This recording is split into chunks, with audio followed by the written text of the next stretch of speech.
Okay. I think we're live.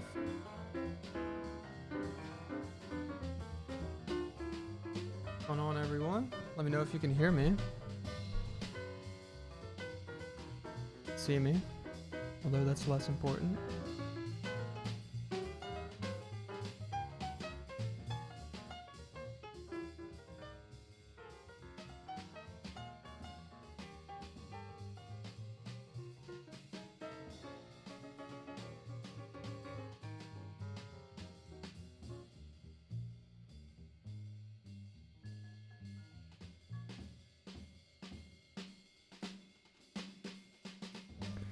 Okay, what's Sibelius ASMR? I have no idea. I just thought it was a cool title. Yeah, basically I'm going to be working on some videos, some score reductions and analysis stuff. I just thought I would live stream while I do it. I don't know that it's going to be that interesting. Oh yeah, tell me if the music is too loud, because I can easily turn it down. Just wanted to have something in the background, or I can turn it off if you guys would prefer. Let's see, let me switch to the screen.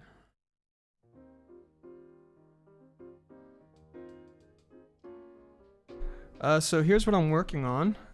This is a reduction of the Superman March by John Williams. And it's about finished. Let me see if I can scroll through, show you all of this. This is what it looks like right now. Alright, everyone's saying the music is okay. So I'll just leave it how it is. If it ever gets too loud, just let me know. So this is what it looks like right now. Got a lot of work to do. First of all, we have to remove, you'll see all of these extra staves showing. We got to get rid of those to make it cleaner. And we got to add some instrument names, and then we can start doing the analysis and some formatting. I mean, again, is this the most exciting thing? Not really, but it might be more exciting with all of you guys, all of my friends. So we'll see how it goes. Let me know also if you can see the screen okay. I can also make this bigger.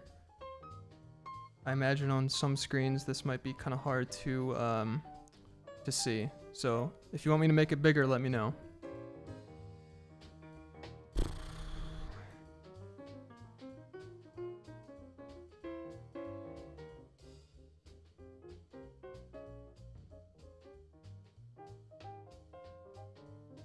This is what I've been working on for the past 2-3 days. And again, all of the notes are basically there. Everything is there that needs to be there. We just need to do all of the little finishing touches.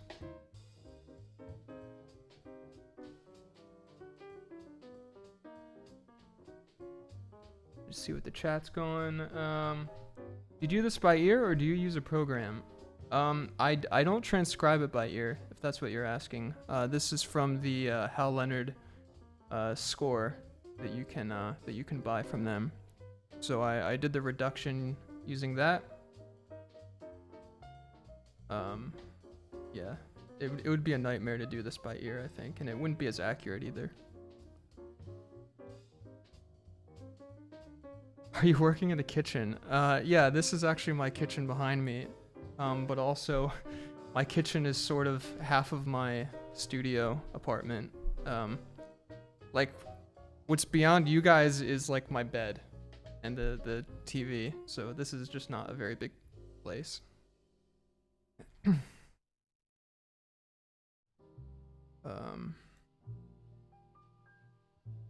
Alright, so what might be kind of funny is actually playing this for you guys and hearing just the piano. It sounds kind of dorky.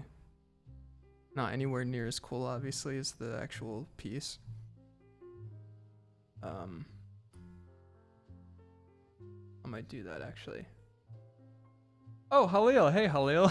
I didn't notice you chimed in there. Guys, Halil is one of my coworkers and friends from Ava. So say hello to him.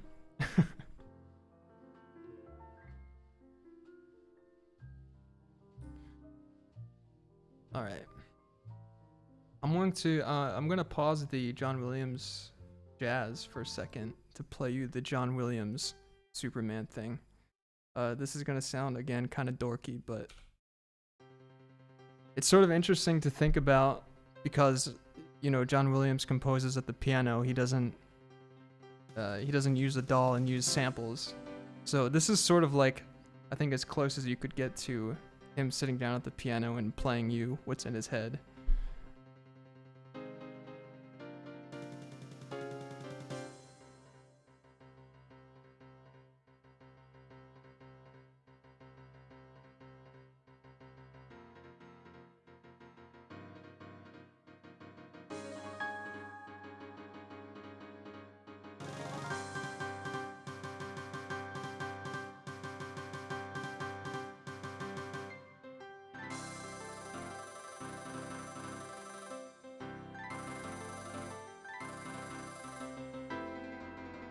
Oh, can you turn it up a bit? Yeah, sorry about that.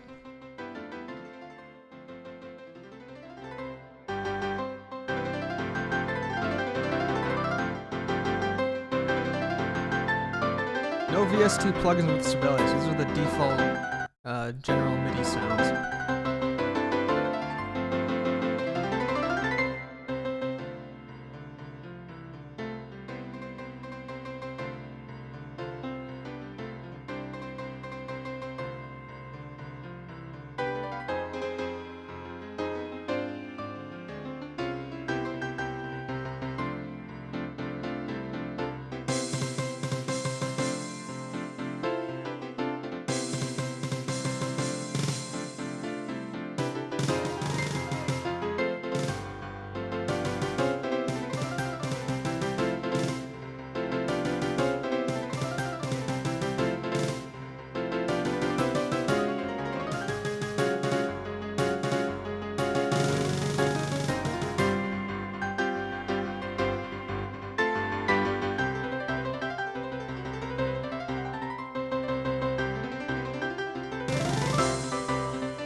Why is there vibrato?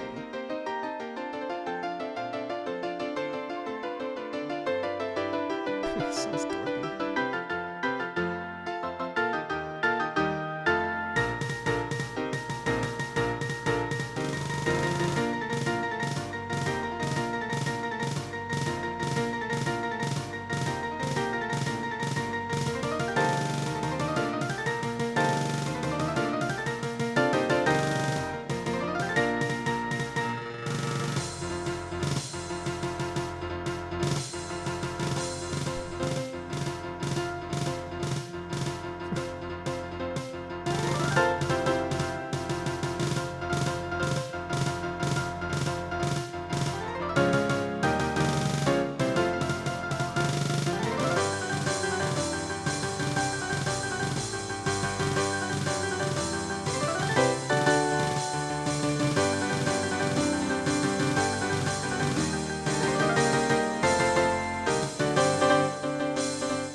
Oh wait, the trill stopped. Dang it. Okay.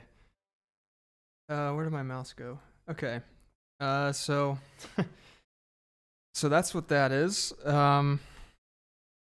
Dude, John Williams can end a piece, huh? Like this is so cool right here.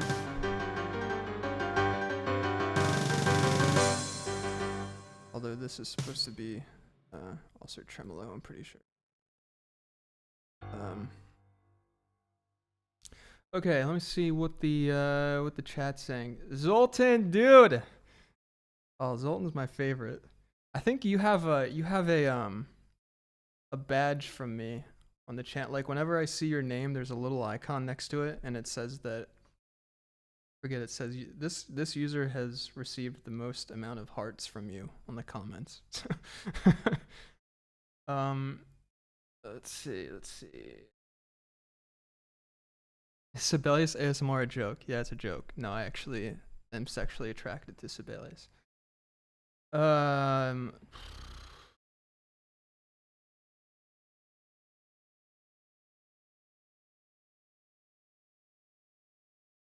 Measure 65 is a wrong note. Wait, let me.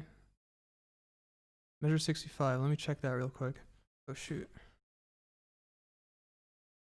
Measure. I'm just getting used to scrolling around in Sibelius on this computer. This is using a Mac MIDI with a mouse and keyboard. I usually make these videos on my MacBook with the touchpad, so this is kind of annoying to work with. Wait, so you're saying measure 65? I hear an E. There should be an E. Oh, this yeah, here. Thanks for that. Yeah, this should definitely just be a flat triad and not a augmented for sure. Is it anywhere else? Do that. Much better. Thanks for that, Mark. Dalton, thanks so much, man. Yeah, dude, you have the best comments, dude. I love your comments because they're like, I don't know, it's always something nice, and you always give your thoughts in a very eloquent way. So, thanks for that. Hello. With yeah, I can't speak Korean or Chinese. Thanks, you guys. Okay, so what are we gonna do here first? Yeah, I gotta get rid of these empty staves, and this is a bit of an annoying process, but you guys can see how I do it. Even though it's not that exciting. Wait, what? There's supposed to be a hidden. Oh, okay. I'm in common instruments. See, I told you I'm still getting used to this on my Mac Mini, and I haven't set all of my preferences. Okay, so I got to do this, and then yeah, this is super annoying. And then I got to do this. I got to add the clef. I got to delete the clef. Then I got to move this over. And I got to do this everywhere. So is this the most exciting thing? No. Oh, we need the, okay, hold on. Now that the Superman music's done, let's turn the John Williams jazz back on.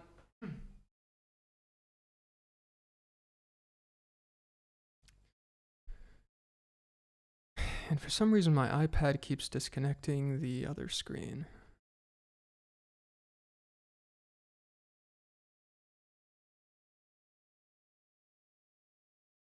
Game musicians watch this channel a lot.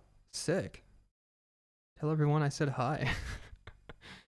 Is the Superman? Yes, this is the Superman March. I'm preparing the analysis of it. That's the Superman March by John Williams, not the what's it called? Man of Steel theme.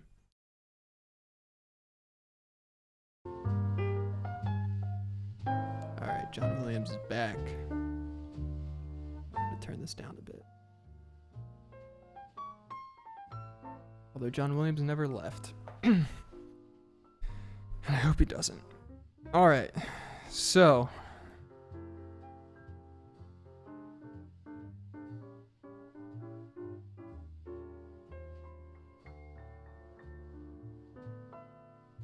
Now why does the scroll bar keep disappearing? It's annoying.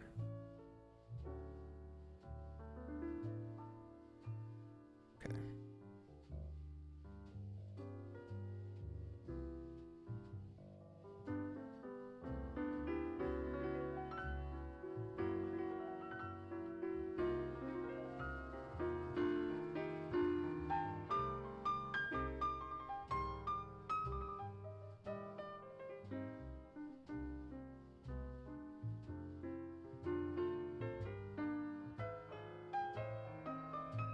Okay, this is a lot less efficient on my Mac Mini. I think, well, let me try something. I think I can do this. And then I can, might be easier.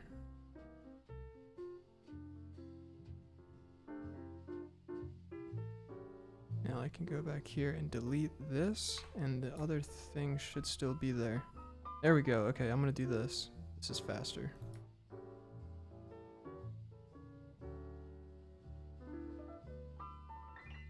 So what I can do is change this to hidden.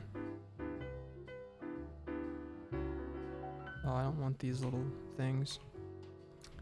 Then I can go to the next part that I wanted to show up at,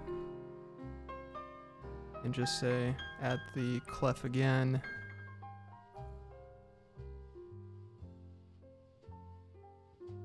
Then go back here and just delete it, and then I don't have to drag it slowly. Oh, dude, stop scrolling. What?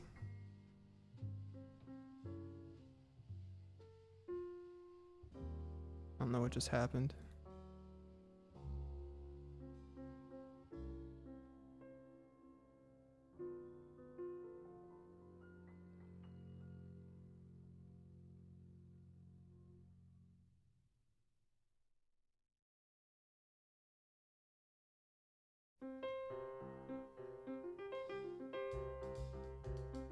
Yeah, I love Sibelius. I don't really know. I mean, it has its problems, obviously, but I think at this point I'm just used to how it works. Although I'm just not used to it on this computer. And I don't usually use a mouse and keyboard like this.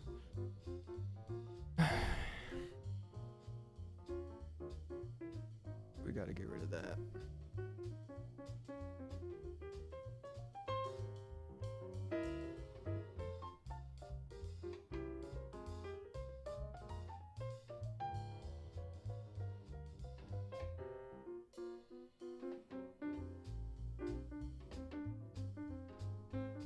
One thing I don't like is that the scroll bar disappears. Okay.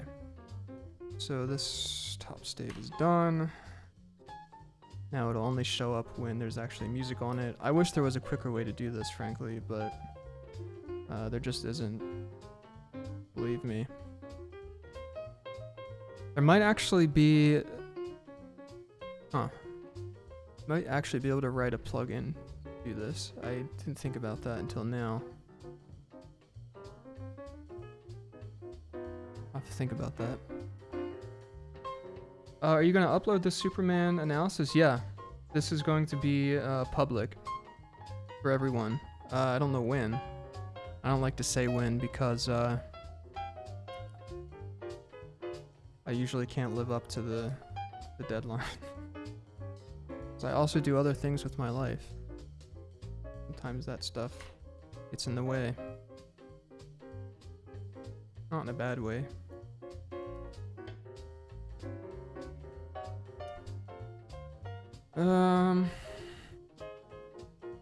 As we get progressively down, this should take less time. Because there will be more music on the other staves.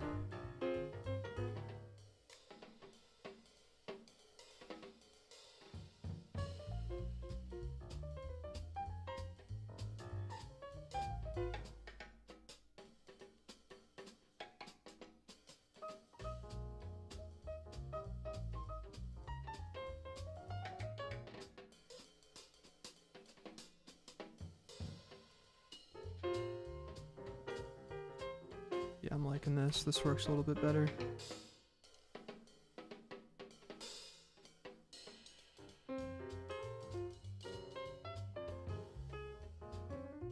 Can you make soft film score analysis? What do you mean? Softcore porn film score analysis? Sure. Be interesting. Here's a video. The music of porn. Analyzed. Analyzed. Jeez.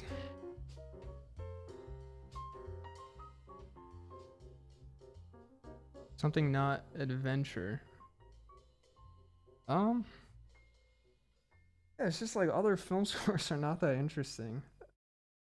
To me, anyway. Give me some suggestions. I can consider it.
Yeah, that's true, Zoltan. Actually, the way that a John Williams score looks when you lay it out like this, I think is very satisfying. And now it's something that I kind of look for when I'm writing something or I'm arranging something is I tend to also write this way now with this layout. And there's definitely just like a visual cue. Like I'm writing something and then I add something to it and I go, oh, now it looks the way that I'm expecting it to look, you know? Like it looks a lot more satisfying when you layer things a certain way.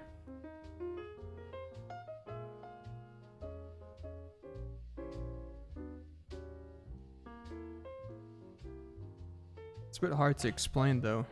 I mean, I don't know exactly what it is that's satisfying about it, but I just sort of know what to look for, I think.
I love how this stave is like all harp glisses occasionally.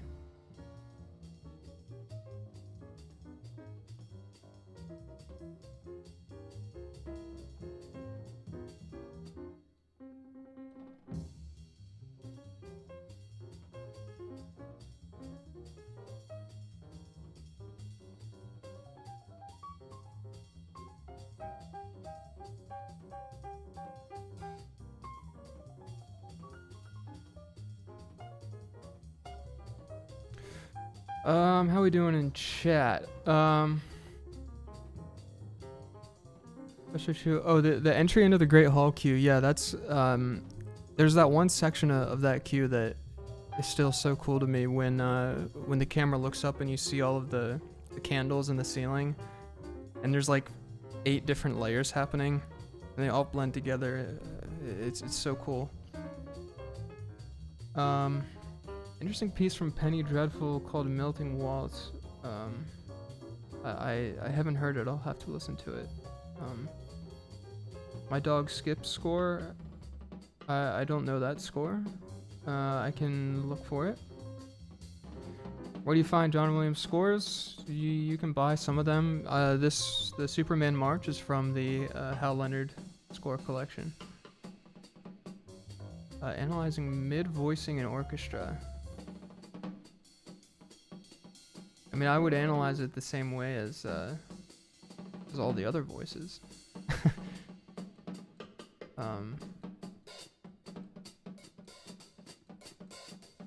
When are you switching to Dorico?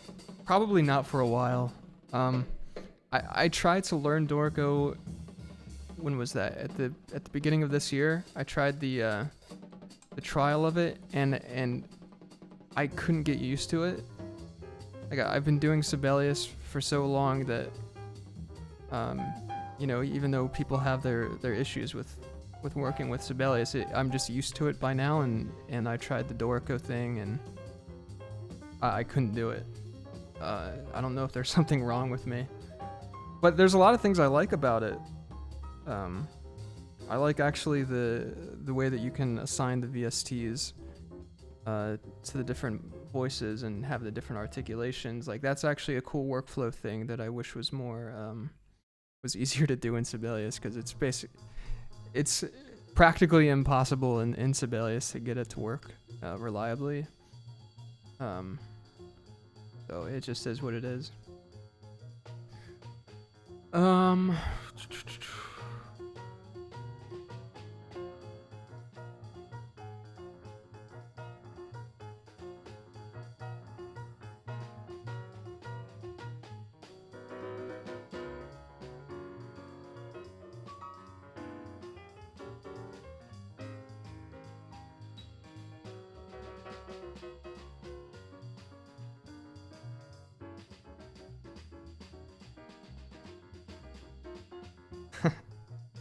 Alil just sending me messages earlier. I didn't see it.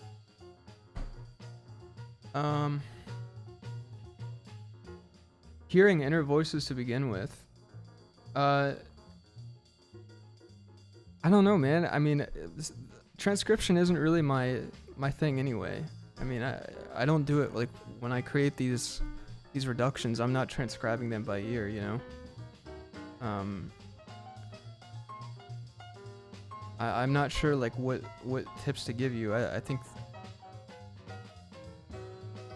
it's like the way that you approach transcription and you practice it and you try to develop it. It's like apply that to the middle voice. I don't know.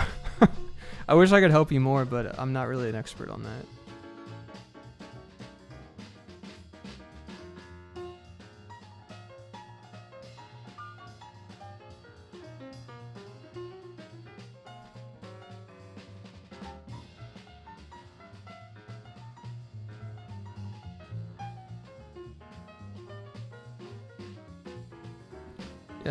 Yeah, no problem. I wish I could be more of a help.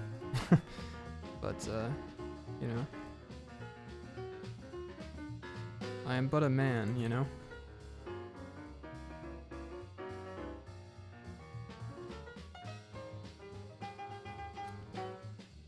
Okay, we're almost done, kind of, with all this.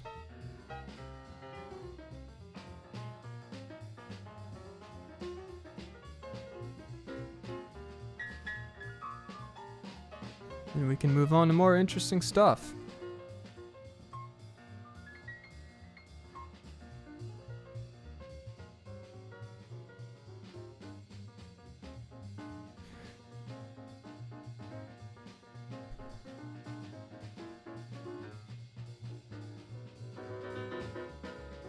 While I continue to do this, Maybe you guys can let me know in the chat if there are certain scores you'd like me to do.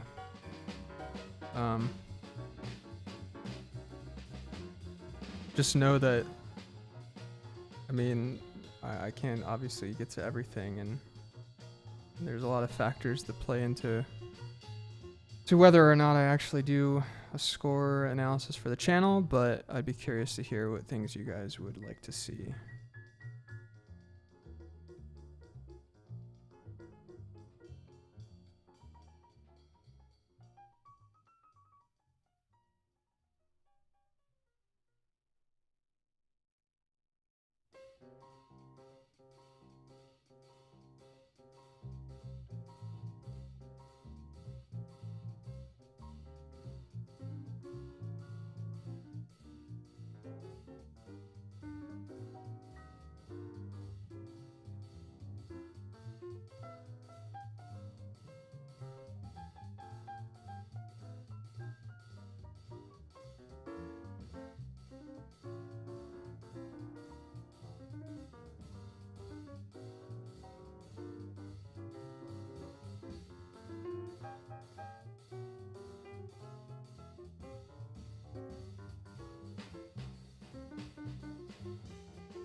Why most film soundtracks don't publish?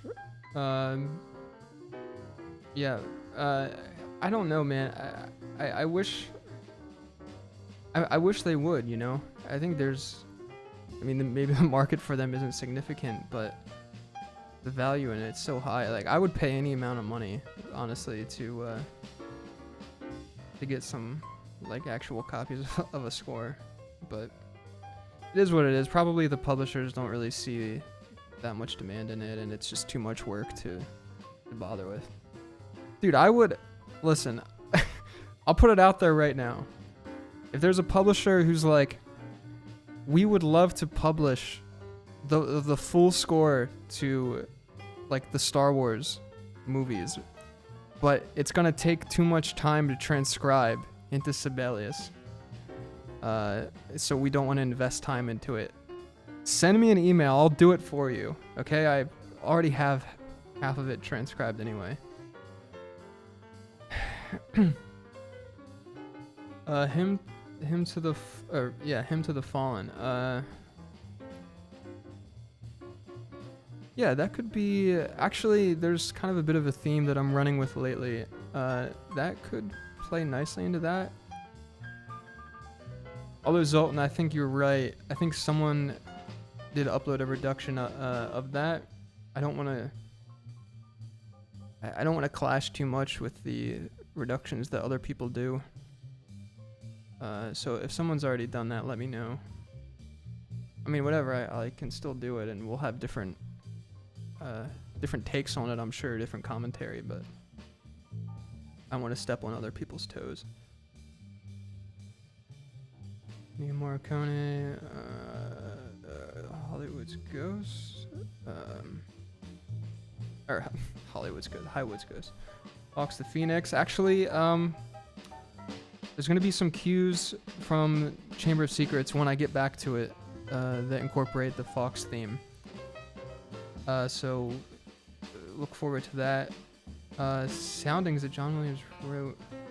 Wait, I haven't listened to that in a long time. I forget what that's all about. Although I don't think I could get the score to that. I can do some digging though.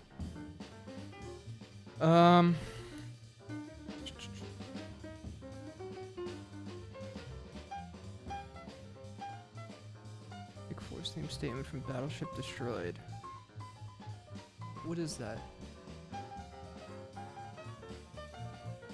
I can't think of what that is, but I'll look it up. Is there a Google Drive where I can find these scores or something? You're getting into dangerous territory here. I can't really talk about that. Maybe get friendly with Joey and Kane Music, yeah.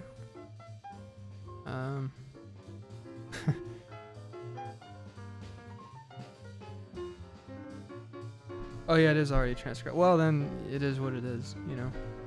Hey Brad, what is your favorite Star Wars Q? Favorite Star Wars Q? Oh man.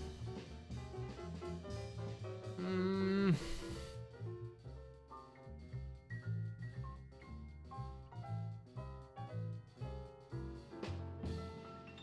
That's so hard to answer. Look, they're all awesome, obviously. Um, they all have different things that I like about them.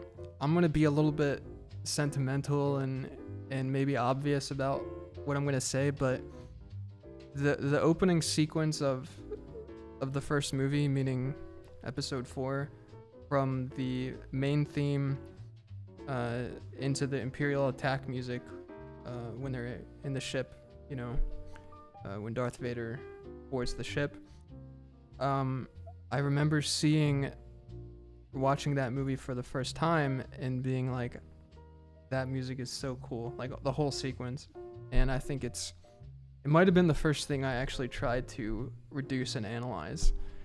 And it's not really even that complicated or interesting when you compare it to a lot of the other cues, but I mean, it's iconic for so many reasons, obviously, and it's kind of why I got into this. So I guess I would have to say that, but I mean, we're talking about like, it's not like all the other cues are so much further down the list, you know?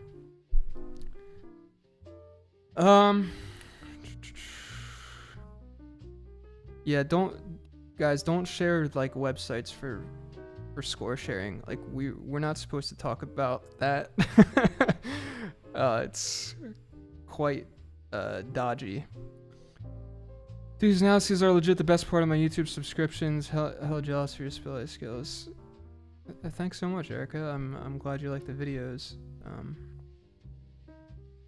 Minority Report, yeah, super cool. I actually do plan to do some Minority Report. Dang, clicked on the vid, heard the first few measures in my head. I already know what you're working on.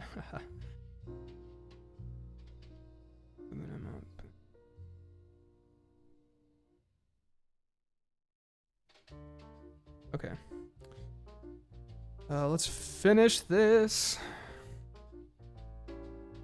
Once we get these stupid empty staves out of the way, we can move on to more fun things. And by fun, I mean not that fun, but more fun than this. What is going on?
Okay, it's another stave finished.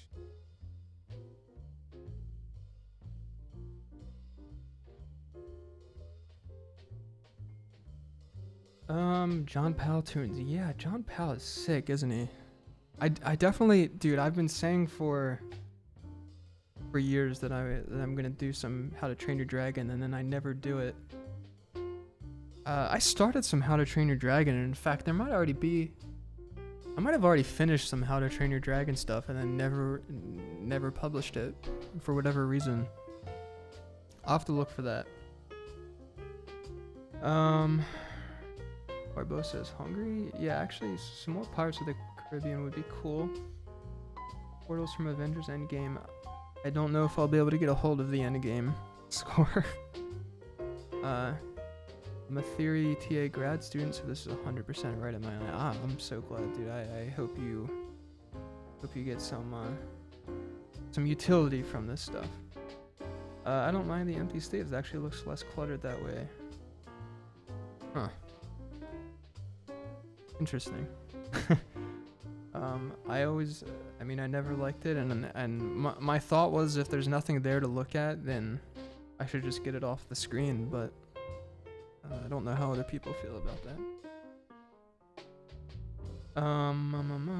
Feather theme from, Forrest Gump. I should do Forrest Gump.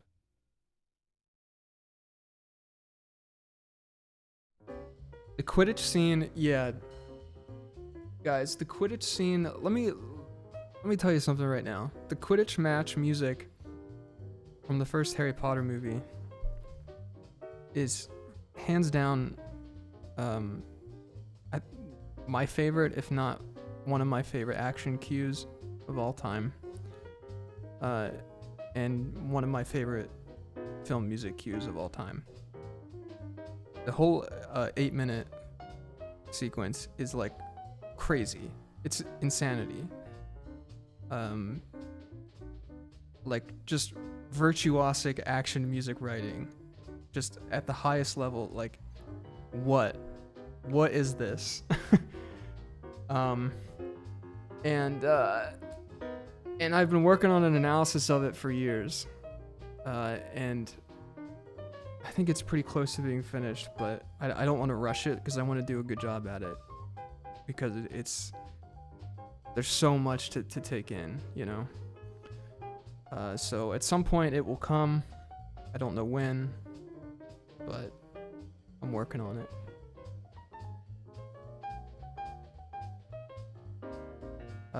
No, Zoltan, don't worry about it, man. It's good to hear other perspectives, you know? I wouldn't have thought that people would like to see the empty staves, so I was just surprised to see that. How much money? Dude, I don't make that much money at all from YouTube.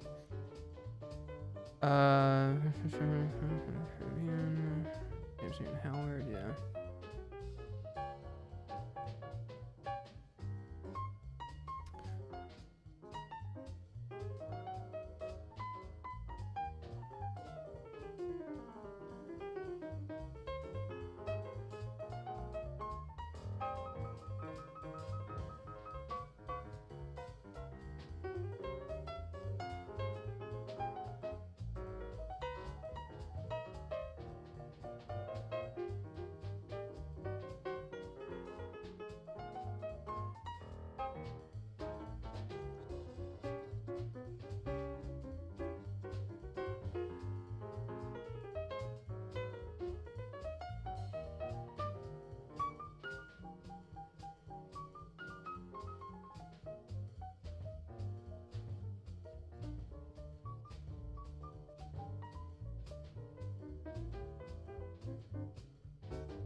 If you don't know, this is John Williams on the piano, by the way, in this jazz trio.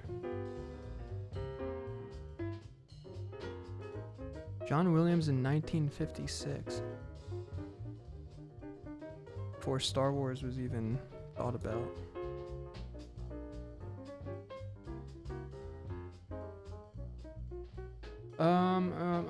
Oh, Hook! Russell, you're right. Yeah, Hook is such an underrated John Williams soundtrack, I think.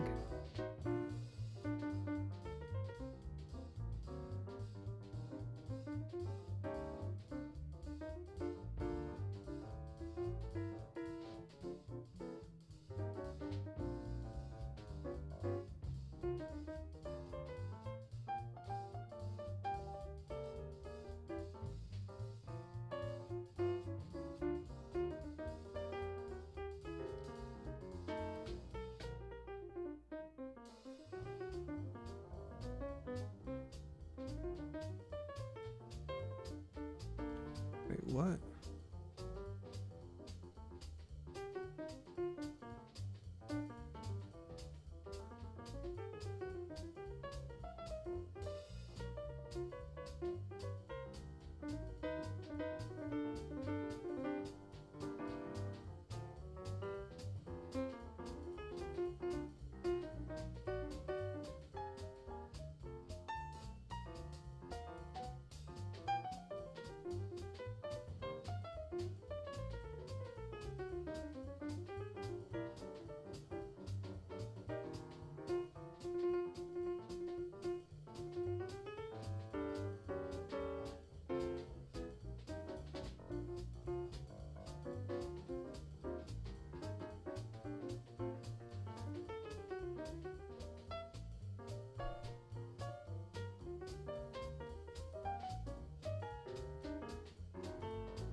What's that? You guys hear that? It was like a dying animal outside my window. Never heard the music from Reflections of Earth. No. How about Cubase? What about it? I don't use Cubase. I use Logic. I'm a Mac sucker. Okay. What about Lord of the Rings music? Yes. Yes. I started working on a reduction of like a suite, like a concert suite of Lord of the Rings music that I thought could be interesting. But yeah, you're right. It is quite hard to find anything more than that. Obviously, the Lord of the Rings music is iconic for a lot of reasons, and it'd be nice to get to that at some point. What is John Williams jazz? You're listening to it. That's, of course, as soon as I say that, it stops, but you were just listening to it 10 seconds ago. I have How to Train Your Dragon score. Hey, guys, let's just make sure that we're not like giving scores out in the chat. It's like handle that in the DMs, you know. Close Encounters of the Third Kind. Yes. Oh my gosh, the ending, the whole ending sequence of the Close Encounters soundtrack is mind-blowingly gorgeous. What happened to the music? I think I might have played all of it.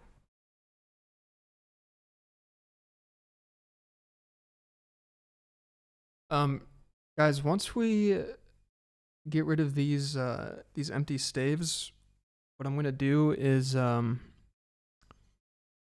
gonna change the view from the panorama to the page layout that you would see for the YouTube videos, like the different slides, and I'll have to do a little bit of formatting for that, but then I think we can get into some fun stuff, like some analysis, if you guys would be interested in that, although I'm not sure how far we'll get. Um, yeah, what happened? Yeah, okay, we played the whole album. Let's see. Is there another John Williams album on here? I don't want to like play. I need to be careful about playing music on here because I don't want to get clapped by publishers, you know.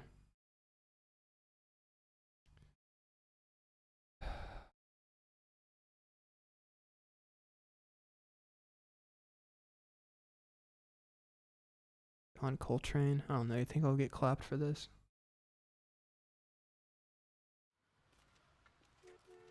J'adore les journées compliquées. Ressentez le confort de la conduite électrique grâce à la gamme la plus complète de modèles plug-in hybrid et électriques. Plus d'infos chez votre concessionnaire agréé Mercedes-Benz.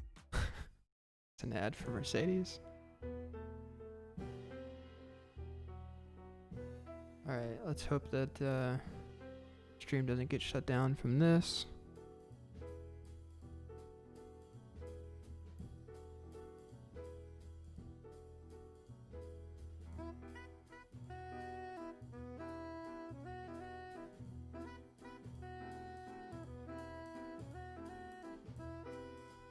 This is my favorite Ariana Grande song. Okay.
Almost done.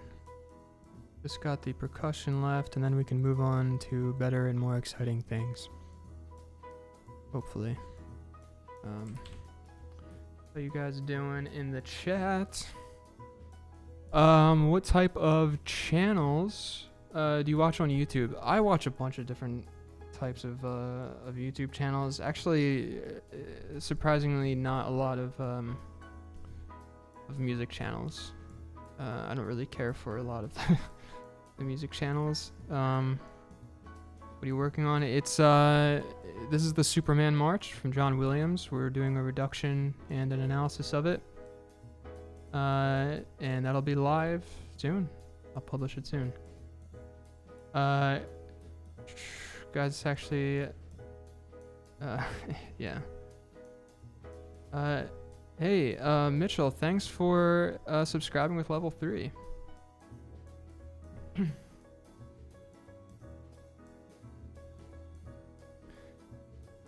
And guys, just in case you didn't know, at the level 3 subscription, you get exclusive analysis videos that you wouldn't otherwise get.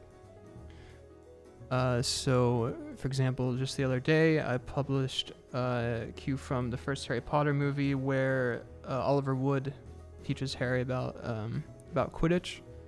There's a little cue there, and I published that for the level 3 members.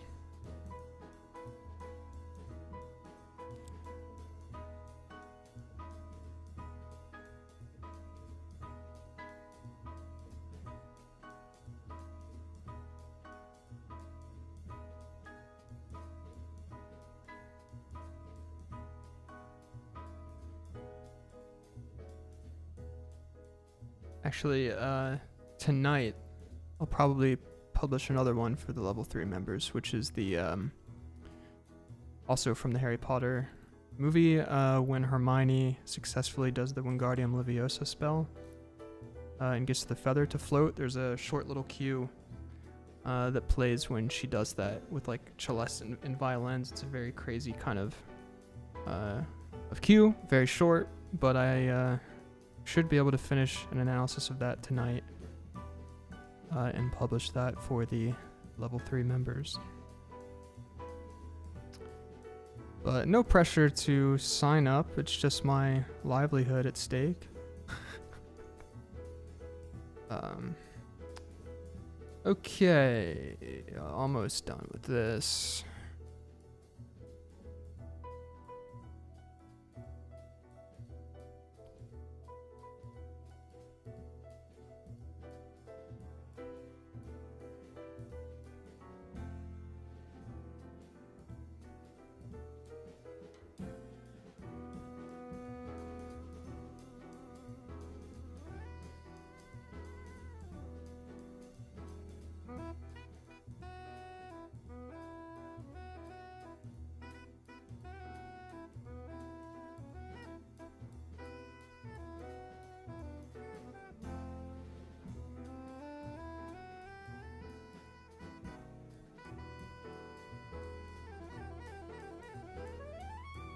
I don't know why it keeps like telling me the staff name. Like I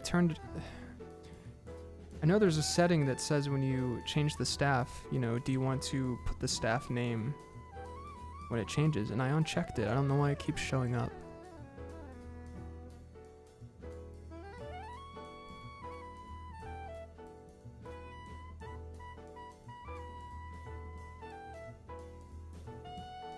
I mean, I'm okay with hiding it.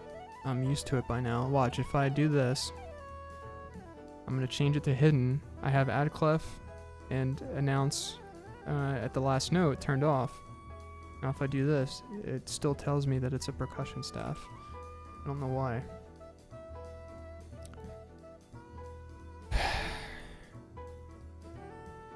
Sibelius is a little bit goofy.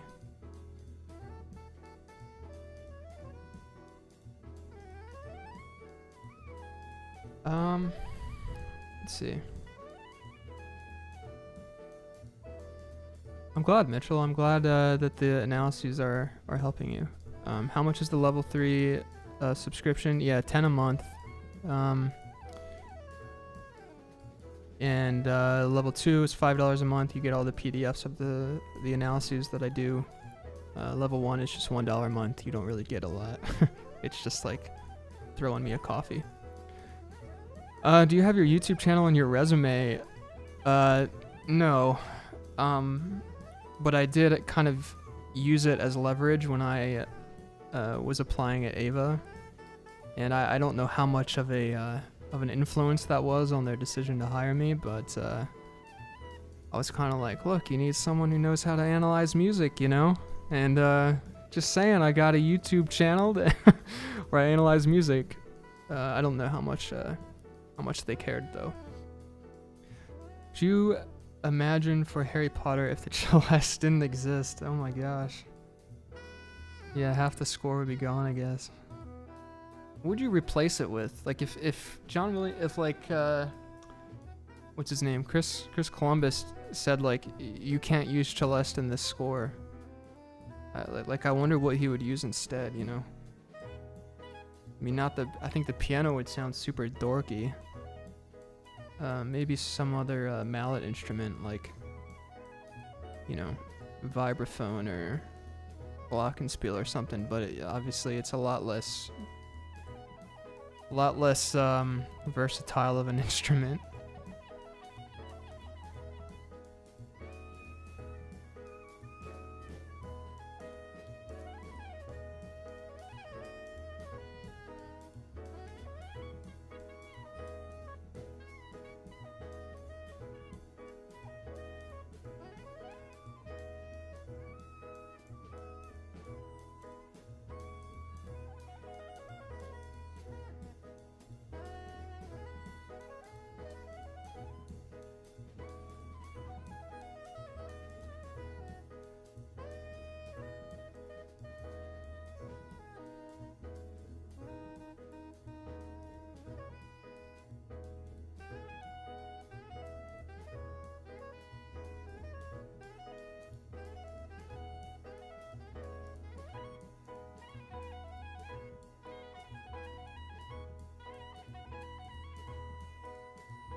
Oh, I need to check this later. I saw there might be symbols there, but it wasn't in this score. I keep clicking the other state.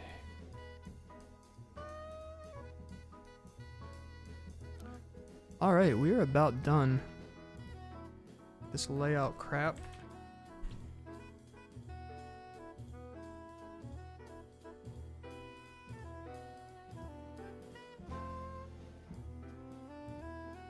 What are the audio levels, by the way? Everything good? Oh, we have a lot of messages. Okay, replace it with 4 vibraphone players. That's one way to do it. Just spread them out. Man, how would you do if you get like these crazy 30-second runs that are in the Hedwig's theme? It's like every other note you give to another vibe player. It's like stagger the notes. That'd be crazy.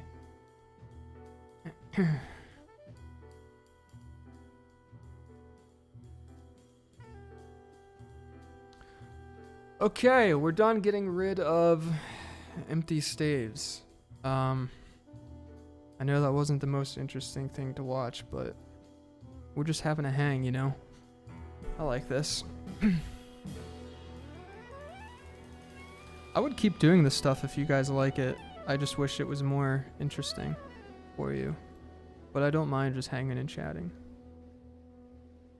So here's the deal. Here's the next thing we gotta do. We have to just make sure that the music fits on the pages. This should not take too long. And then once we finish with that, we can start doing some analysis.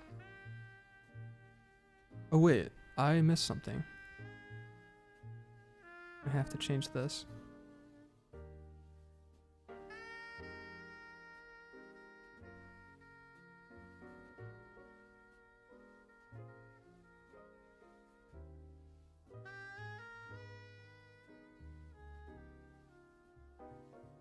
Okay.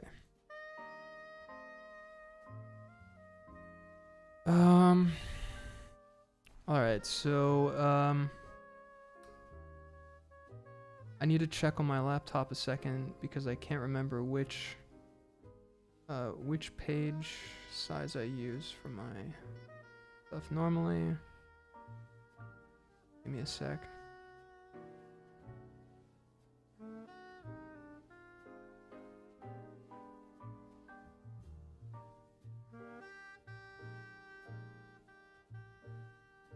Document setup. Oh, actually, this is the right size. What do you know? Okay.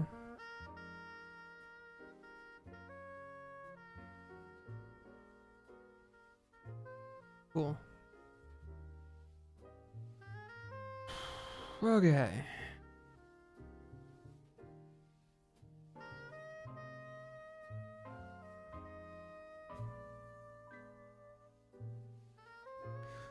Pog.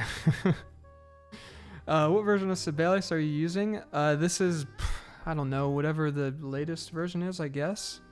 How can you tell? Sibelius, version 2019.4.1. Is that the latest? I don't know. I don't really care to update it that much, to be honest. It's the chatting that makes this. Yeah, it's fun chatting with you guys. I want to also get stuff done while I do it. So I hope this is a good balance of like me just pounding away at this, but also having a nice chat.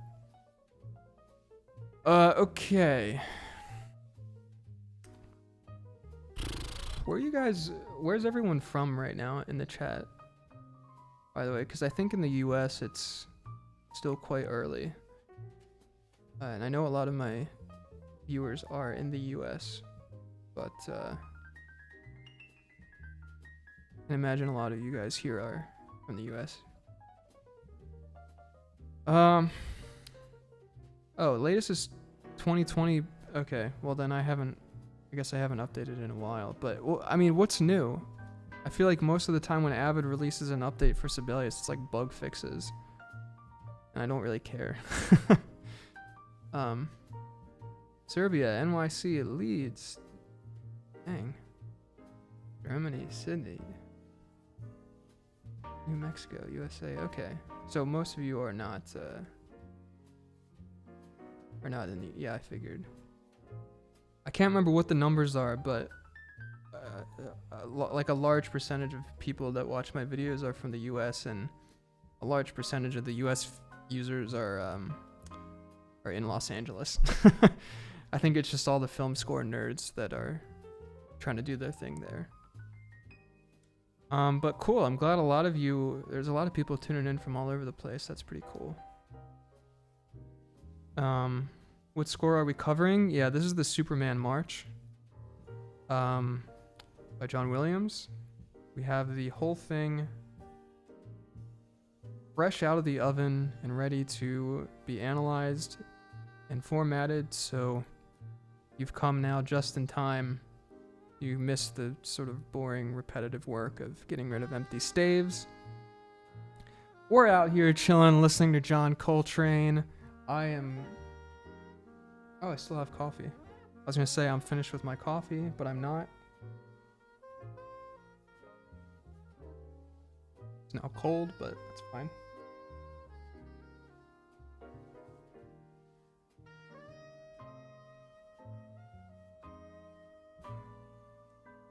My free Dobby mug. I don't know if you guys can see that.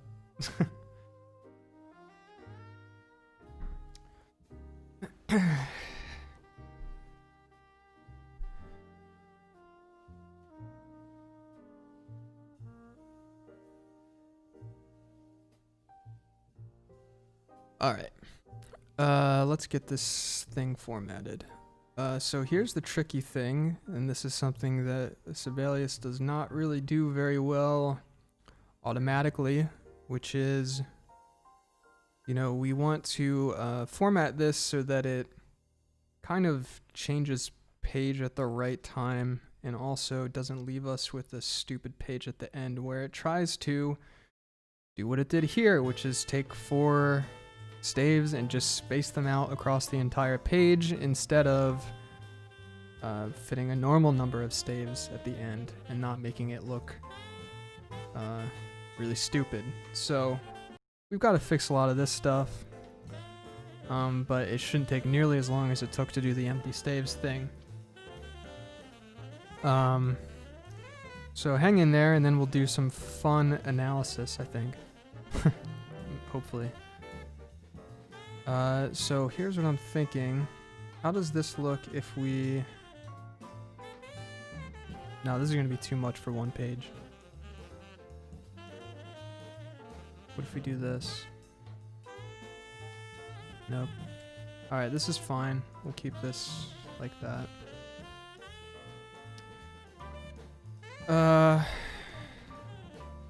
I don't really like that this starts right there. What if we do this? That looks stupid. What if we at least include the next measure?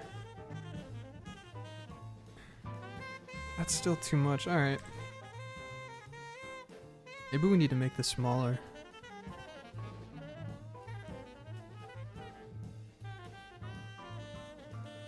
I think that's what we need to do.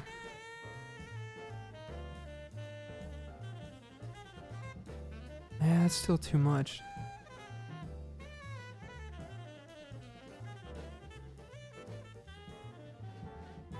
Okay, this is better. I know that all this is like cluttered and not working out very nicely. We'll fix all of that. Do you see yourself as an orchestrator in the future? Would you be keen to work for Hollywood composers? I think it could be fun. I'm not really sure what my future really has in store for me. I'm sort of like an orchestrator for Ava. And I like all the work that I do at Ava. Long term, I'm not really sure what I would do, but I could see something like that being something I enjoy. I've been doing some score reductions as well. Check out my channel. All right, let's see what you got going on. Oh wait, I can't click your name. You heard the man. Go check out the channel. I can't click on it right now, but I'm sure it's great.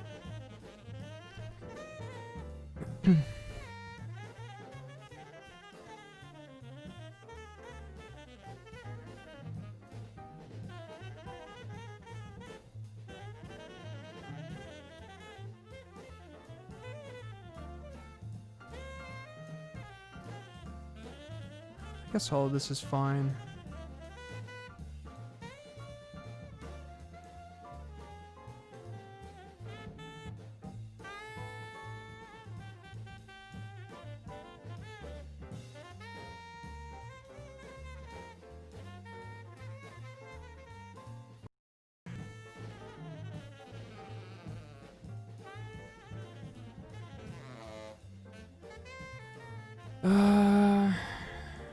Not looking too bad here. I think all of the measures are fitting nicely.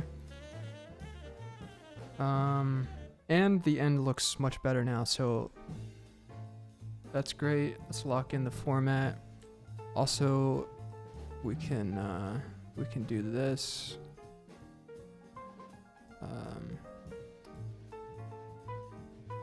Hide all the empty staves on each page. And let me make sure that, yeah, okay. Now we just gotta spread everything out, make it look less cluttered. I'm gonna go to the bathroom real quick. It's only gonna take a minute, so hang in there.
Okay. Some composers claim not even. Yeah. I don't really understand that. Um, like, learning how to read music is just, it makes you a way more effective communicator of music. It's like, yeah, I'm an author, but I don't know how to read or write my language. It's so weird. Are you also adding an overview of the form for this, as you sometimes do? Yes, I was thinking about that. Yeah, I plan to do one of those structure, what did I call it? Form structure thing, graphic. Because, I mean, this is kind of nice because it incorporates a lot of themes from Superman, and there's some key changes and stuff. So I think an overview of that would be appropriate.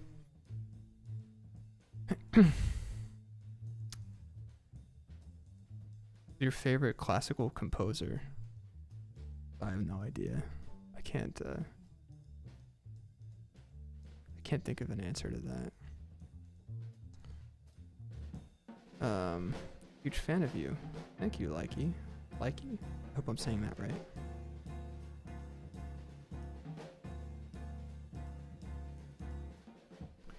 Okay. What are we doing now? Yeah, we just gotta adjust the distance between these staves. Again, kind of boring, but won't take that long. And then after that, we'll do some analysis.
Glad Mitchell mentioned the overview because the one you did for Harry's Wondrous World gave me a whole new insight into the piece.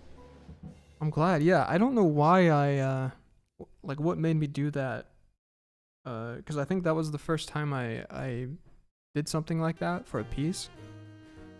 It's just such a long piece and it's very complex. There's a lot of different themes and I guess I thought that that'd be a nice way to show like the larger context of it rather than just kind of listening to it measure by measure and just giving like an in the moment analysis of what's happening, but also showing you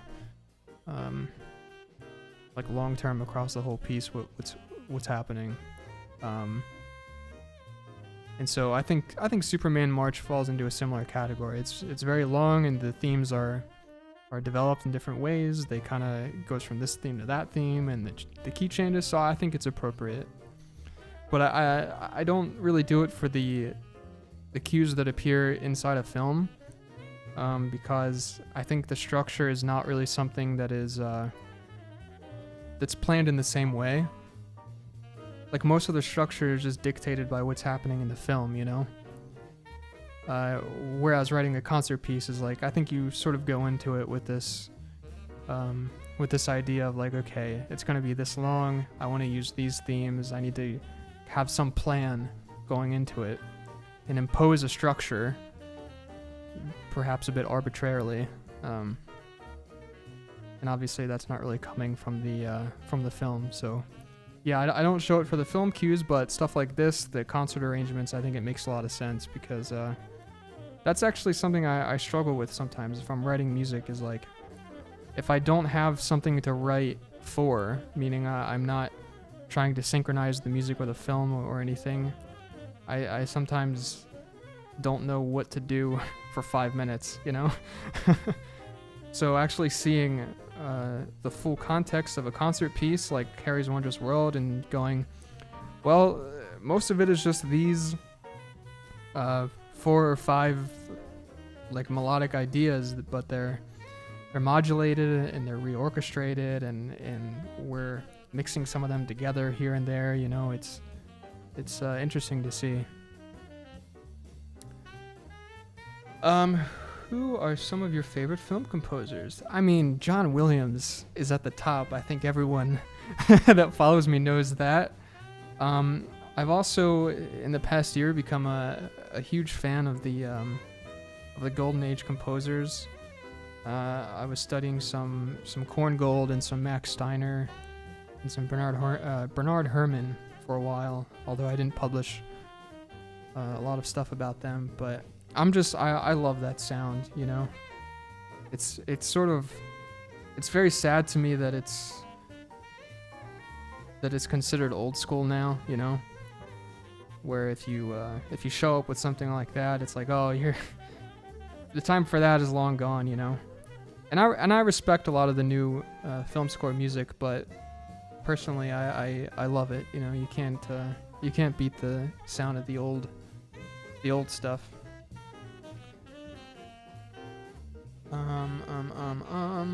I just got lost in the comment. There's so many messages I can't. Visually, it looks like Williams' work. Yeah, this is the Superman March. How do you do your overview graphics? Some of them are different. The Harry's Wondrous World graphic was done in Sibelius with like the text boxes and arrows and stuff. I just pieced it together on the page and then copied and pasted it. Some of the other ones, like, what was it? My Sorcerer's Stone theme analysis and the family portrait analysis, where I was showing instrument ranges and dynamics and how that changed over time. That was hand drawn in Photoshop and then edited in the video editing software after the fact. So yeah, it's all manual work in any case, and I just try to adapt it to whatever the piece is. I think in the case of the Sorcerer's Stone theme or concert arrangement, for example, I didn't really think that the structure form that I used for Harry's Wondrous World really made sense, because The Sorcerer's Stone concert piece is just the same theme for 3 minutes, just over and over again. There's not really a trade-off between motifs. And so what I wanted to show instead was the stuff that was actually changing, like the dynamics and the orchestration. So I just try to adapt it to whatever the piece is and try to give some additional context depending on the piece. How did you get this font on Sibelius? This is the Norfolk font. It's, where did I get it from? I think it's from scoringarts.com or one of those websites that does Sibelius stuff. I like it a lot. And I have some other formatting things that I do for the videos outside of that.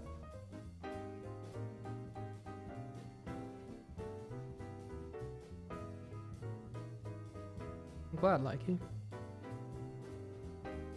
Where do you get the full orchestra score from? I mean, this is Superman March is from the Hal Leonard series.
Okay.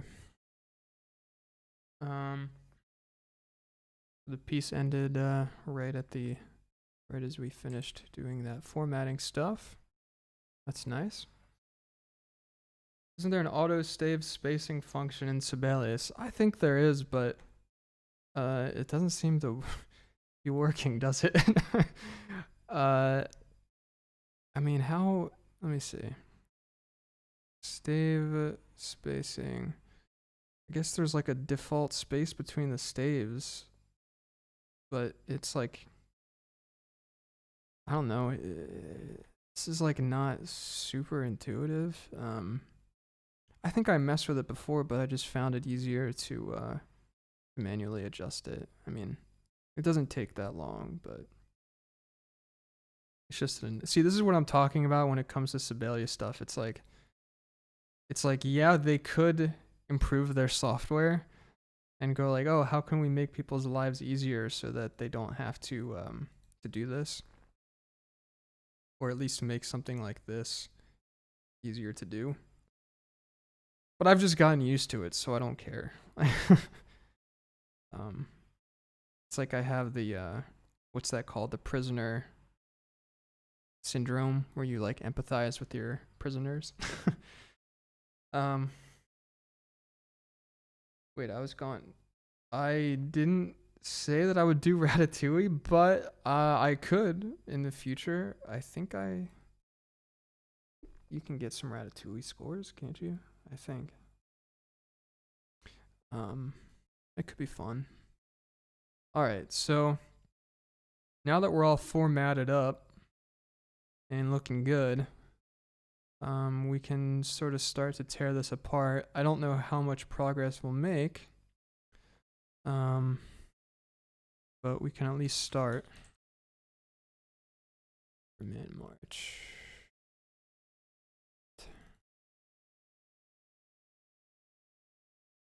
Mess with that later.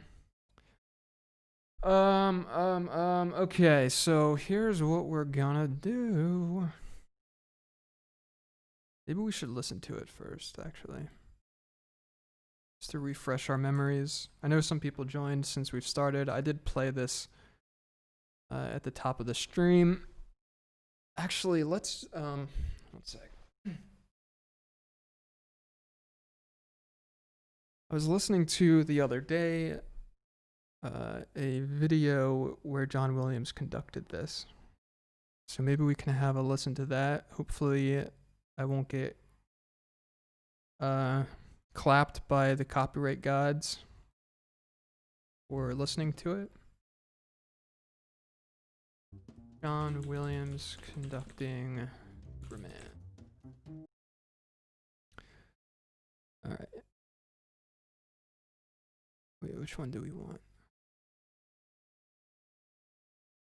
One.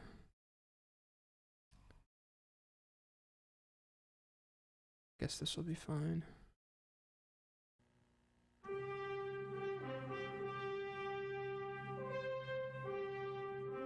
I'll turn it up for you guys, don't worry.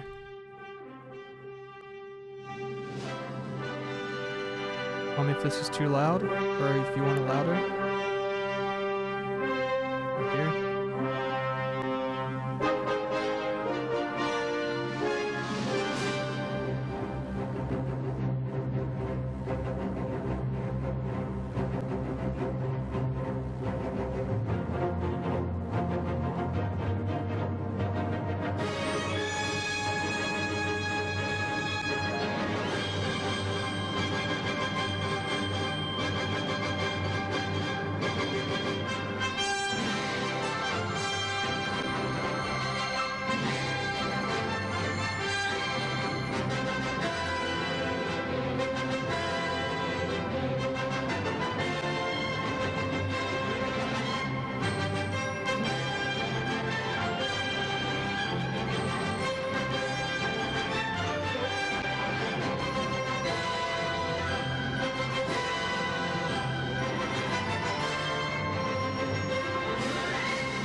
Okay, so absolutely bananas, obviously. Uh, just a ridiculous piece. Um, it kind of doesn't get a lot of like when you think of everything John Williams has done. It's like this is like not really at the top of the list usually. The Superman stuff. I mean, it's further down from Star Wars and Raiders and Harry Potter usually. I think, but so good. Um, so how are we gonna approach this? Here's my thought right away. Obviously, um, a lot of this. I mean, this is a march, right? So, I guess you could say, there's some Sousa, but we're talking like to the degree that like this is a march, and Sousa writes marches. They're similar, but in terms of the execution of it, it's not that similar. I mean, like we get a lot of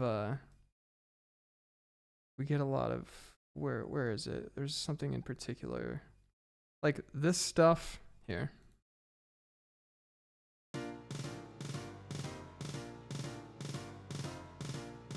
It's like here's where your Sousa is with the snare drum and the descending bass line and the what is this, probably the horns playing the chords. Although Sousa I think usually has the horns playing upbeats, but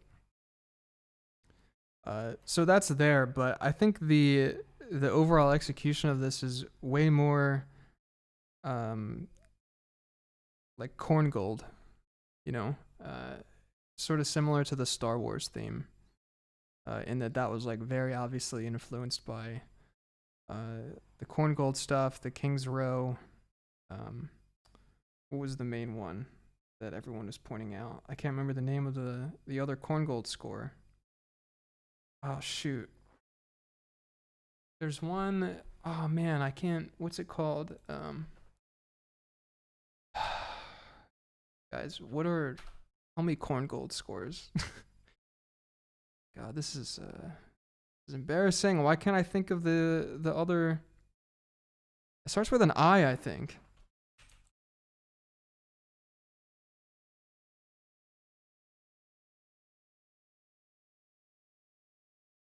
Oh, dude. Starts with an I. Starts no. Why is it not there? No, is it? It's not Korngold, is it? It's. Oh, dude, this is gonna drive me nuts.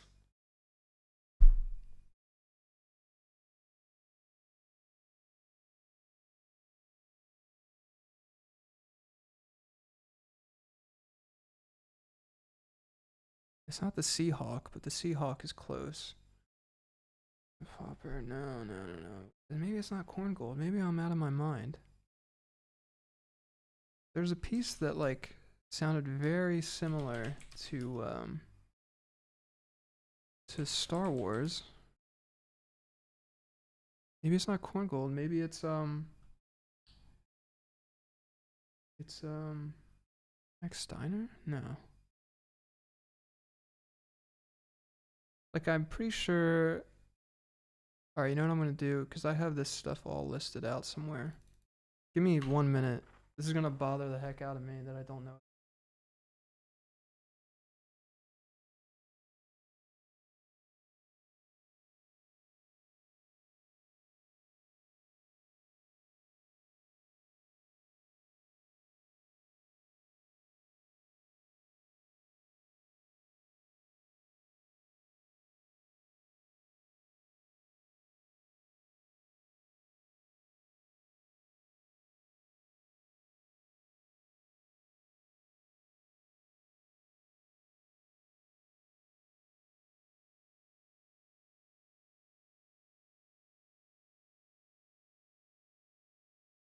No, it's not the Seahawk. It's not. It's not King's Row. It's not the planets. It's definitely a film score. Uh, I just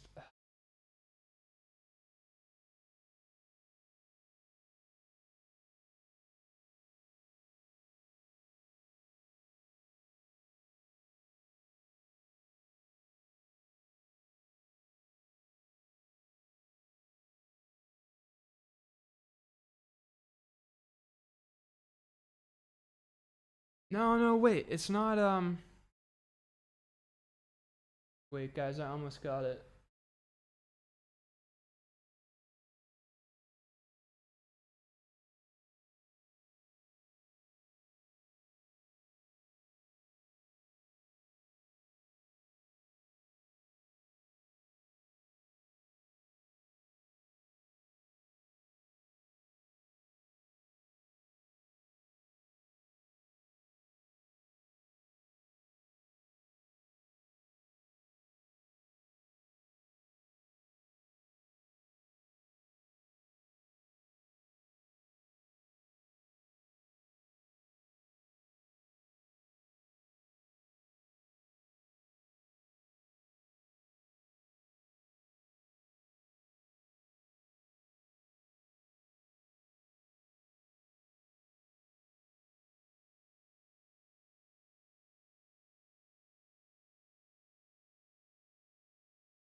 Okay, I found my old notes for it. Let me put you guys back on. What are you saying? The planet Superman. Now, okay, here's my notes. I don't know where I got a lot of this from, to be honest. So before showing a cut of the film, what just happened to my iPad? Something glitched out.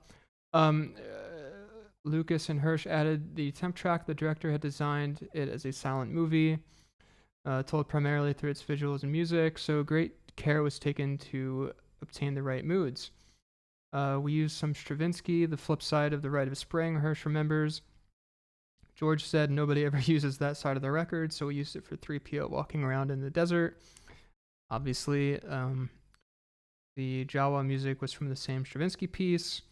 We used some music from Ivanhoe by Rosa for the main title. That's it. So it's Ivanhoe. Actually, someone just said that. Okay. Okay, so wait a second. We can maybe play that.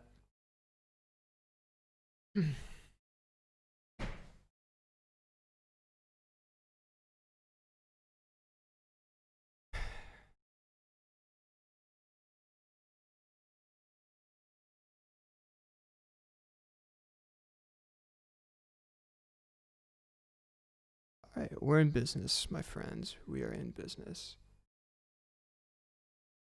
Wait, what is happening to my computer?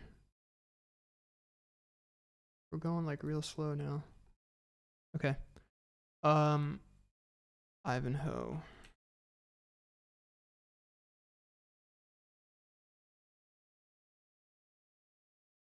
So it's funny because everyone always talks about how the Star Wars, like, quote unquote, steals from King's Row, but in terms of the actual execution of the Star Wars theme for that opening portion of the film, I think it's way closer to this. If you haven't heard it before, we'll listen to it for a minute.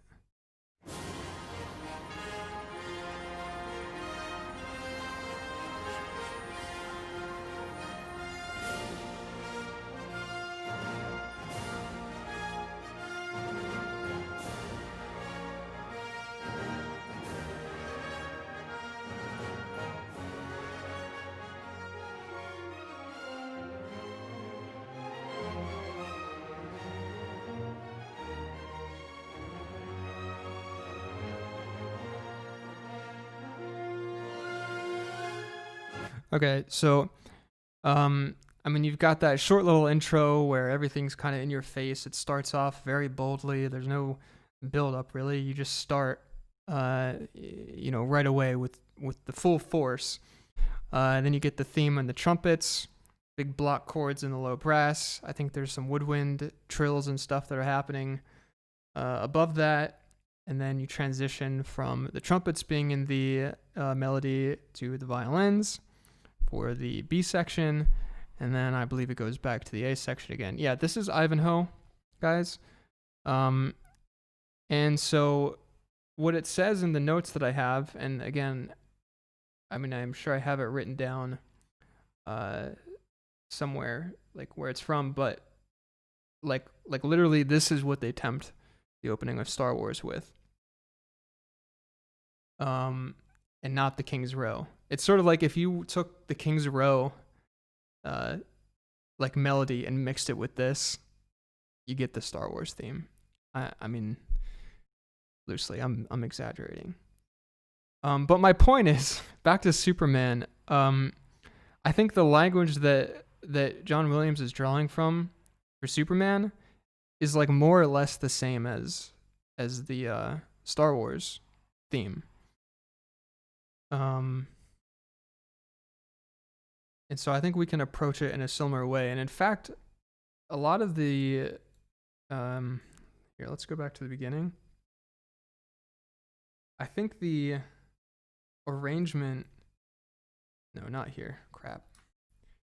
The arrangement right here when the theme starts is pretty close to his arrangement of the Star Wars theme in the beginning.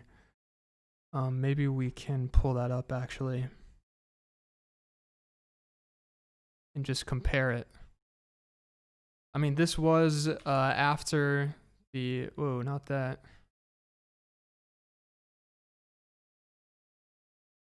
This is after the Star Wars movie came out.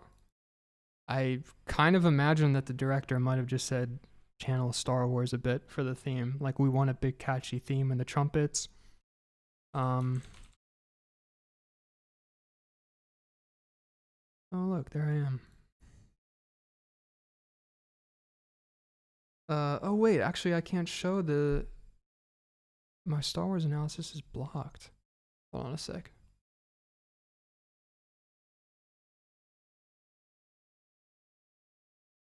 I'll have to sign in. Just don't want to show you guys all my stuff. What?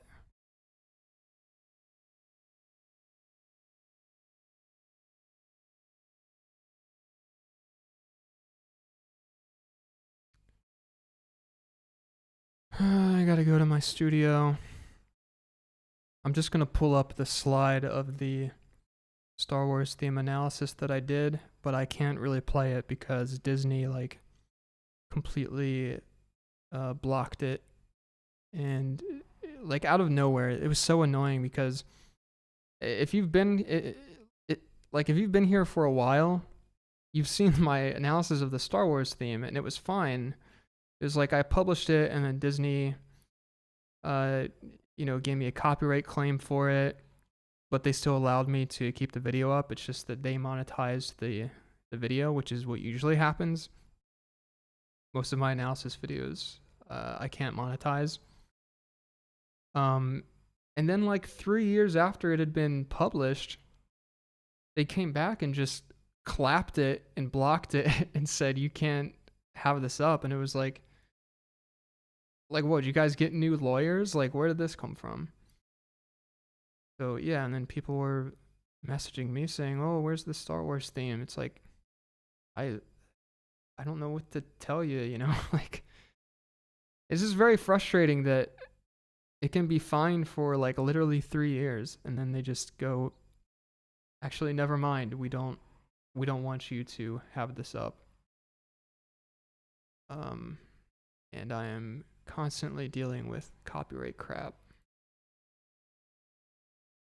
Which is fair. To be fair, I'm using a lot of copyrighted material, but I'm at least trying to add some kind of substantive contribution to it. Like, I'm not just like posting the video and and that's it. I'm trying to provide a lot of analysis, obviously. In any case, I think I have what I want here. So take a look at this. I don't know how well you can see it. This was my old analysis before I knew how to format things and make things look real nice in Sibelius. This is the opening of the Star Wars theme. So if you look here, we've got the theme played in unison by the trumpets. We've got these low brass and low wind chords being played. Got kind of the open voicing in the bottom, which is more of a practical thing. I mean, you don't want to voice things in closed triads usually in the lower range because it gets very muddy. And then up here we've got the flutes and violins playing an octave, and I think on the next page they changed to trills. Yeah, so here they're playing trills, and we can very easily compare that with what's going on here. So here, trumpets again on the melody in octaves, not unison, that's fine. Low brass chords, got violins playing the sustained note, and we've got woodwinds playing the trills. So my only point being, the execution is very similar. It's obviously comparable to the Star Wars, and in fact, much of John Williams's fanfare type of stuff. He definitely has a thing that he does. And while I don't think I have the score or any sort of reference material for Ivanhoe, I think we can safely say, having listened to that the influence in part was Ivanhoe and some of the Korngold stuff that we talked about, Seahawk, King's Row. John Williams was obviously hip to all of those kinds of grand film score themes. So just something to think about. I think that stuff had more of an influence on this than Sousa, for example, who is sort of often said to be a big influence on John Williams, but honestly, I don't really hear it most of the time. What do you guys think? I might have missed this, but is that a custom house style music font? The music font is Norfolk. You can get it from, I think someone said NYC Music Services or something. I forget the exact name. Maybe you can put that in there again. So it's not custom, it's from a website, but I have sort of further edited the engraving style. I've kind of developed my own thing for YouTube over time. This seems to work well. For example, here's the problem. Here's one of the first videos I made for the channel. And something you will probably notice right away is that the lines here, the bar lines and the lines of the staff are so much more thin than they are now. And I think this is a problem in general with Sibelius's music font, is that, for a YouTube video, number one, it's bad because you're already watching it on a small screen sometimes, and it can make it very hard to read, but it also frankly makes it hard to read in real life. If you're putting music on a stand for a musician, and that musician, depending on the instrument, probably has their stand a couple feet away from them. I mean, especially if you think someone holding an upright bass, and the bass is fat, you can't have the music that close to you. And if you're sharing the stand with someone else, it's a problem. So when the music is sitting far enough away from the musician, you still want them to be able to read it. And so beefing up those bar lines is something you got to do with Sibelius. So the default line thickness of Sibelius, I think, is just a 1. This value would be 1. And so you can see I've literally multiplied it. This is 150% higher. So watch this. This is the default. Okay? And this is it with the value that I use for the YouTube channel. And by the way, I do the same thing with all of the lines. So the bar lines, the stems of the notes. I do it with the slurs and the hairpins, all this kind of stuff. I literally double, if not more, the thickness of the lines. I think it looks way nicer. So there's something for you.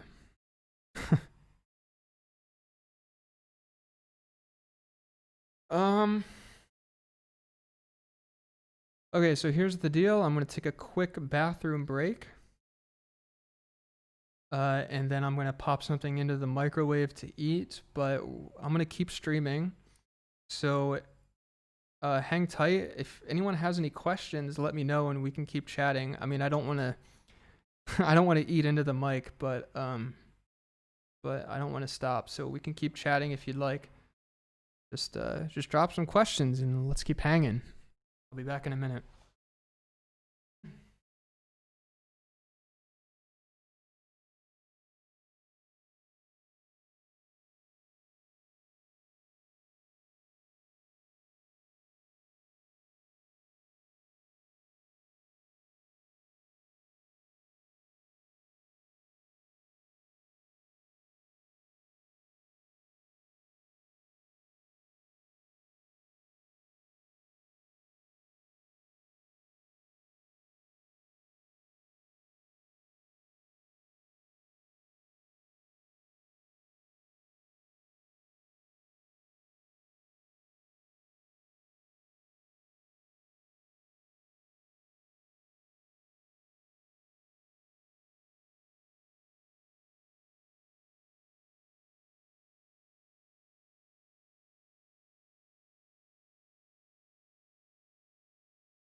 Okay, I'm back. Let's switch to this for now because we're not going to do anything in Sibelius for at least 10 minutes. You guys get to see my face. All right, what's going on in the chat? Just do ASMR. So question, what is the best music notation software and why? Oh, are we doing this now? Okay. I can't debate about notation software, but I prefer MuseScore, blah, blah, blah. Best part is MuseScore is crashing. Oh, guys, come on.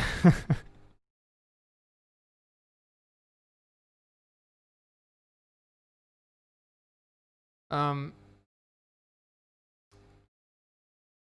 I mean, I said this earlier in the stream, but I've just gotten used to Sibelius, so it's what I use. I mean, I don't think Sibelius is perfect. It has its problems, obviously, in terms of the interface. But over the many years that I've used it, I've just gotten used to how it works and all the things that I need to do to get around its problems, and it's just what I prefer using. I've had a little bit of time using Finale, wasn't real thrilled with it. And I have used MuseScore. I can't stand using MuseScore. And also tried Dorico in the beginning of the year. I just, I'll say it again. I think Dorico has a lot of good things going for it. There are a lot of things that I like about it, but in terms of the note input, the workflow of it it's too different from Sibelius, and I can't get used to it. Like, I don't have time to dedicate to going like, I'm just gonna not use Sibelius and just pound through doing a bunch of things in Dorico, and trying to learn it. I just can't do it. Maybe at some point I will do that. One sec.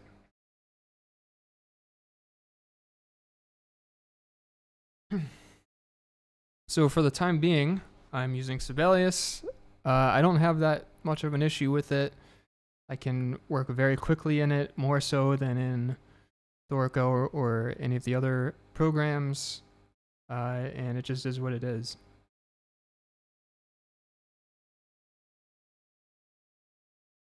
Okay. Oh, staff pad, right. Someone mentions staff pad. Staff pad is the one where you can draw with the pencil, right? You can draw the notes. Am I thinking of the right program?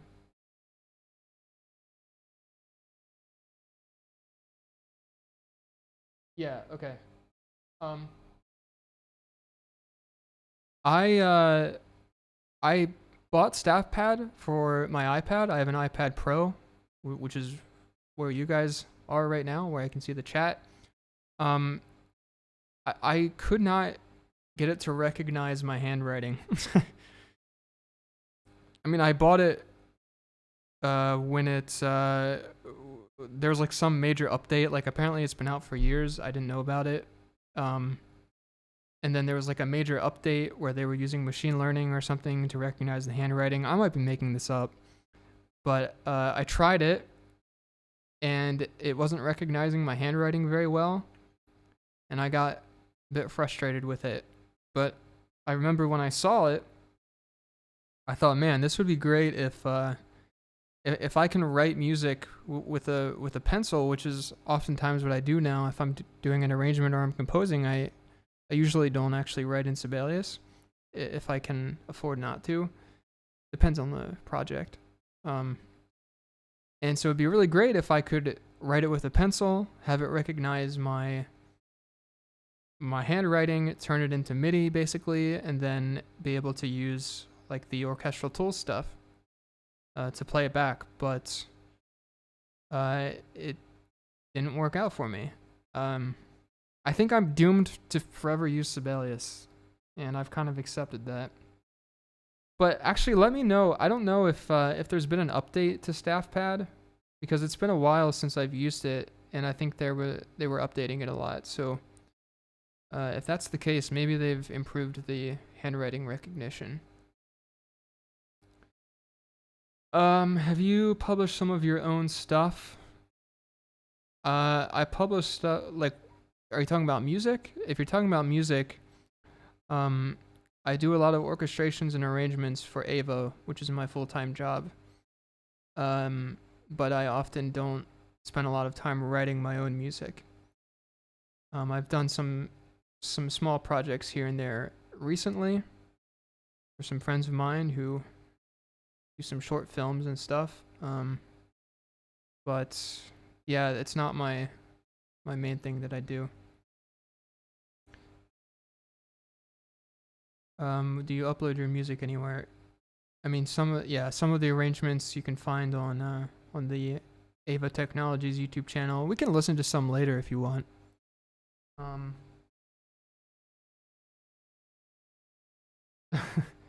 yeah, sorry, I'm getting some messages. Yeah, if you want, we can.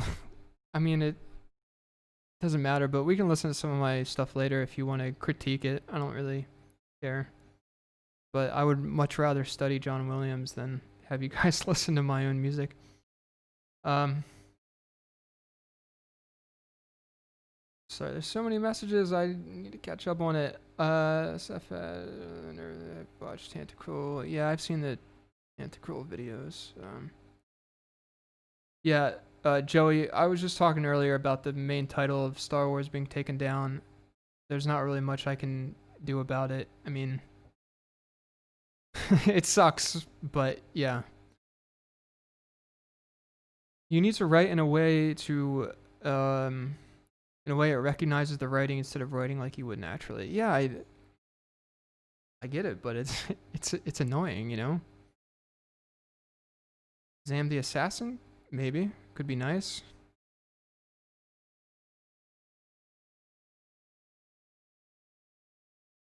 VR, what is VR virtual? Okay.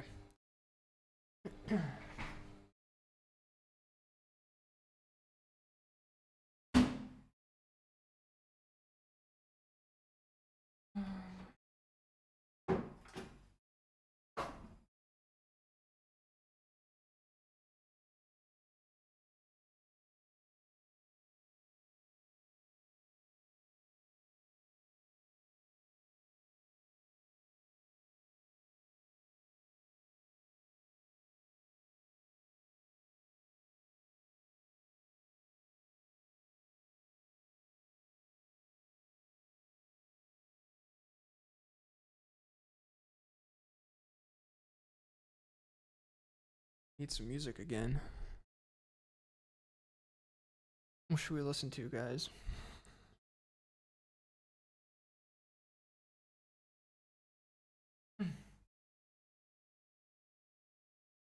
What should we listen to that is not going to get my cheeks clapped by the copyright gods? That's the real question. What if someday they develop a software to write orchestral music in VR? That would be crazy. I'm not sure how that would work though. VR is super cool though. I'm kind of excited about it. I played Half-Life Alyx at the beginning of this year. And it just blew me away. And the music is super cool too, actually. Here's what happened. So like I've been a fan of Half-Life for my whole life, right? I was always playing the older games with my dad. And so I was super excited when Half-Life Alyx came out, and I have an Oculus Quest, so I mean, you know, you can hook up the Quest to the PC and just use it as a normal PC VR headset. And so I played Half-Life Alyx. It was so ridiculous, and the music by Mike Moraski. I don't know if that's how you say his name, but it's so good. And there's like an ending sequence of the music. I don't want to spoil the ending if you don't know what happens, but like the whole last level of the game, the music is so interesting and mysterious. And I wanted to make a video on it. But one, I don't have the score to it. And two, I thought it'd be kind of weird to just make a video about the third Half-Life game music without having done any other Half-Life analyses, so I didn't.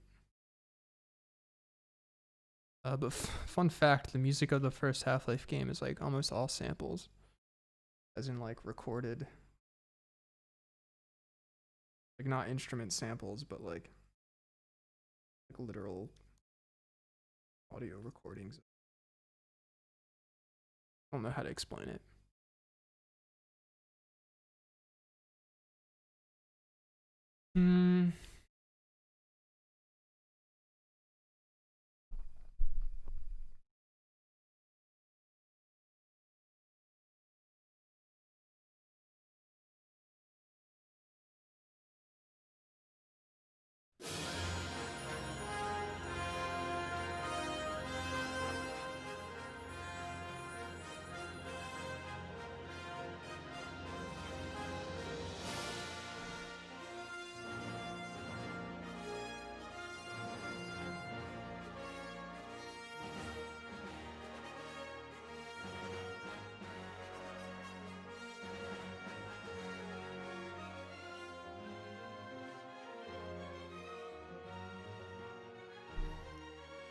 I don't know if I have any of the Assassin's Creed scores. I don't think I do. I mean, Ezio's family is great, but I don't think I can do a proper analysis of it.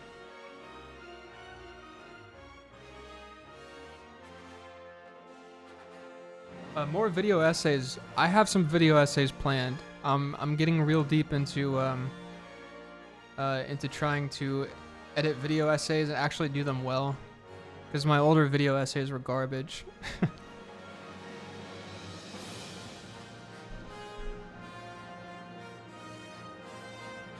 Yeah, this is Ivanhoe.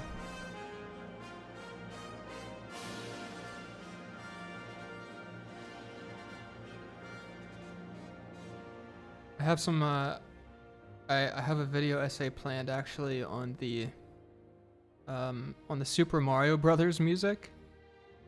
And I'm actually talking to a guy named Andrew Sharpman tomorrow. I'm going to interview him. He wrote 2 books about the Super Mario Brothers music. So I'm going to interview him and then put together a little video essay, because I've been getting into video game music recently, and I think that's a good place to start. You know, I think the Super Mario Brothers music is kind of a huge turning point where like video game music kind of got interesting. Before that, it was like 4 notes. And that was like the music you got in a game. And I have some interesting things to talk about with the Mario music, and I hope you guys will like it. I know it's not film music, obviously, but it's still very interesting to me.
Dude, Gordy's soundtrack for the Star Wars Battlefront games is killer. Wait, I think my favorite. God, why does my iPad keep freezing? I can't. For some reason, after I updated my iPad OS, now when I try to do the AirPlay to it, it freezes after like 10 minutes. I want to play something for you guys. Okay, so I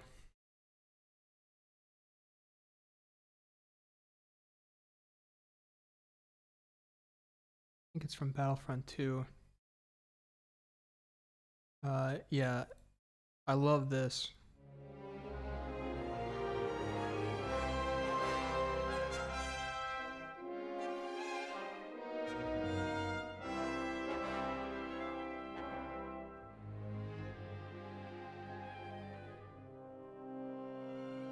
I mean, this is like total prequel vibes.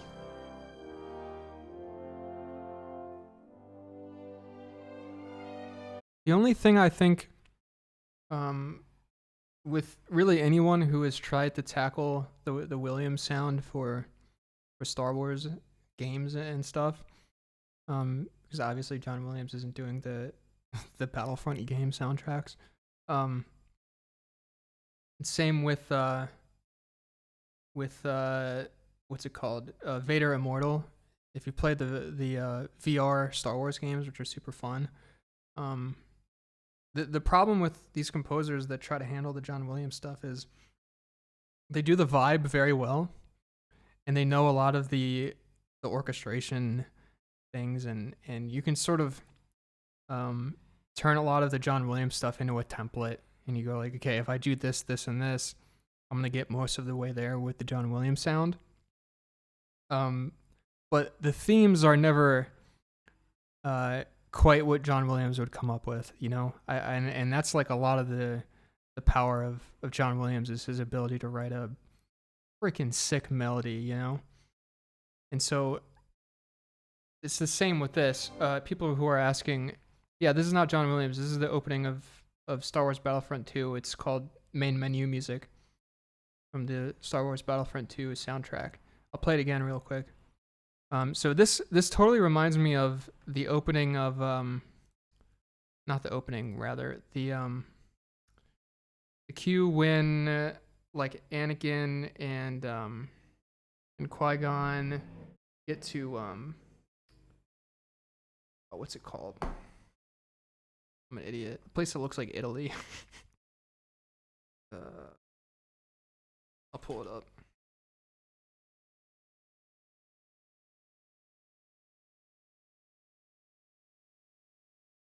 Except the problem is Disney is going to block this completely.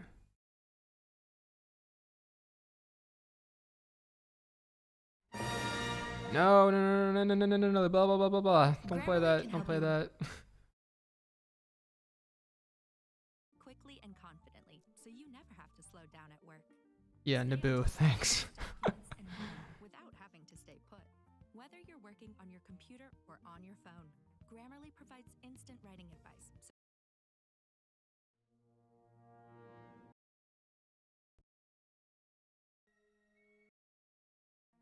Wait, no, no, no, we want... Oh, I'm an idiot. It's in episode 2. You guys probably know what I'm talking about.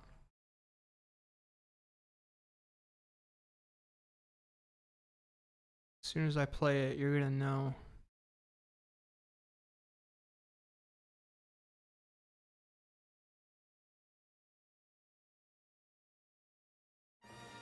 No, no, no, no, blah, blah, blah, blah. Don't play that. Don't play that. Where is it?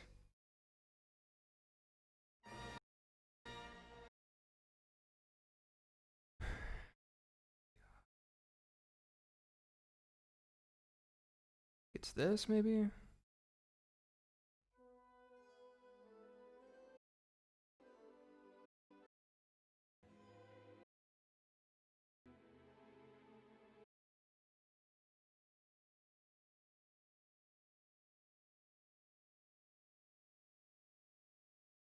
You guys know what I'm talking about? What's the cue called when they get to Naboo and they cut and it's right after the bigger fish cue? You know what I'm talking about? You know, they go through the water, I think, and then they pop out of the water in the lake, and they're like at Naboo, and then they're sneaking around. Like, am I stupid? Why can't I think of the name of this cue? Oh my gosh, it's driving me nuts. But it reminds me of this Battlefront 2 opening. That's why I was that's why I'm going to it. Departing Coruscant. Maybe that's it.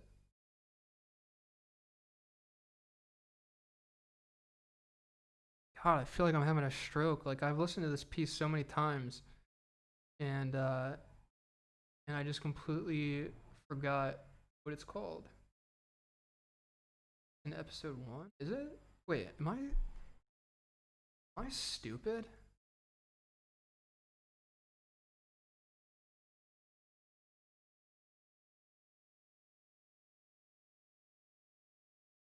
Need Palace Arrival. That sounds right.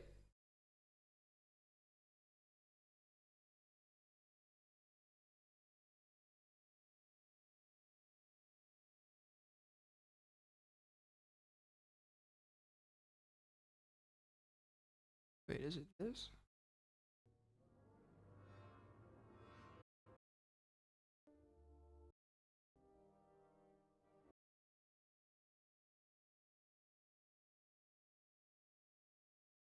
This is such a trash stream. It's just me trying to figure out how to do basic things. Okay, maybe it's this. Yeah, here we go.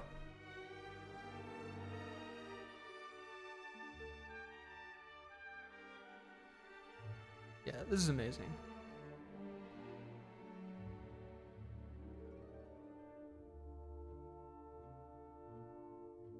Yeah, right. Okay, so this is, yeah, Theed Palace Arrival. Okay. This is the opening of Star Wars Battlefront 2.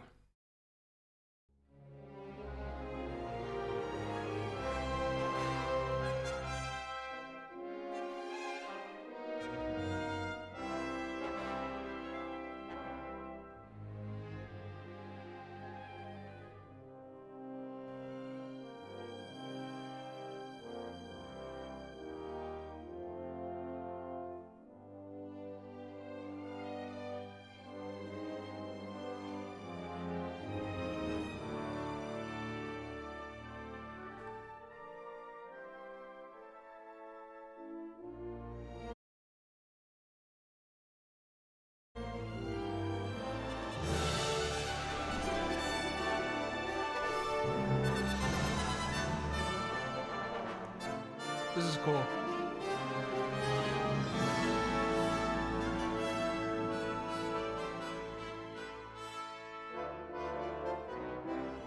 This is total, wait.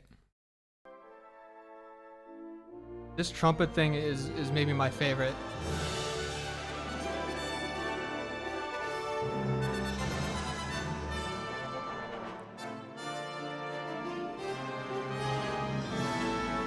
Is that straight up from the music with the what's it called? Pod race. Like it kind of sounds like it's actually a quote. If it's not a quote, then it's very good. Like it's a very good Williams approximation.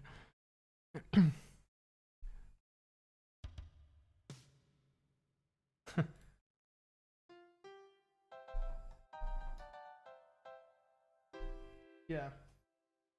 Just planning major triads, baby.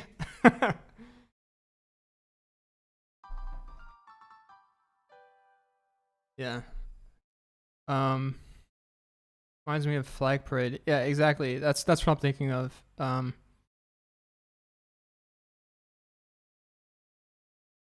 I'm not sure if it's a direct quote of like a riff from Flag Parade or if it's just if it just sounds similar.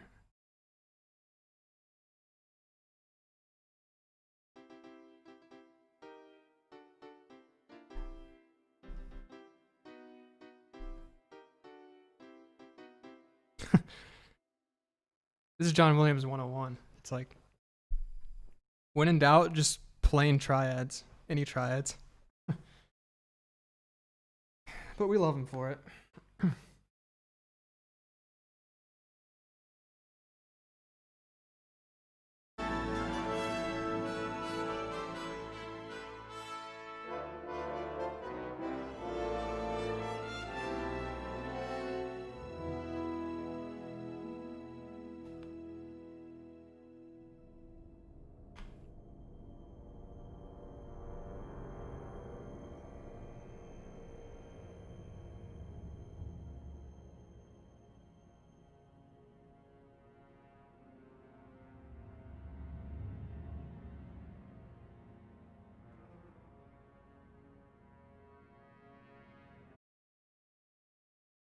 Here, let's listen to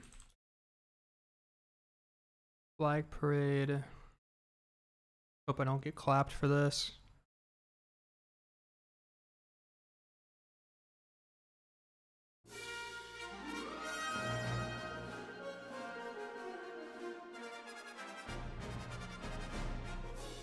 Wait, yeah, that's is that it?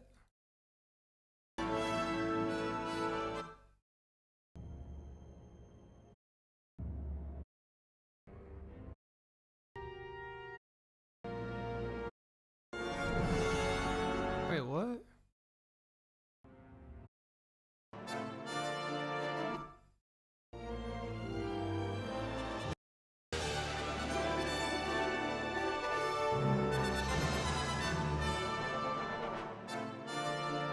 Yeah. Yeah, okay. It's close, but I mean, whatever. it's pretty. I think it's pretty obvious what the idea was.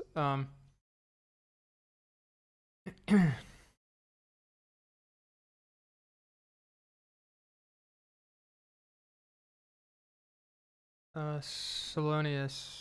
When I'm trying to write complex orchestral music, it sounds like chaos, while John Williams sounds like heaven. It's a hard balance, you know. And really only John Williams can do John Williams for sure, you know. We can all try, and I think it's a fun ideal to strive for, but it's like, let's be realistic, you know. If I'm ever, let's say, 1% as good as John Williams at writing music, then I'll die happy. Brad, do you consider competence at playing a musical instrument as important to composing, arranging? Did you study piano or any other instrument?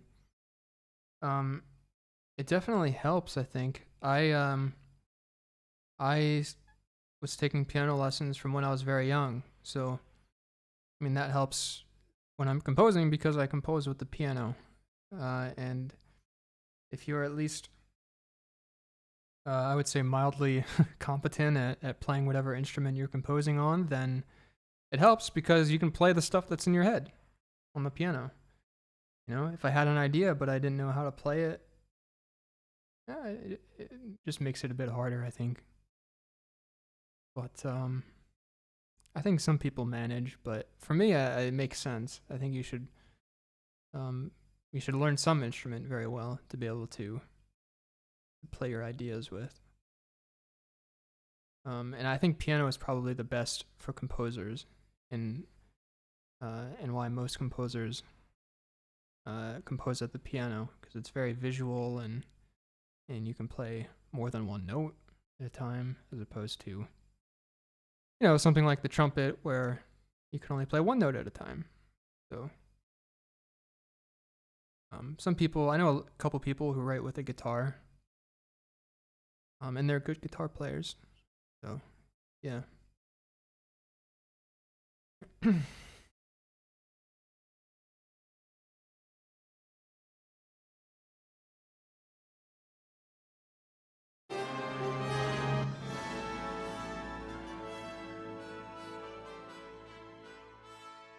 That's true. Erica, yeah, you should also know, I mean, I think you should be really good at an instrument to compose with and to sort of free yourself from whatever constraints you would have if you didn't know how to play that instrument. But on top of that, you should totally know the limitations of the other instruments as well. I mean, and then push them to their limit, man. That's the thing. Learn their limitations so you can give them something challenging, you know. Dude, we did with Ava, we did a concert like maybe a year ago or something, and I did a couple orchestrations for the concert. It was not a full orchestra. I can't remember how many people or how many musicians were playing, but I did some arrangements for it, and was trying to do some crazy stuff, you know. But we only had one rehearsal, so I was trying to keep that in mind.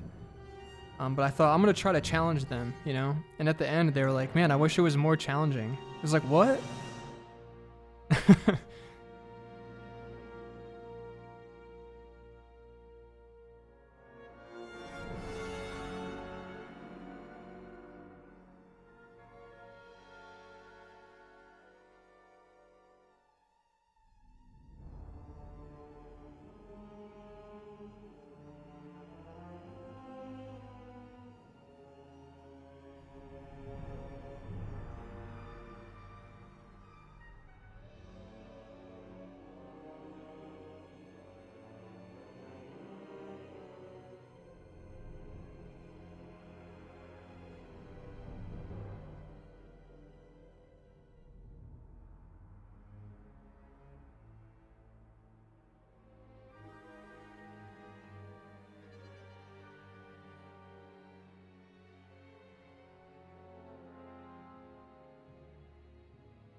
All 16th notes.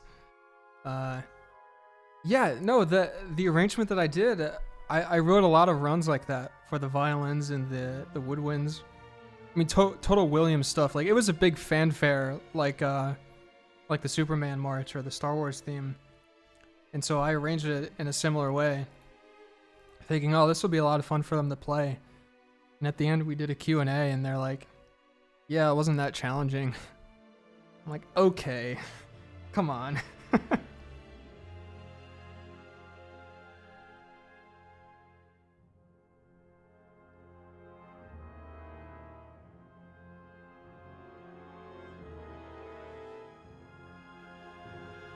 Any plans for Close Encounters? Yeah, I want to do the ending of Close Encounters for sure. But it's a beast of a queue, you know? I guess it's several queues, but...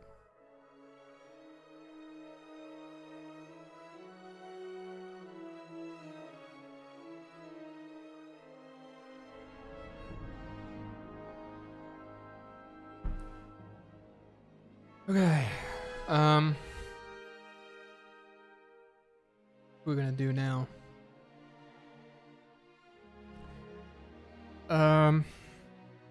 Alright, back to Superman.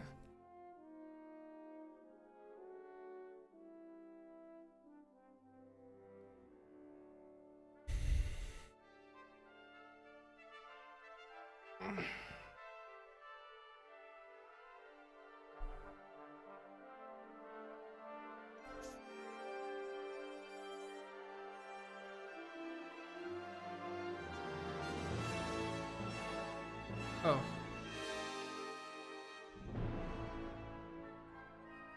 You guys can't see my screen, I just realized that. Let's get back to analyzing stuff. Or analyzing stuff. They're stupid. One sec.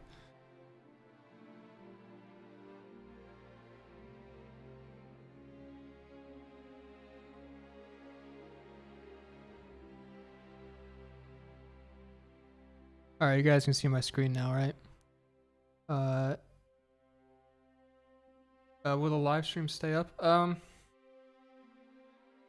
don't know. To be honest, you didn't really miss much. I was just, I was like deleting empty staves. That's what I was doing. I guess I can, I won't publish it, but I can keep it unlisted and then just grab the link and you can watch it back if you want.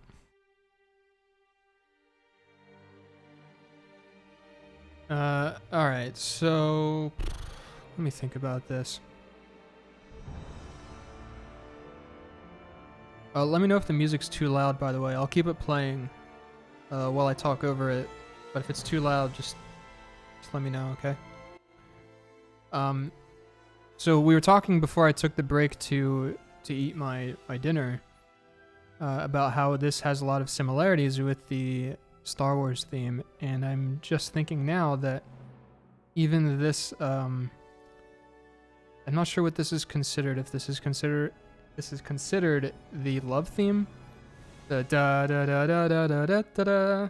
I don't know if that's what that theme is technically called, but let's call it the love theme for now. Also gives me a lot of Star Wars main theme, Section B vibes, right? When the violins come in after the main trumpet theme.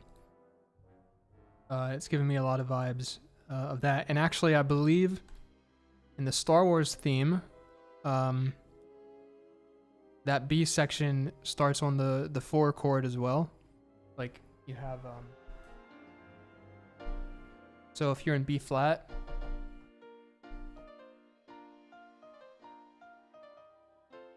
And then I believe that the B section starts on the 4 chord. Yeah, it does. And here, we're in C. Right? And then the B section here, which is the love theme or whatever this is. Also on the 4 chord. Or you might interpret it as a minor 2, minor 7 chord. But I think functionally they kind of serve the same role. So some similarities there. Let's see.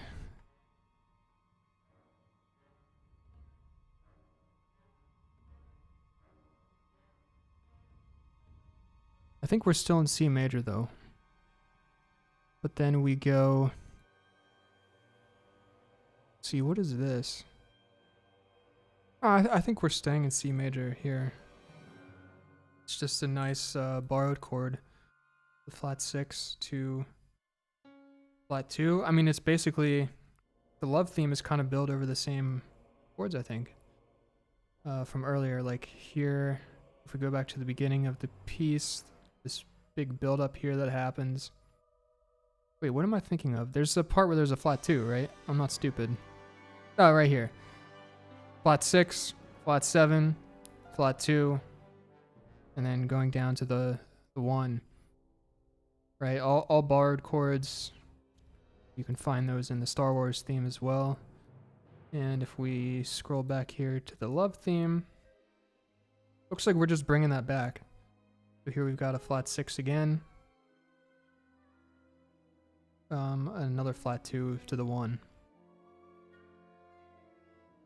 Which is nice. We have some unity in the language between the two themes.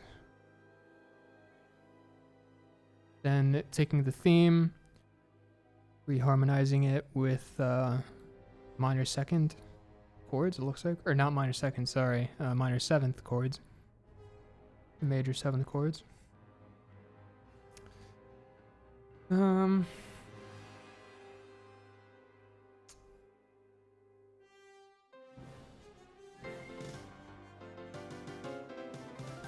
Another flat 2 to the 1.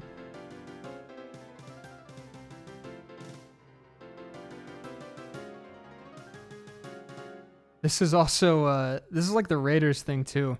You know how in the Raiders theme, right? We're diatonic for most of it.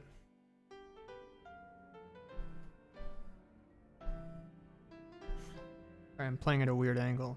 And then we hit that flat 2 at the top. It's sort of a nice little change of flavor. Little dash of paprika. And in here, we're doing the same thing where we're hitting that top note. Da da da da da da da da da da da. And he's harmonizing it with the flat 2.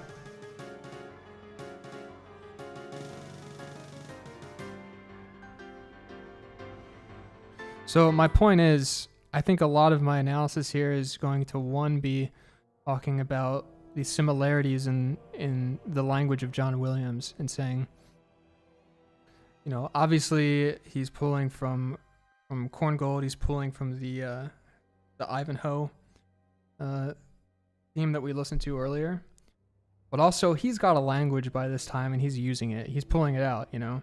He's going, oh, you want me to do the thing that I did in Star Wars, the thing I did in Raiders, and he's got his thing going by this point. Can barely hear that. Oh, what can't you hear? Can you not hear when I play the keyboard or the sibelius? If I play sibelius here, if you want, I can turn the music down.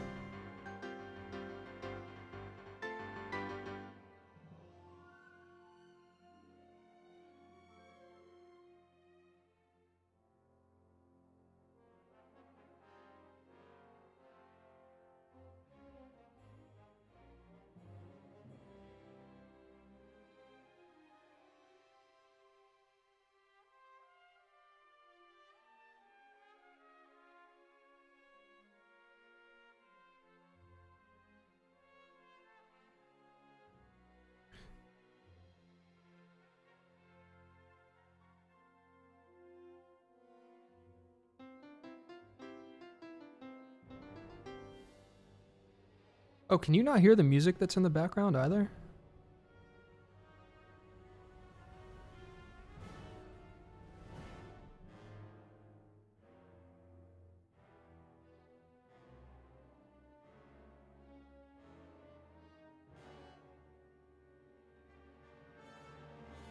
Okay, should I keep playing the music? Should I turn it down? Let me know what you guys want.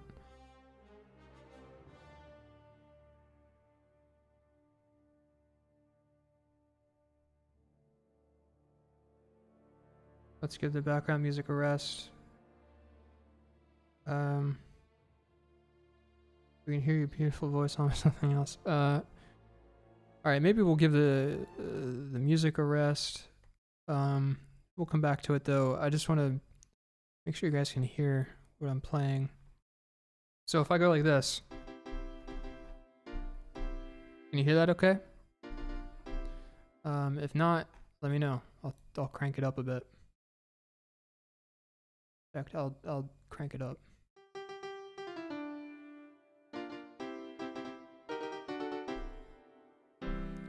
It's harder to play than you think.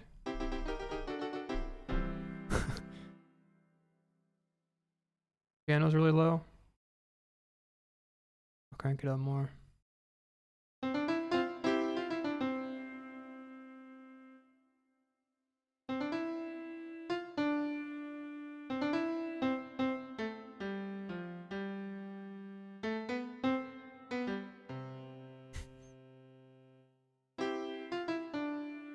It's just the Sibelius MIDI sound, so you're not missing out on a lot.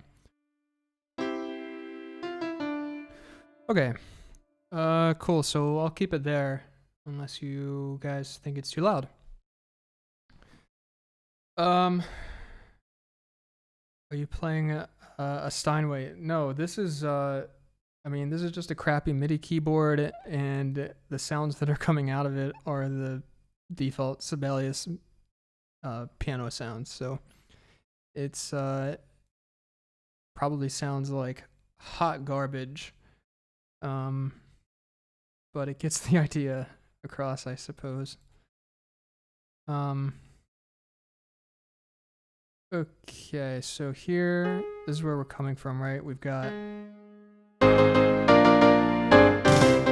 Oh, I think we're clipping a bit, actually. If I'm going to do that, I think I need to crank it down.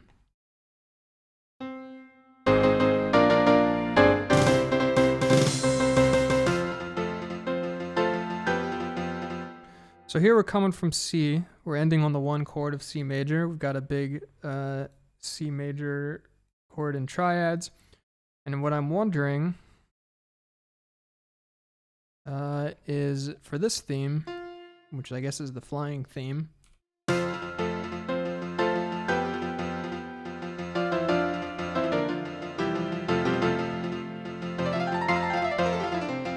So I guess we're in F now.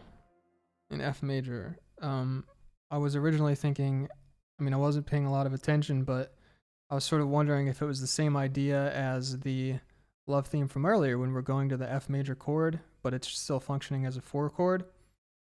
But I think now we're just fully diving into F. And not only F, but I guess it's F Lydian, because we're going to that G. Yeah, so...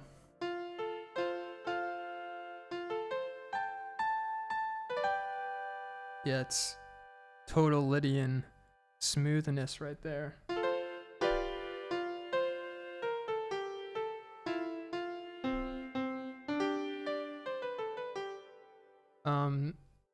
Yeah. Okay, so do you have any formal education? Yeah, I studied music composition in college, and focused a lot on film music there. But then we are leaving Lydian because now we've got the 4 back in there, the B flat.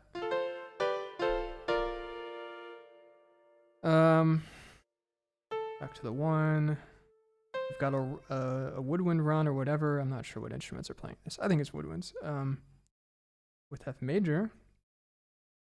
It's kind of interesting. It's like we're not really committed to the Lydian thing.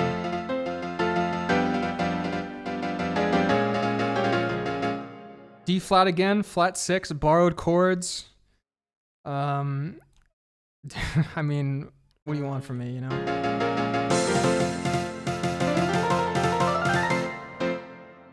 So the love themes that John Williams writes are always kind of interesting because there's the harmonic language changes a lot within the theme, and I think it's very intentional because in a lot of these films, the relationships, the romantic relationships, are very unstable, to say the least. And I think the idea might be, and I'm speculating, but when John Williams is taking this or G major and playing the 2 minor 7 flat 5,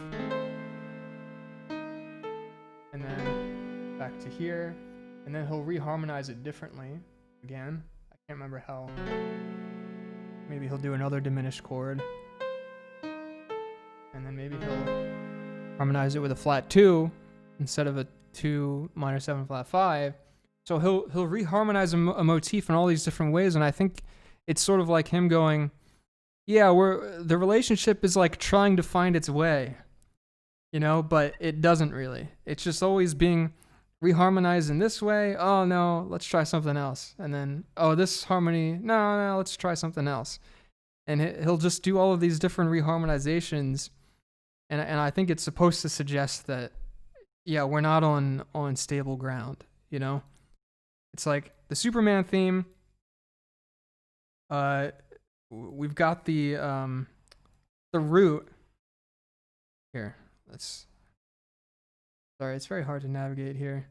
We've got the root playing this rhythm almost the whole time through this arrangement. And like this thing, the da da da da da da da da da da. And the harmonies of the Superman theme don't really change that much. Why? Because Superman is like, he's always there. He's always gonna save the day, you know? He's like the order.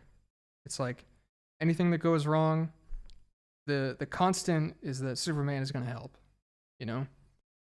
When you're talking about the romantic relationship, it's like that constant isn't there. It's like, well, maybe, who knows? Maybe we'll break up. So that's my thought on that. And so if we look here, it's like here we've got the melody being harmonized with the G major, and then well, we have the brief 4 chord there, which is not Lydian. And then here it's harmonized not as a G major, it looks like. Oh no, it is a G major, sorry. Wait, what am I talking about? Oh yeah, because we're back in F major again, not in F Lydian. Then we've got the flat 6, of course. Back to Lydian briefly, then back to, yeah, okay. It's not as obvious in this love theme than some of the other ones, but in general, I think that's what he goes for. And what is this theme? Is this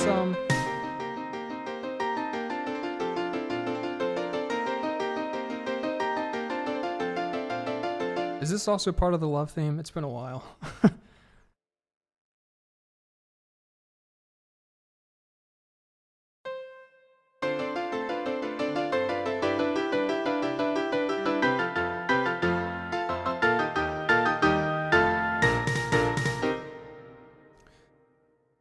That doesn't change too much. I like this little counter melody up here.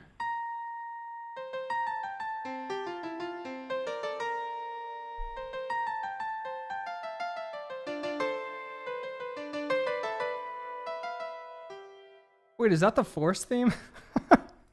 Wait a second. Did you guys hear that?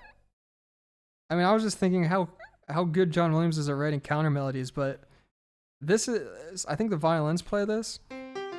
Wait, listen to.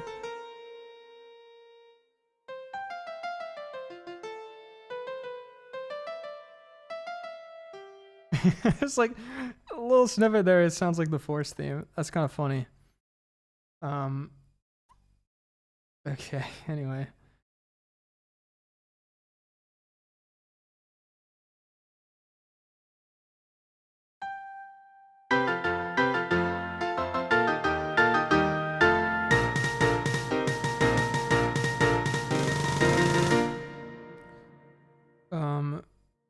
is this exactly? Oh, so here we're back to the Lydian thing again. Wait, are we in F major still? Yeah, we are. No, we're not. No, we're not. So this theme is in B flat major, it looks like.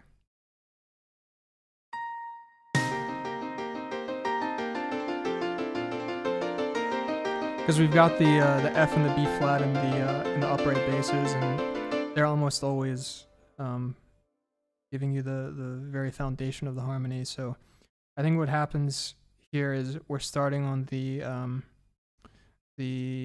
2 chord, the minor 7, going to the 1 chord, the B flat, back to the 2, back to the 1. Or you might interpret this also as a as like a 4 chord with a 6, or it's the same general idea. And then what is this? G's, well, what would that be? A 6 chord of some kind. And then we're in B flat and we're landing. See, okay, this is weird actually.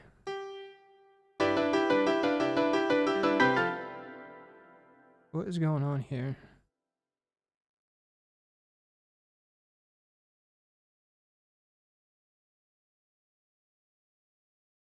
Yeah, that part of measure 67 is the love theme. Wait, you're talking about? Oh, like way back here. Okay, yeah, I remember this. This was like kind of corny with the voiceover. Yeah, I gotta admit, this is kind of, when I heard this, it's a little bit corny, the full version of it. But okay. And then this is just part of that, I guess, or an extension of it.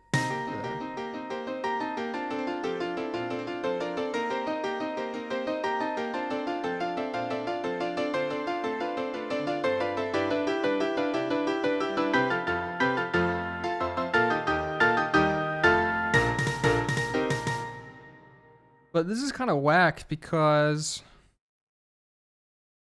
I mean, it feels like we're in B flat, I think, here.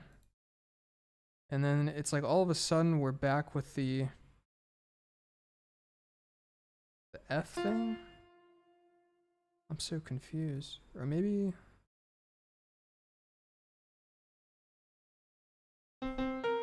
No.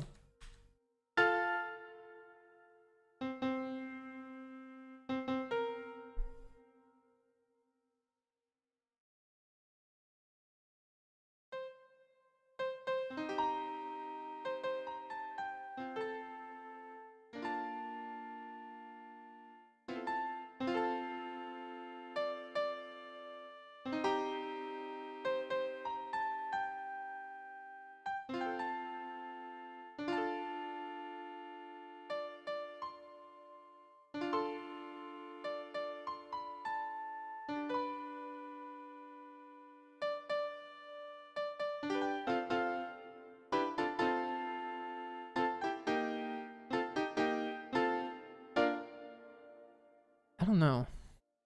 What do you guys think? I feel like we're definitely in... Actually, I don't know.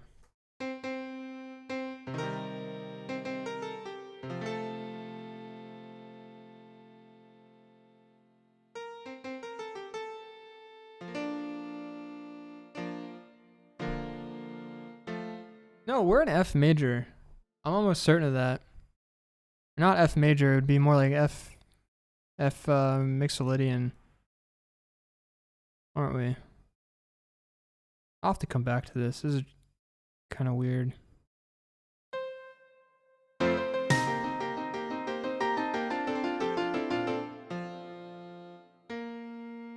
Or not.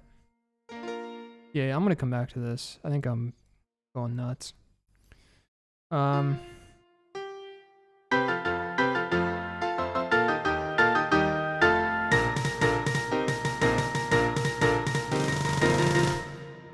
So we use the F to in any case, we're using an F chord here to pivot back to B flat, and that's very obvious.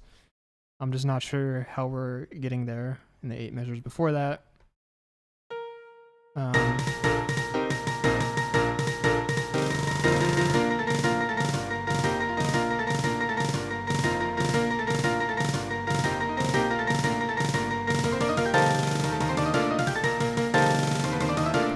Now, this right here is the juicy stuff, I think, of the Superman theme. Whenever we hit these big chords,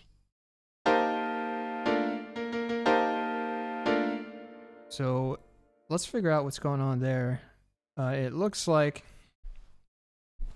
if we look in the bass, because the bass are pretty consistently playing the root, it looks like it's supposed to be some kind of a 4 chord.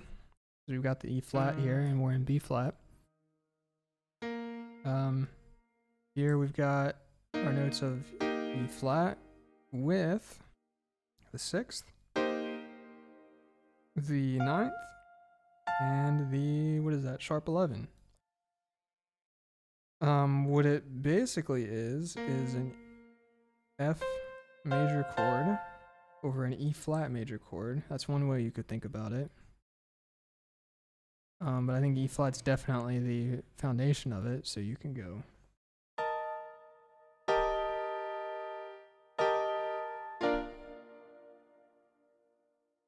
As you weigh.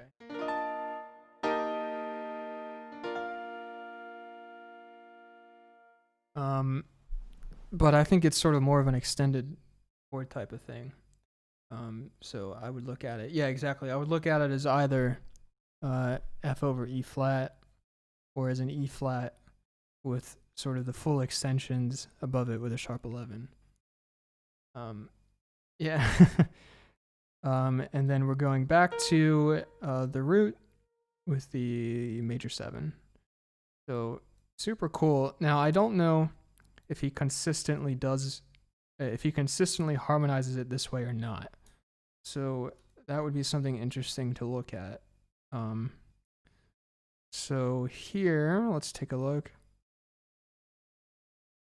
Well, this is a similar thing, but, well, no, actually, let's not look at that. Let's keep it, let's look for instances of the same thing. No. All right, so here we're in C major, F, we got the 4 on the bottom. We've got a major 7, major 9, sharp 11. Yeah, it looks like it's the same thing. Although, did we have the 7th in there, the major 7th? Because here we've got an E. We did not have that before. No, we didn't. So here it's 4 chord with major 7, major 9th, and sharp 11. It's a little bit different. But that's okay.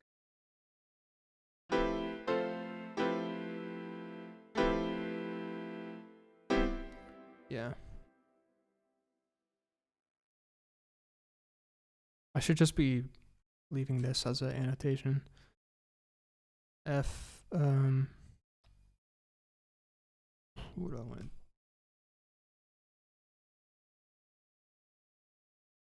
Oh, that needs to be a lot bigger.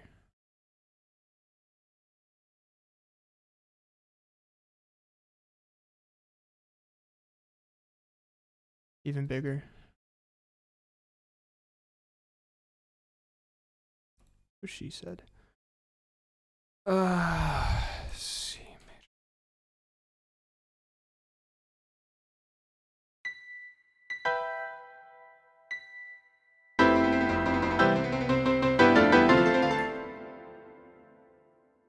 Would be the same here.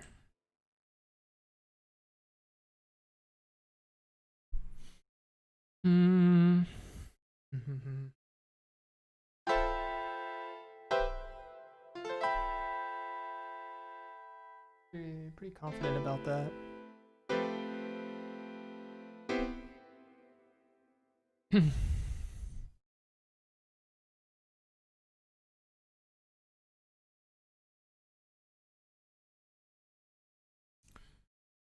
Is it the same elsewhere? Here we've got F, major 9, major 7, sharp 11. Yeah, it's the same. So it only gets different later on when we go to, where's the next iteration of that theme?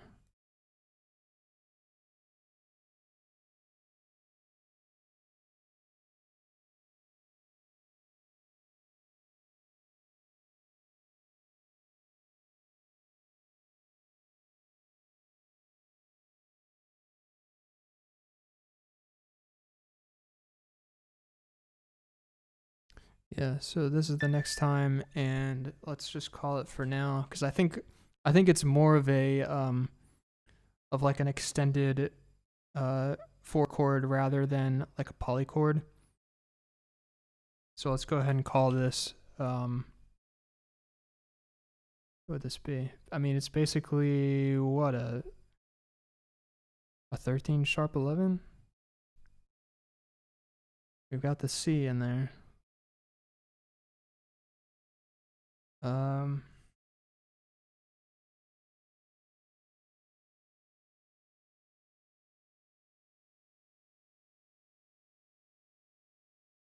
Just missing the major 7. I think that's right.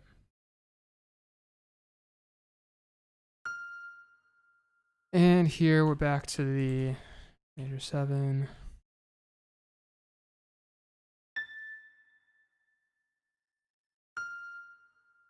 These are just, I mean, diatonic triads, I think, with a bass line running in contrary motion. I mean, these are kind of going up, these are going down.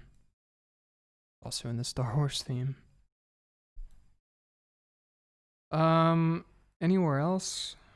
Do we do those big chords? Those are kind of interesting. Oh, this is sick. Yeah, this fat boy right here.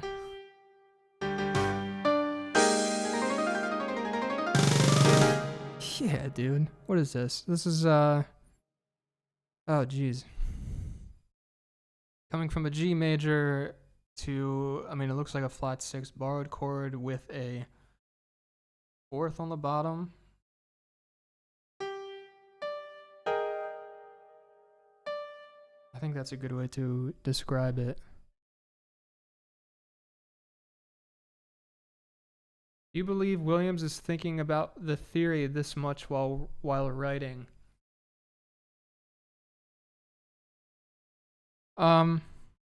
No. The reason that I say that is because I think he's definitely informed a lot by theory. I know for a fact that he's studied like a ridiculous amount of theory books, and he's definitely like very well trained in his craft, obviously. But I think he's so experienced, he's done it so much, he knows it so well that he isn't thinking about it that much, if you know what I mean. Like it more comes naturally to him than it does for me, because I'm 25 and just nowhere near as talented as he is. So I think he's informed by it for sure, and thinks a lot in terms of jazz harmony. Not all the time, but for a lot of things it's pretty obvious that he's informed by jazz harmony, but he doesn't have to think about it, I'm pretty sure.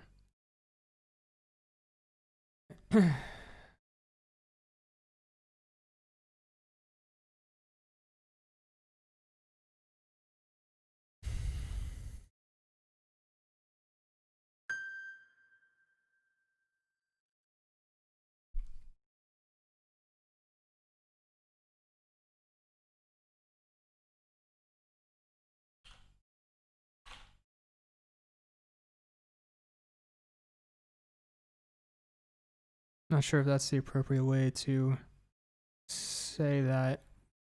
See, here's one of the differences, I think, between how much Don Williams would think about theory and how much I do. And the truth is, if I was writing this, I wouldn't think a lot about what to call this. I just know that if you go, that has a certain sound to it, and it sounds very heroic, sounds very bright. But if I was just writing this for a film, I wouldn't think about, is this an E flat add 4, or should I just label it as an E flat with an A flat in the bass?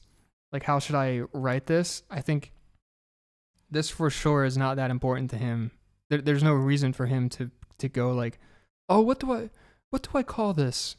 You know, it doesn't matter, because he just needs to write it down. It needs to sound good, and that's like the end of the story. You know, for me, it's like the thing that I'm putting out there is like my description of what the things are. So I have to think about it, I think, a little more.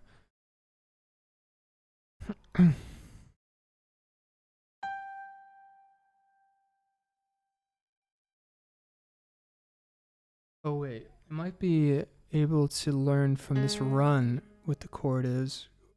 Sounds like an A flat without the third. Wait.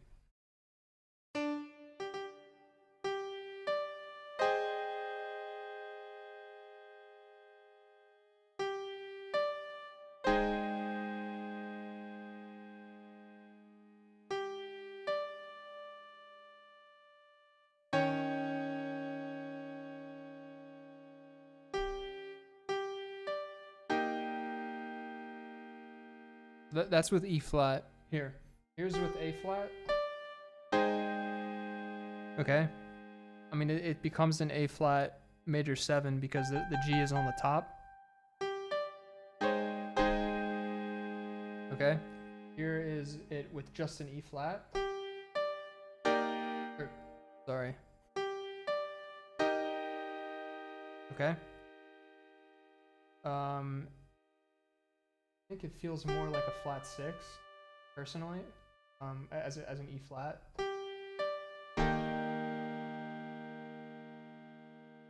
What do you guys think in the chat?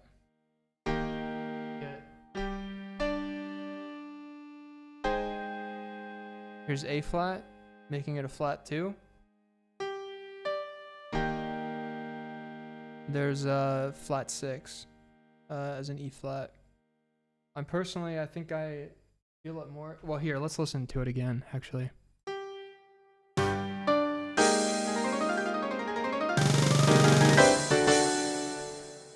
I'm personally leading towards flat 6, not just because of this, but like he kind of does this a lot at the end of his pieces. Like this would not even be the first or second or third time that he like landed on a flat 6 at a climax like this. But I get it. I also think, what is this a fragment of? This is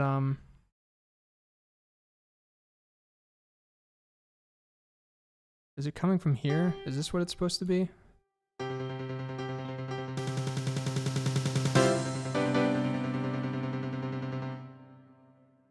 Dun, dun.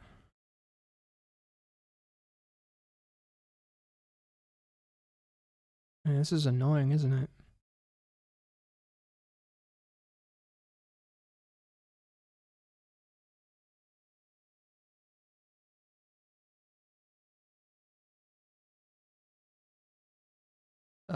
A flat sounds more like it. I mean, it looks like an E flat over A flat, but sounds more like an A flat major 7 with no third. I think I hear the flat 2 more. All right, looks like people are thinking more of the flat 2, so I'll leave it like that for now. So we're talking A flat major. Well, I guess it would be A flat major 9. We've got the B flat in there as well. Yeah, no third.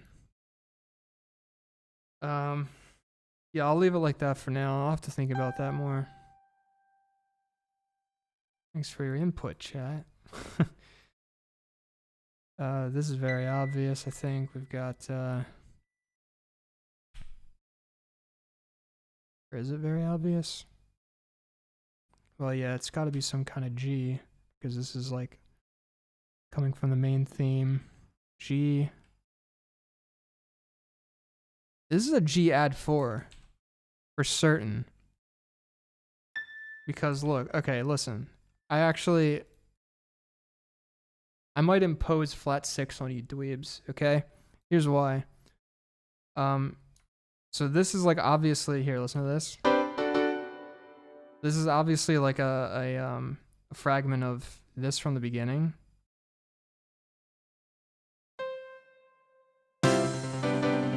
Right? And this like is so clearly voiced as like a 1 chord, a C major chord with a 4th going to the 5th, which makes a lot of sense. And that makes our add 4 canon, okay?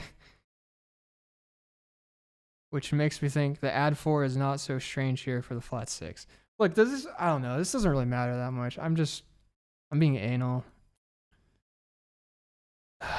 John Williams definitely did not think about it this much. He's like, oh, that sounds very nice. I'm gonna do that. And the director was like, okay, cool. Sounds great, John. Thanks.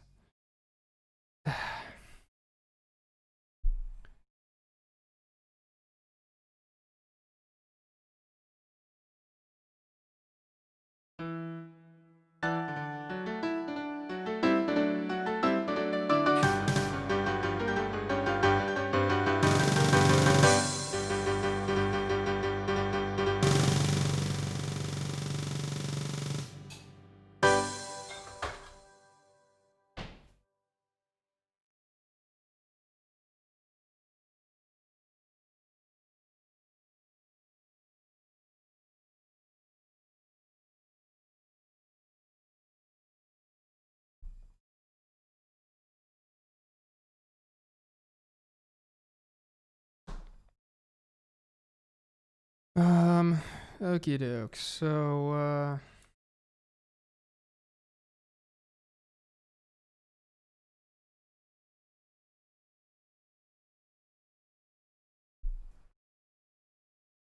how you guys doing? You guys okay? You bored? I hope I'm not boring you.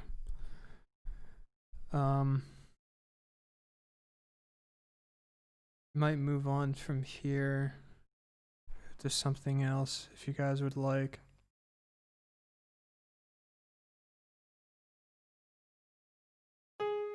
Let's do some harmonic stuff, which is very obvious.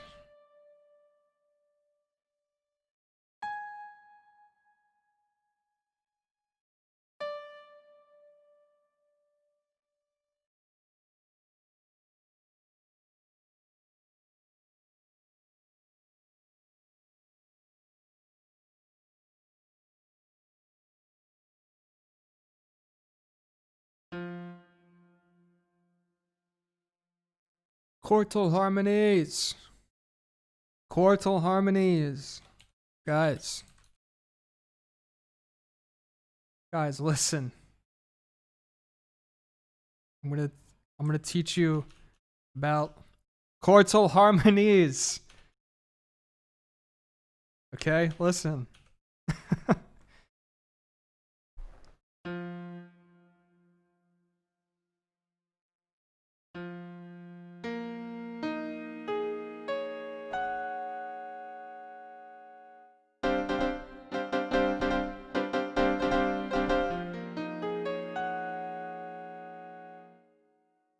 Fun stuff. What are quartal harmonies?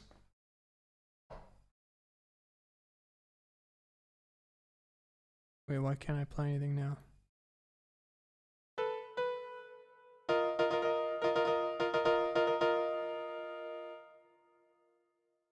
It's getting juicy, okay? Now,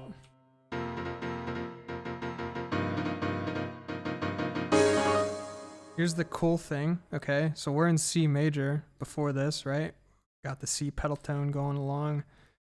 And here, I wouldn't identify this so much as a as some kind of F chord, but if you wanted to, you could say, oh, it's an F sus4, right? I think it doesn't matter. These are like the things that, I mean, who cares? Like John Williams was not thinking about this. And you could also call this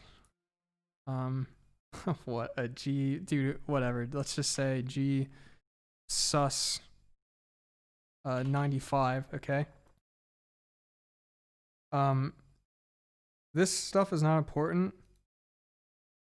This is important. Quartal harmonies. Okay?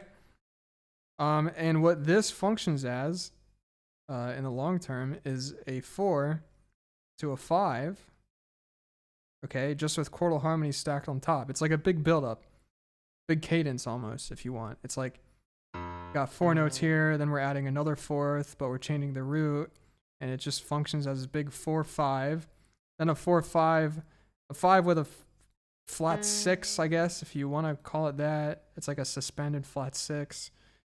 And then back to the 5 sus4 to the 1. It's just a big extended, I guess you wouldn't really call it a cadence, but you know what I mean. Maybe you don't. Am I explaining myself well? I feel like I'm not.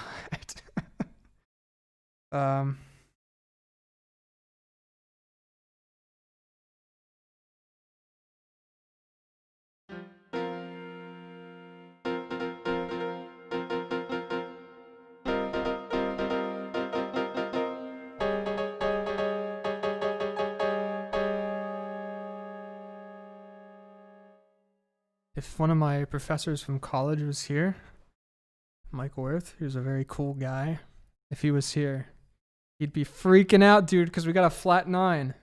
Check this out. We got a G and then an A flat above that. That's a flat 9. Mike Worth hates flat 9s, dude.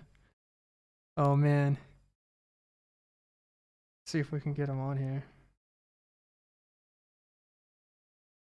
Oh, he actually just messaged me. Watch him message me and be like, dude, I see you with those flat 9s.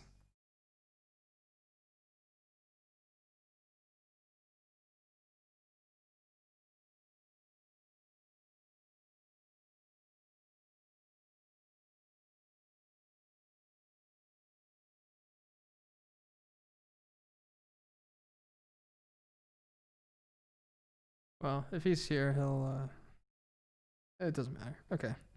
I don't want to bother him right now. GSUS 95. I'm gonna get rid of this too. What's important is this. And I'll expand on that later. This is a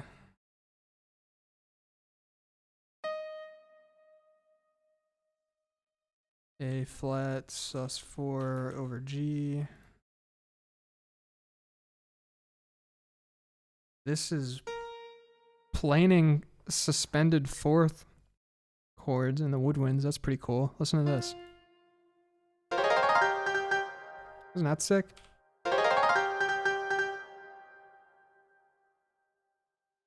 Guys, tell me how sick this is, okay? If you don't listen, if I don't see everyone who's here right now, if you don't write in the chat that this is sick, I'm banning you, okay? I mean, who thinks about that? Who goes like, oh, like we've got these suspended 4th chords, right? And then like John Williams was like, oh, what else can I do? I know. Wait. He goes, oh, I know what I can do. What is that?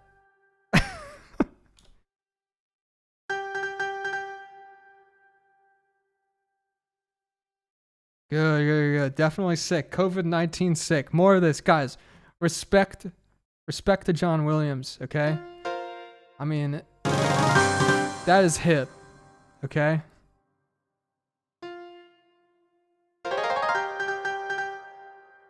Alright, I'll stop playing it. Sick sus, bro. Okay, sick. Please no van. Okay, cool. This, yeah. This is what I like to see. Oh, you guys are funny. Okay. Just gotta respect the man, you know? The man comes up with something sick, we gotta thank him for it, you know? Also, there was something else I saw that was cool. This stream is getting derailed. It's getting late. It's not that late. In the love theme? This isn't the love theme, but see, this is, I like this. I love when John Williams does this. It's like, this is the B section of the theme right here. You know, when he does this.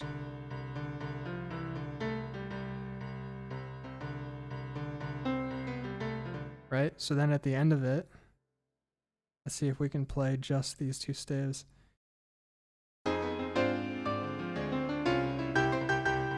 Then he just brings in that motif for like 2 seconds from the A section. It's such a nice little touch, you know. What is planing again?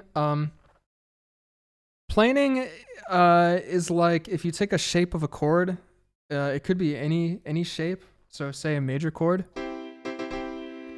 and you just move that shape around without changing the shape.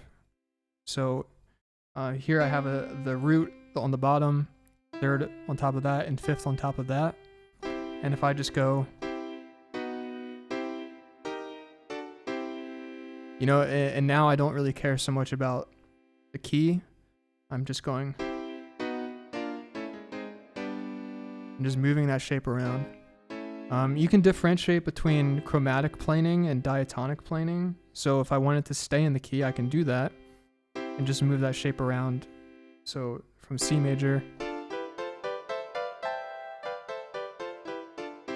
So there I'm changing the shape a little bit to adjust to the key. So if I want to move the shape up, you know, now instead of a major chord, I have to make it a minor chord so it's in the key. Chromatic planing is if I just don't care. I'm going to keep the shape exactly the same. Everything's going to be a major chord, but I can move it to whatever note I want. It's very common in jazz, which is where I think John Williams kind of picked up on it. But you can see a lot of other not jazz composers use it, but you know, like Debussy. Yeah, it's like parallel motion. There's I think a couple different names you can give it. I always call it planing because mostly I studied jazz in college, jazz theory. But yeah, you can call it parallel motion. And John Williams does this all the time. Like almost, I'm not gonna say too much because I love it every time he does it, but you know, you can do it with the major chords, you can do it with minor. This is how he does his creepy minor stuff.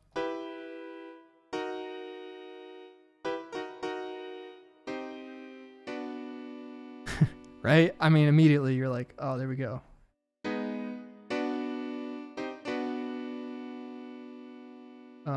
And then, you know, in this case,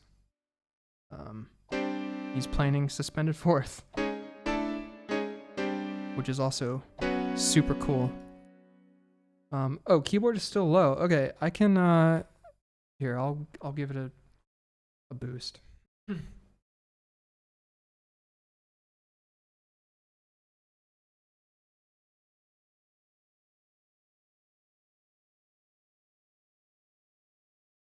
I wish I could have the keyboard a little more comfortably in front of me because it's kind of awkward. I'm like playing keyboard like this, and it's not very comfortable. But unfortunately, it's like I have my monitor right here. That's you guys, and then my typing keyboard, my mic. I mean, I have almost no space to move it. So I'll think about how I can do that for another time. How about this?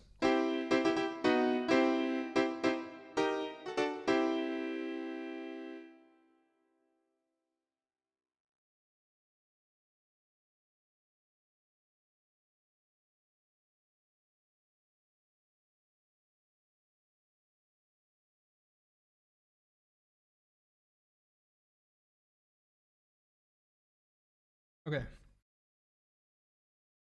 Another cool thing is I was talking about him bringing back that first motif right here, just the fragment of it. But really, he's using not necessarily a fragment of the motif, but this rhythmic motif that he's got going through most of the piece, which is this thing, right?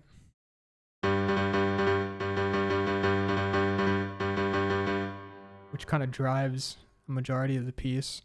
But even in this this love theme, he's like, oh, you know, I can't really have it be this incessant ostinato because it makes it feel very militaristic, and this isn't supposed to be militaristic. This is supposed to be very sweet, you know. So instead, I'm going to move it up here in, I think it's the woodwinds, just these little fragments, and it's kind of simple. Like, it's almost obvious to go like, oh, I'm just gonna take this driving ostinato and if I want it to sound sweeter, so I'm gonna put it not in the cello and the bass and the trombones, but I'm gonna bump it up 3 octaves and put it on the flutes. It almost seems obvious, but I think that's kind of the genius of him, you know. Is actually, it's maybe not so obvious to everyone, but in retrospect, you look at it and you go, well, yeah, that makes a lot of sense. It just makes everything so cohesive. So here we go. It's like reminding you where we came from.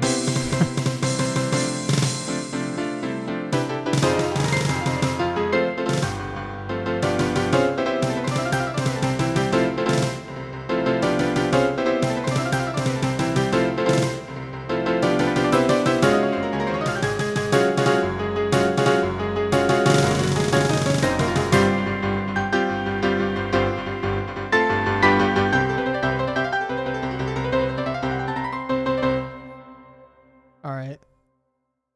This.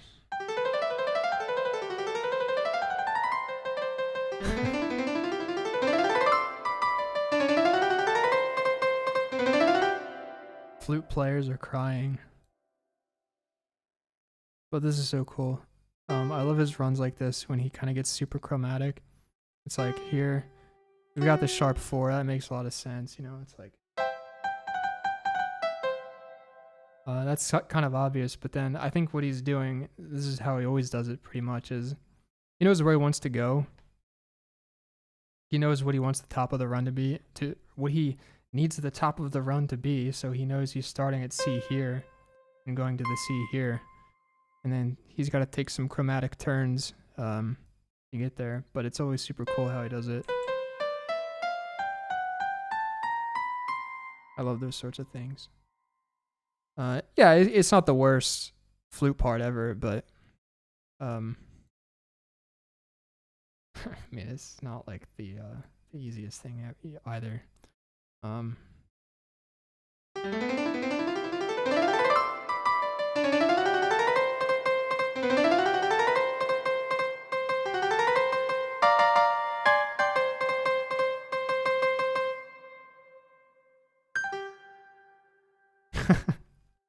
Oh, this is cute.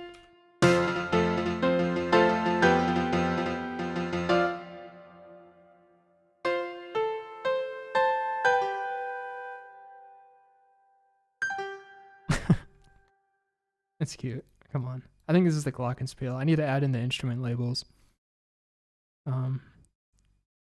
This is sort of, I think, the same thing as in the Imperial March. These types of little accents on the downbeat.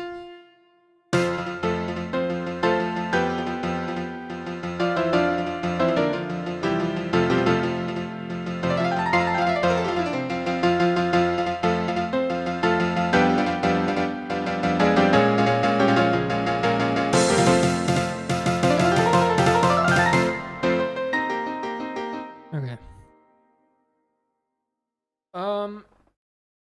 All right. So, I think I'm going to leave this piece here. This is something I usually do when I'm doing an analysis, is I spend some time just going through it like this, writing down some things that seem kind of obvious, at least when it comes to the harmonies. Like, I was writing down these chords at the beginning here because it's super obvious what they are, and I'll probably do that for the others tomorrow. But most of it, most of the beginning of when I cannot speak, most of my time when I'm starting to analyze something is spent just trying to think about what angle I'm going to come at this with and what things I want to talk about. And in this case, I definitely want to hammer home some of the influences and say, look, this is for sure this is a very comfortable part of John Williams' language, and he's sort of pulling from not just other scores, like the Korngold, and the Ivanhoe, but also from himself, like literally, Raiders, Star Wars. I can't think of what else from that time period that he would have already done, but I'm sure there's more. And a lot of this is coming from that stuff. There's definitely patterns in this man's work that are worth pointing out. I want to talk about these chordal harmonies for sure. I want to draw some attention to this. Is that sick? And you guys know that. I know you know that. I want to focus on the form, the structure of the piece overall, and say, I'll make a little graphic. Again, might do that tomorrow. That would require me to figure out the key. I still think this piece is 4-1, this part in F. Wait, are you talking about that like love theme thing that comes later that I couldn't figure out, right? Yeah, it might be. I'll come back to it tomorrow with fresh ears.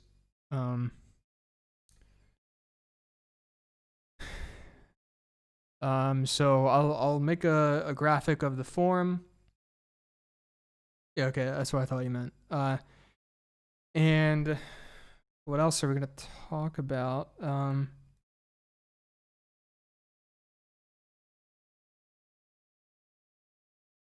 I can write a little bit about the Sousa stuff we talked about earlier, but I don't think that's super important, to be honest. I was seeing because I was trying to read what other people's analysis of, what their analysis was of this theme, and I saw some people writing that this is like Sousa, like there's like obvious Sousa quotes. It's like, is this like really comparable to Sousa? There's some stuff that I pointed out at the beginning, but it's like kind of weird. What did I just do? I don't know. Hey, Brad, it's been great. Gotta go. Thanks for the insight and entertaining. Oh, yeah. Thanks for joining us, Zoltan. Always great to have you around and read what you have to say. So I'll probably do this. I'll maybe do this tomorrow, probably on Friday. I'm thinking about doing this more.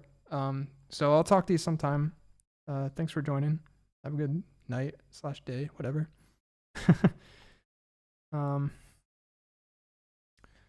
Okie doke. So I think I'm gonna wrap up this this score for now. And I'm trying to think, when do I want to? So here's what I have to do.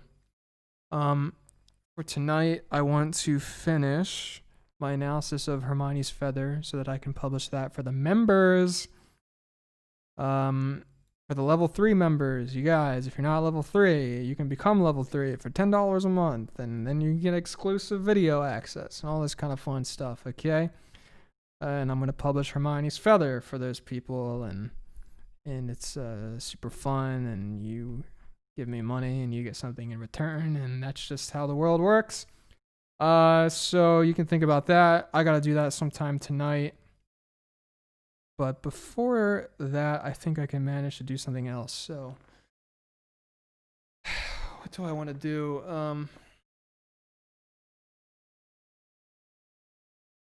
Do some Holst, maybe.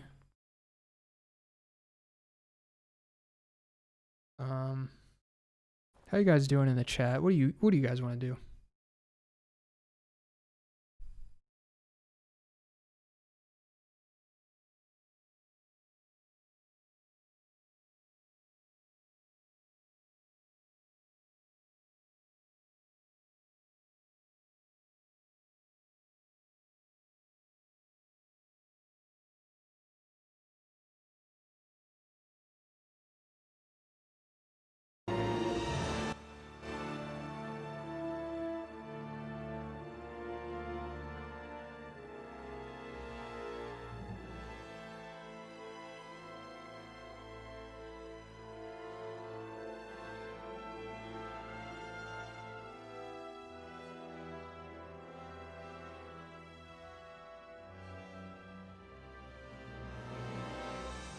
Actually, here's what we can do really quick.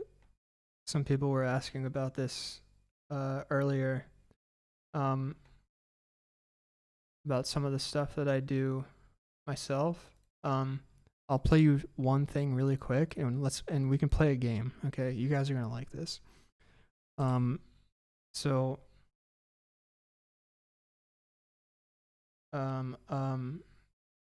here's something I arranged and orchestrated for Ava. And it's very much in this Superman type of realm that we've been looking at. And just listen to it and tell me, like, you're gonna go like, oh, this is like Superman, this is Star Wars, this is like take a drink every time there's like a very obvious like orchestration thing that I took from from one of those themes. And then we'll move on to probably Holst. And yeah, maybe I can show some other things I'm working on. I'll see what I have.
there you go. So that was something I orchestrated and arranged for Ava. Um, and I was definitely pulling from. I mean, you could hear all of it, right? Star Wars and Star Trek and Superman and yeah, maybe some of the Olympic stuff. Um, and you know, just channeling all of that kind of stuff. So thought you guys might like to hear that. I don't usually share my own stuff, but a couple people were asking about that earlier. So there you go. Hello, Laurie. Olympics 2021 theme, sure. Uh, yeah, the Superman ostinato. I mean, straight up, yeah, everything about it was channeling Superman. At least in terms of the orchestration. Um, yeah, vaguely Star Trek-ish. I mean, we talked earlier about the Star Wars theme and how it's sort of like if you took the Ivanhoe overture and put it in a blender with the King's Row overture, like you would get that. And I sort of took the Star Wars theme, Star Trek theme, Superman theme, put that in a blender, and made this. I didn't write the themes, by the way. I just did the orchestration. So anyway, let's move on from that and do something else. So here's what we're gonna do.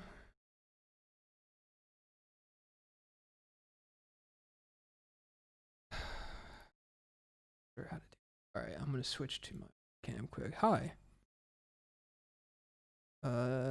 Just gotta move some stuff around. Gonna save this. How you guys doing tonight? You chilling? What time is it for you guys? I mean, it's almost 8 p.m., so I'm not gonna go for too much longer, but you know.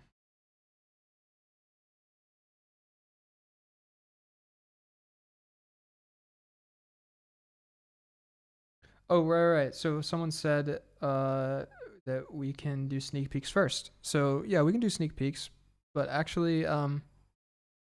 You know what? Let's do sneak peeks. Um,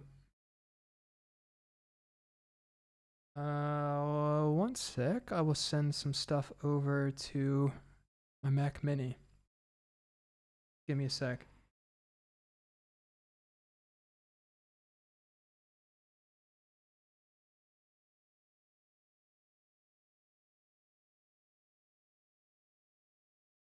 What's going on?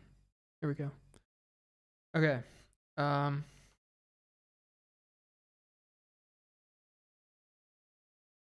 Yeah. I'm not in the U.S. I'm from the U.S., but I'm living in Luxembourg right now. Right in the middle of Europe. So it's yeah, it's almost 8 p.m. here. I moved here to work for Ava, so. But I'm from Pennsylvania, and that's what's up. Um, um, um, um. Send this over.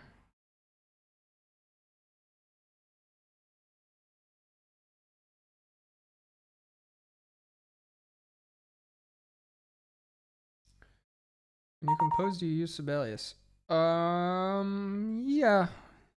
I would say most of the time Sibelius is involved in some way. Sometimes I like to write and in paper. It kind of depends on what I'm doing.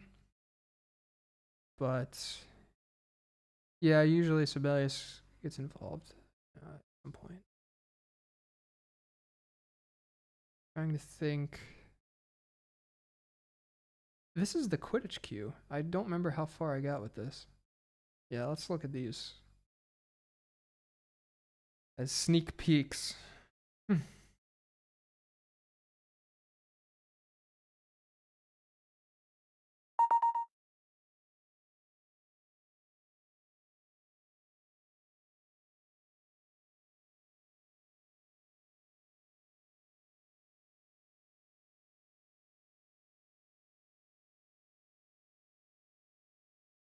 Oh, come on.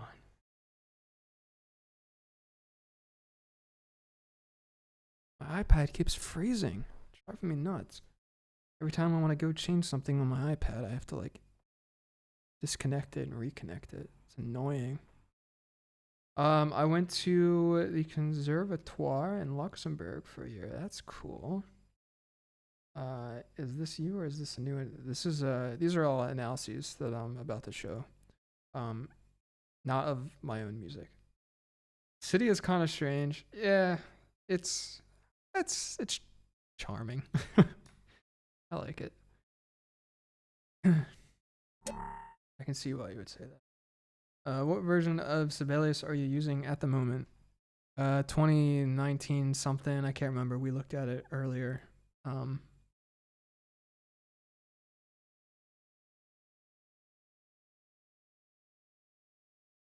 All right, so here's what I'll show you guys first. Since we're coming from a fanfare of some kind. Check this out, okay?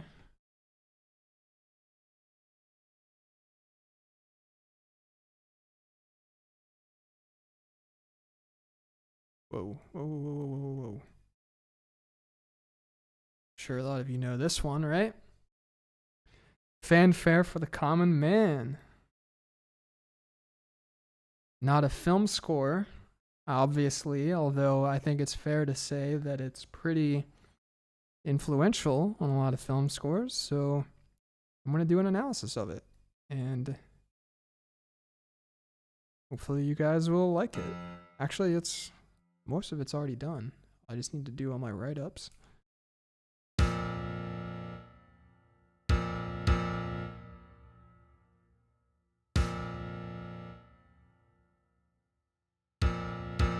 Wait, let's skip this. Sounds lame on a piano.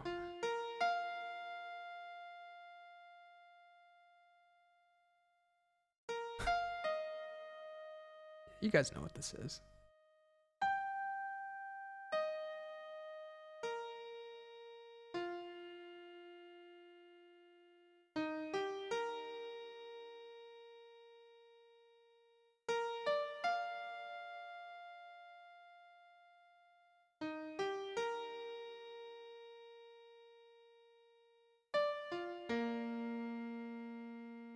This is so hot.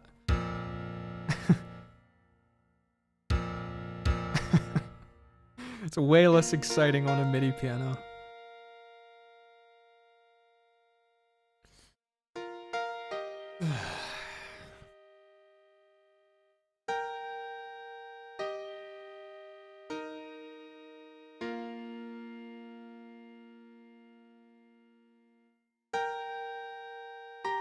I don't have to play the whole thing. I don't know. It's playing very slowly. But I think you guys get the idea. So this is this is the Fanfare for the Common Man by Aaron Copland. Obviously influential on a lot of film scores, definitely on John Williams, I would say, for sure. And I plan on doing an analysis of this. What the frick happened there? And also, I plan on doing some analyses for other pieces of music that are not necessarily film scores, but have had an obvious impact or influence on film scores. So, another piece that I'm working on is the Adagio for strings, which I think, again, pretty obvious what sort of influence that had on. Especially modern film scores, I think. They kind of all channel that. So I think you guys will like it. Also, I am considering some Stravinsky. And then there's the Holst that I'm working on now. So, you know, it is what it is. My Sibelius looks way different than yours. What do you mean? What's different about it?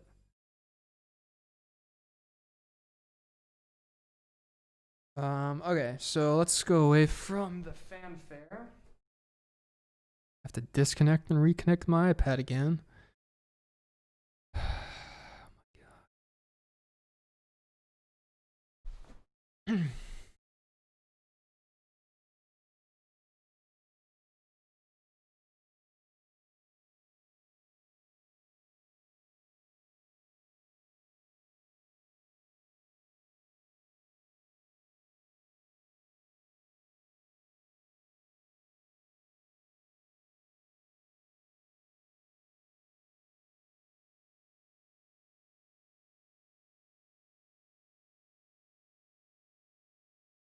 Okay.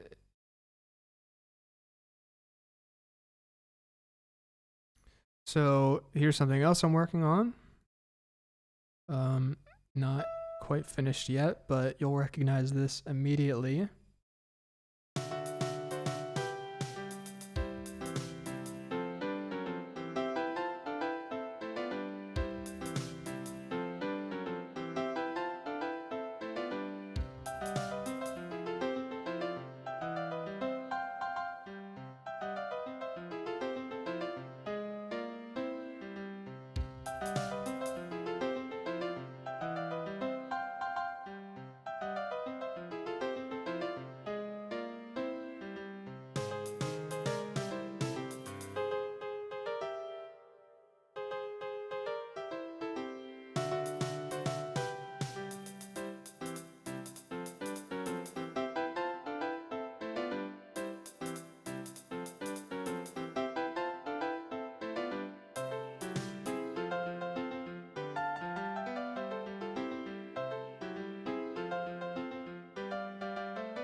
Yeah, so you guys know what the Mario music is. And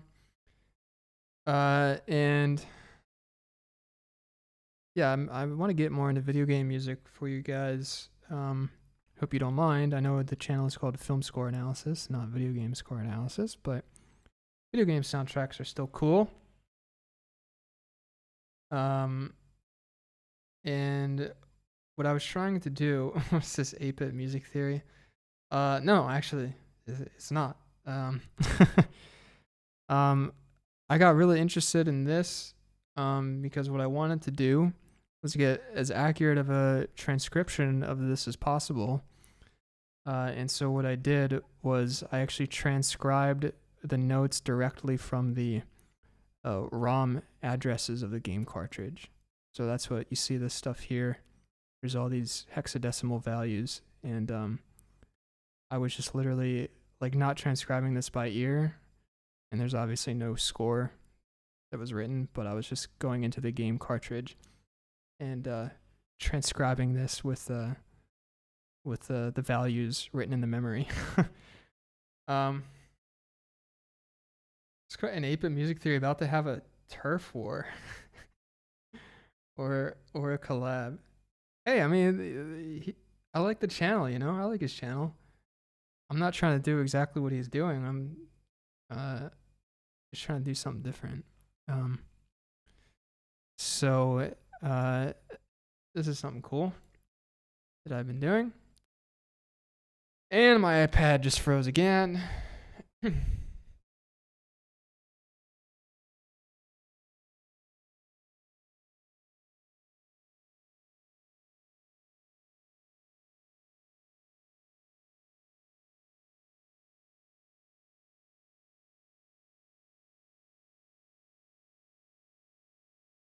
I'm also having a guy. I'm interviewing a guy named Andrew Sharpman tomorrow evening to talk to him about the Mario soundtrack because he wrote 2 books about the Mario music that I read recently, and I wanted to ask him some questions, and then I'm going to be working on a video essay for the Mario stuff. Not really coming at it from anywhere near the same sort of angle that 8-bit music theory tends to come at it, but from kind of a weird technical angle that I hope people appreciate.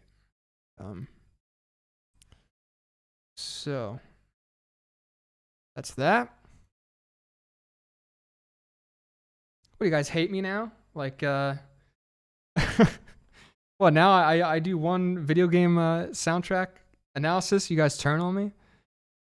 You could do a collab where he does his usual talking, but using a score reduction. I guess if I mean, if he wants me to do a reduction for him and he wants to shout me out, let's do it. But I don't really care so much about that, and I mean, I'm not trying to step on his toes, you know. It's something I've been interested in.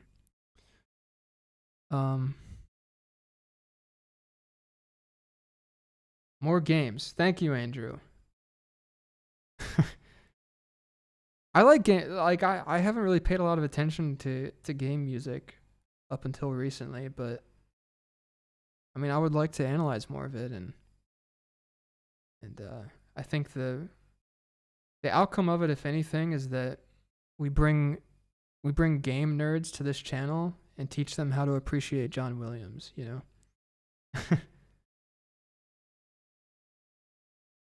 We go, hey, you know, you like the Super Mario soundtrack, you know, you like Assassin's Creed, but hear me out, okay?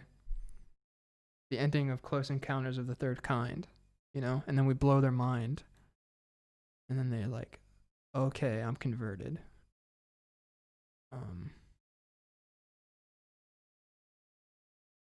Okay.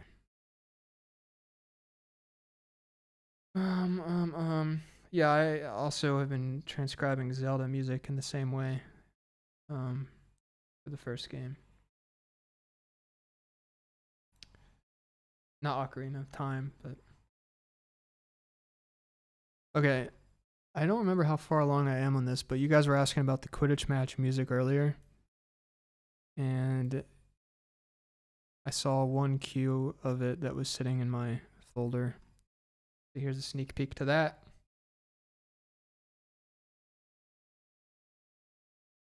Boom. Not sure how far along it is.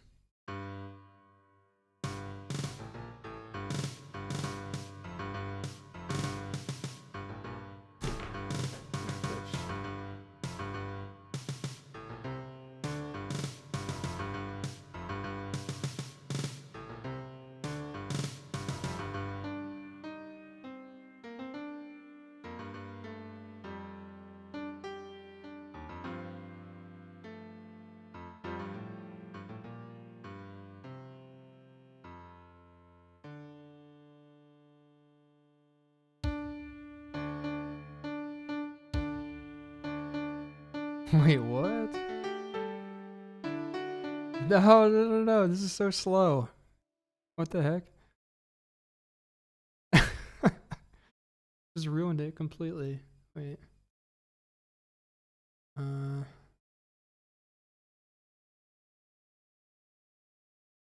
Was it like this, maybe?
There's 7 chords with a dominant 7th on the bottom. Hell yeah, dude.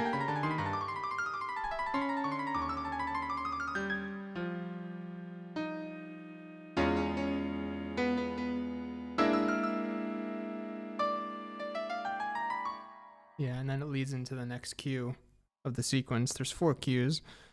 So this is just the first of 4. I've made a lot of progress on the others too. But that is for another day, my friends. So there's a sneak peek to the Quidditch analysis, but I don't imagine that will come anytime soon because I am moving on from Harry Potter for now to other soundtracks. I spent a lot of time this year studying the Harry Potter soundtrack.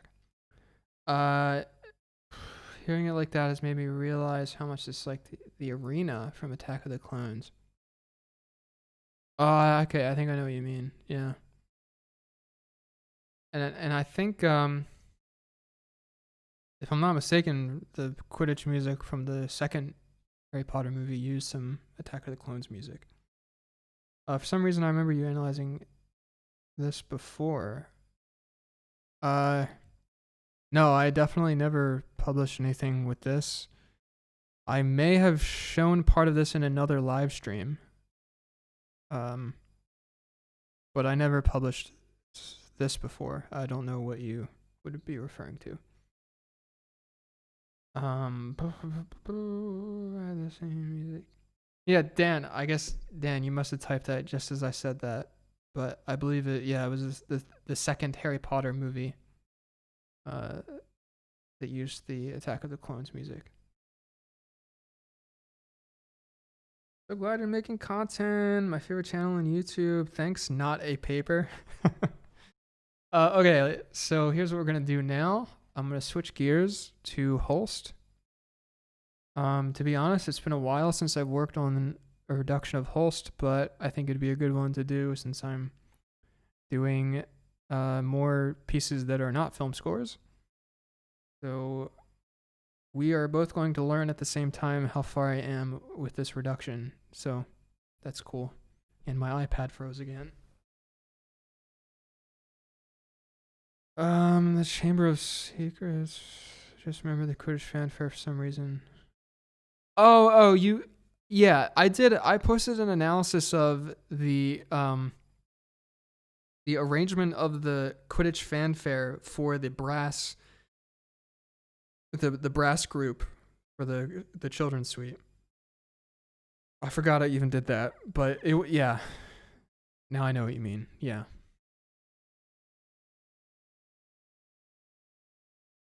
Forget all of the videos that I made already. Okay.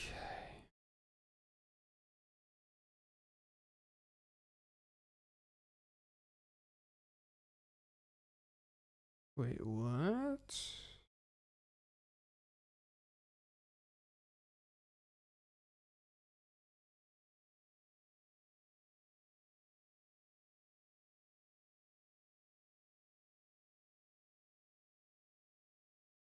Dude, this was obviously not made with any kind of recent template of mine. Look at this. This is garbage. Wait. My lines are not thick enough. We gotta beef them boys up. Okay, they're already doubled, but we want like that. And we want... Gross, dude. We gotta beef them things up.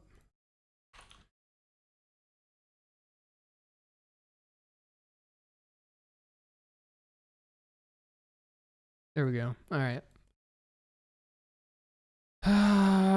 This is more than I thought I had of this.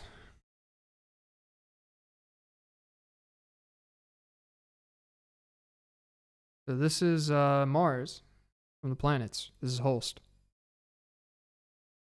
Gonna have to change your channel name to just score analysis if you keep this up. Yeah. Maybe. We'll see. Alright, let's listen to this, see where we are.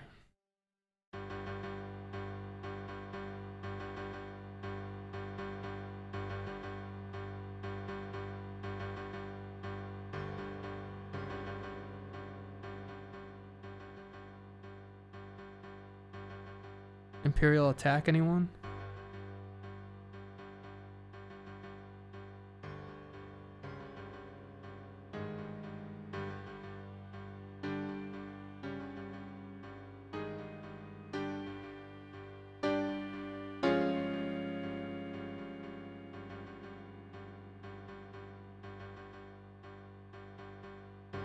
It's a good question. Why is it so slow? Is it that slow?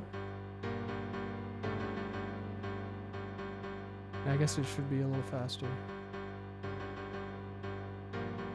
Wait.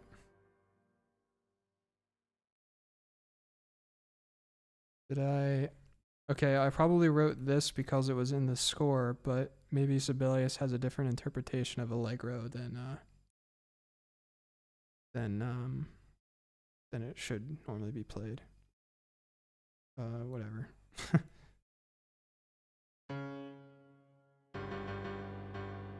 Wait, where were we?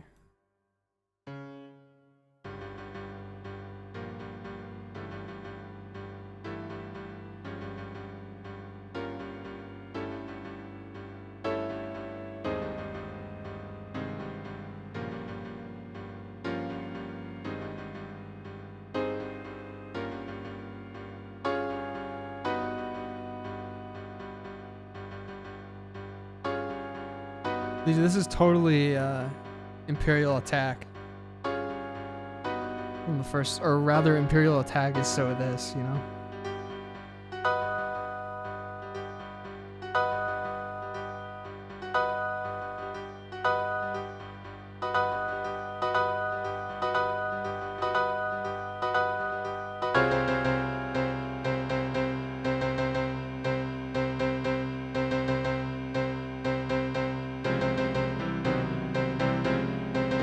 Planing chords, baby.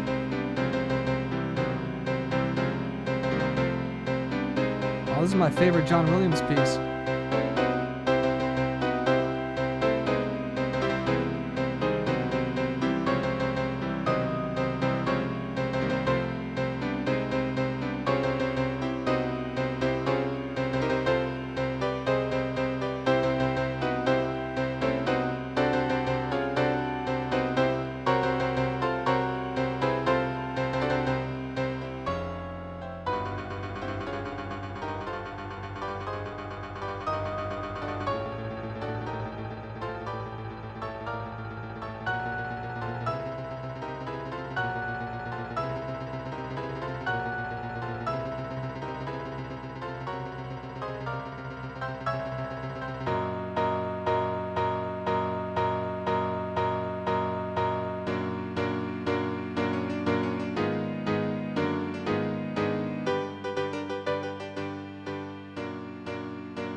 Okay, I guess that's how far we got.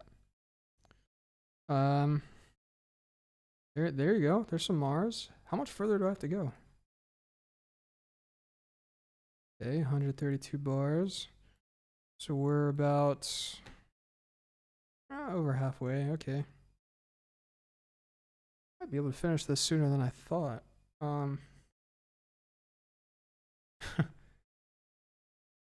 Okay. Here's what I need to do. Wait, first of all, I don't think this is the right music font. And it's gonna bother me.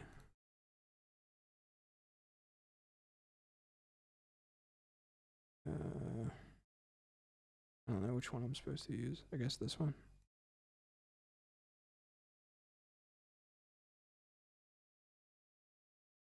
No, you know what? I think what I'm gonna do is just copy. Whenever I finish this, I'll copy it to my new template.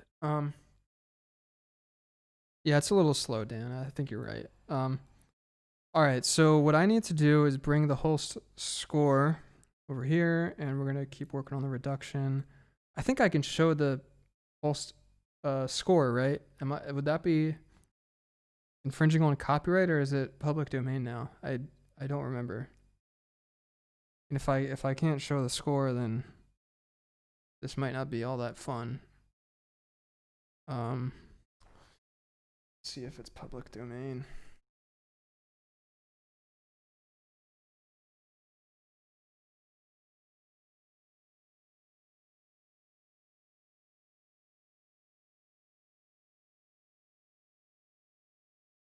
You know, my chat is full of lawyers, right?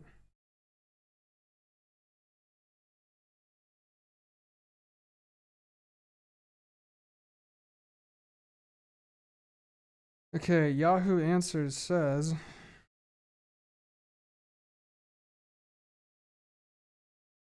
manuscript scores are public domain in the UK. The edited scores are not, and recorded performances are also not.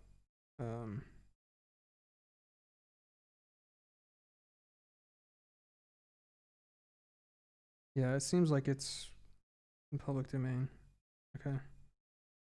All right. Well, I have a score from IMSLP. I guess that's fine. I mean, do any of the 29 people watching this want to sue me for it? Maybe.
My iPad's driving me nuts.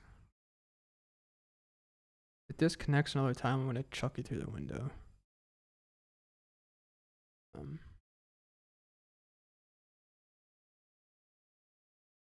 So here's what I was doing actually. I forgot about this, but I was using the two piano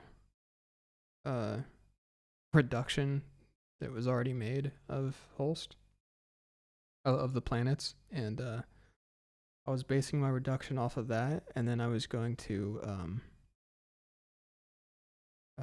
just extend the reduction with the full score anyway. Like I'm kind of cheating for the reduction. I mean, two pianos is already a decent enough reduction. Also, I need to take another quick bathroom break. I have to pee so much. So I'll be back in a minute. Do not leave, or I'll be so pissed. You understand me? We're gonna study some Holst. Isn't that cool?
Okay. You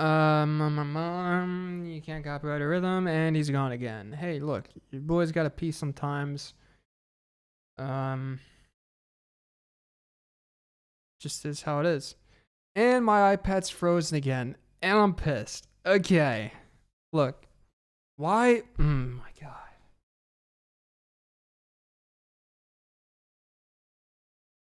Going insane. I'm losing it, you guys. Okay. Like I want to use my iPad as a second screen. It worked all the time, flawlessly. I used it for months, years since I've been here. I use it at Ava. I use it in my office there. And then I upgrade the OS to the iPad OS 14, and now it shuts off every 10 minutes and disconnects and freezes. All right. Yuval, thanks for joining. I understand you gotta go. So I'll talk to you later. Thanks for joining. Have fun with the rest of your day. Alex, why are performance majors so annoying? And not a performance major, but thank you. Okay. Back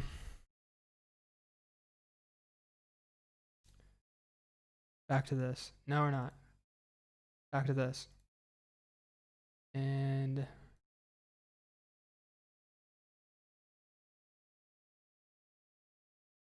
here we are. Okay.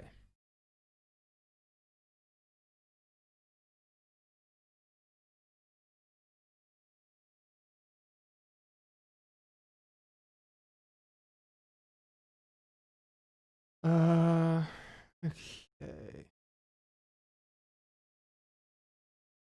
Measure 76.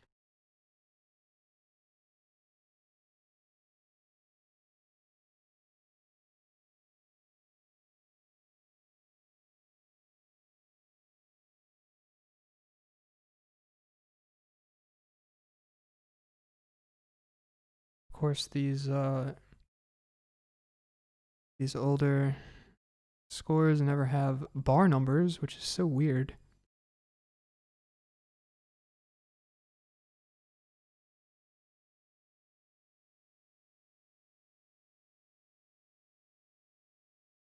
Okay, so we're right here, I think. Didn't mean you, lol, just in general. I don't know. I don't know what to tell you. I do know some annoying performance majors, though. Actually, I think most of the performance majors I know are annoying.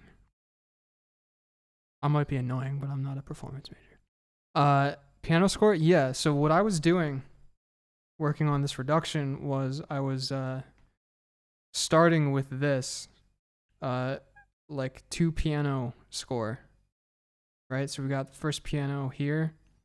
Wow, I can't. Okay. First piano here, second piano down there. They play together. And it's already kind of a reduced score of the full orchestral score. So I was starting with that, thinking that it would be easier and less work. And then I would just go back with the full score and fill in anything that that wasn't, here. So kind of not really how I usually do this, but in the case of the of these pieces that have been in the concert repertoire for so long, there's some work that's already done for us, and I wanted to take advantage of that. So yeah, you might call it cheating, but I call it being resourceful. So it is what it is. Now here's a question. Do I want to do this? See, I'm not used to doing note input here. Let's Harmonious Feather. Yeah, I gotta do that.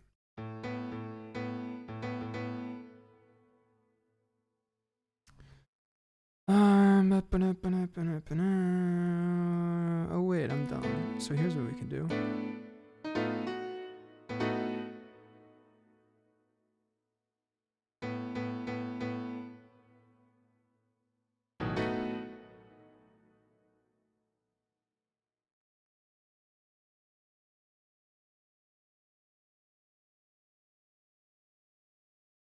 No.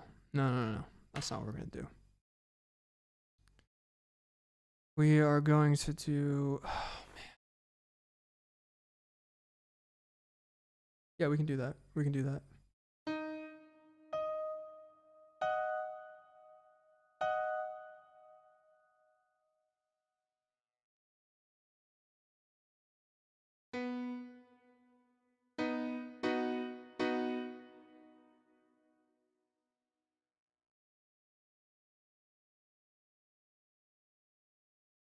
Watch this.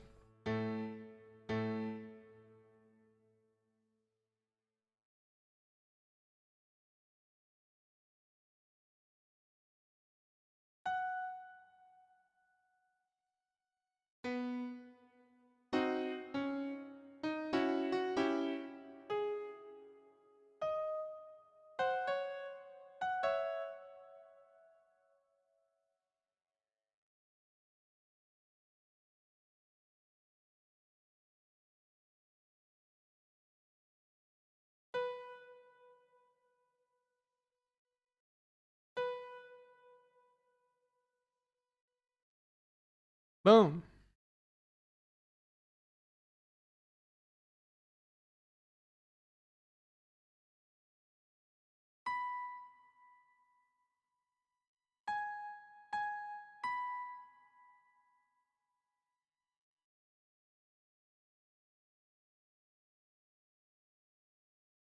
One measure down.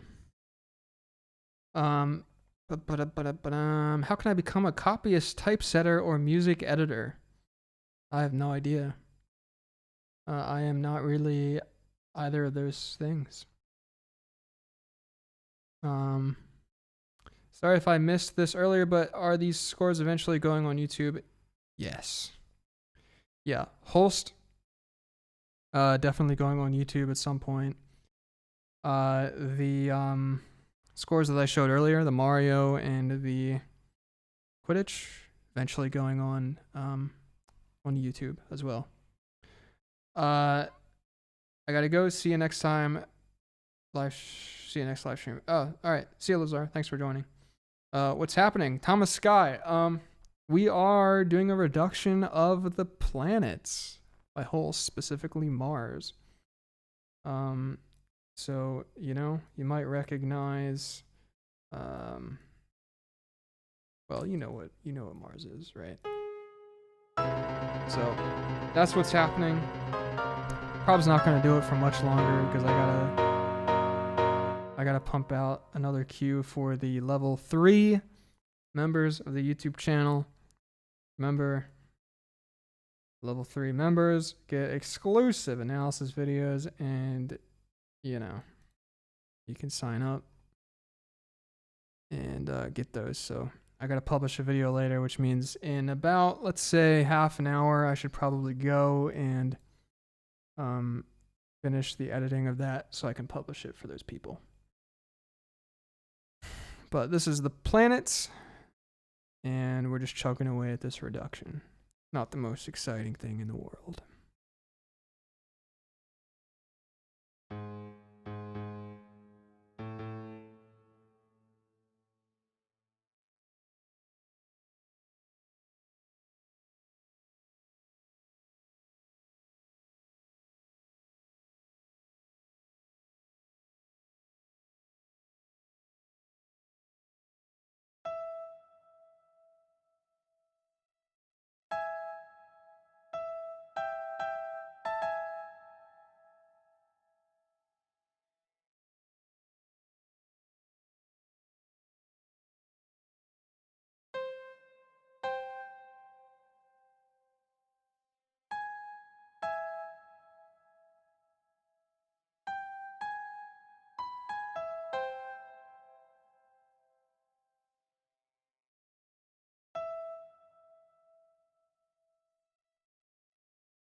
How many hours does a single video take to put? Dude, I don't know. It depends on the piece of music. First of all, I mean, if it's a longer piece of music or it's more complex, then it will take longer to do. I don't even know what to tell you. I mean, I remember when I was in college and I did the Battle of Hoth analysis. If you've seen that, just like 8 minutes of music. I remember I had a week off school at one point that I just figured I'm gonna sit down and do an analysis of the Battle of Hoth music, and I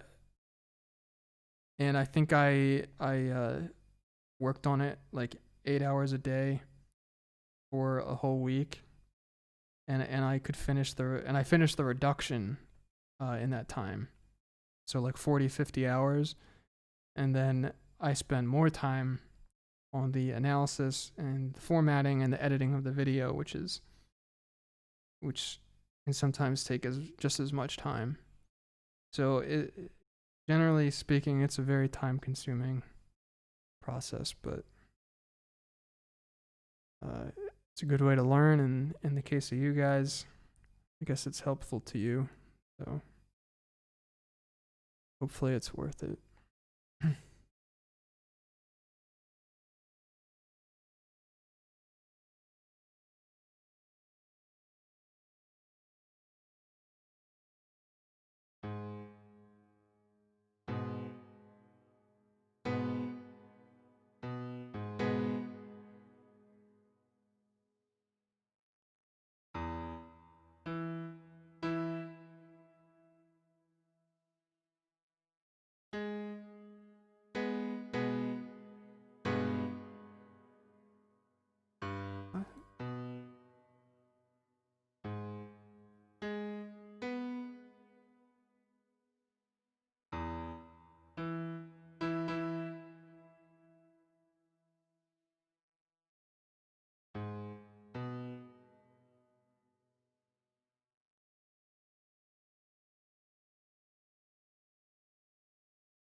Get something going here.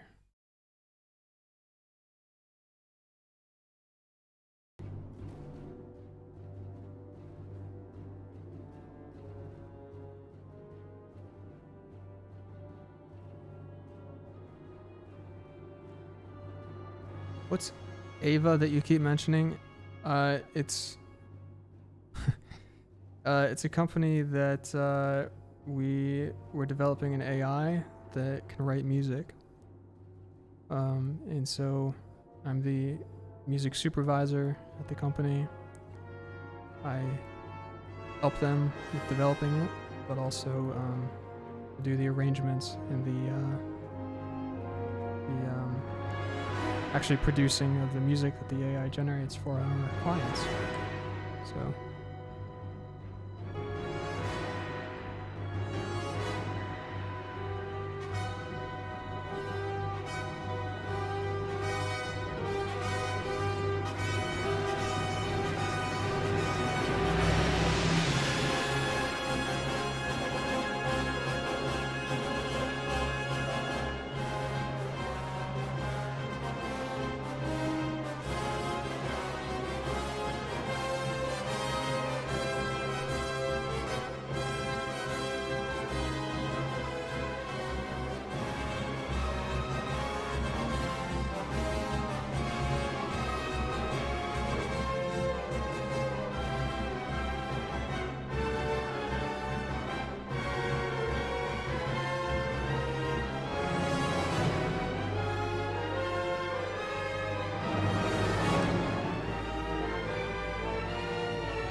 The scores that aren't the Hal Leonard editions, people have just given them to me. I mean, they're kind of hard to find. Not really supposed to be able to find them, I think.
Dude, the next person that mentions finale is getting the ban, okay?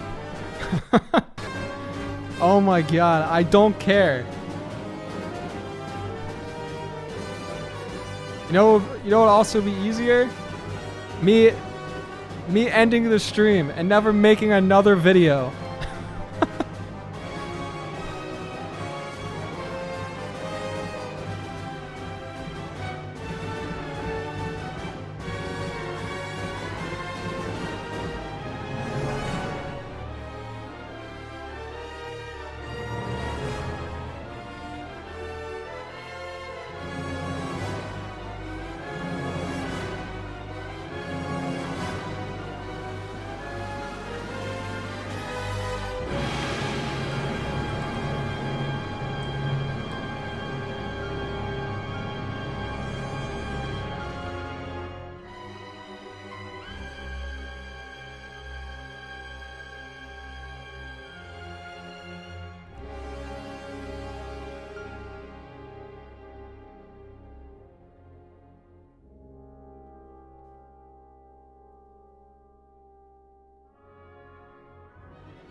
Oh, you guys are cute. I see what you're doing. I'm ignoring it, but I see what you're doing.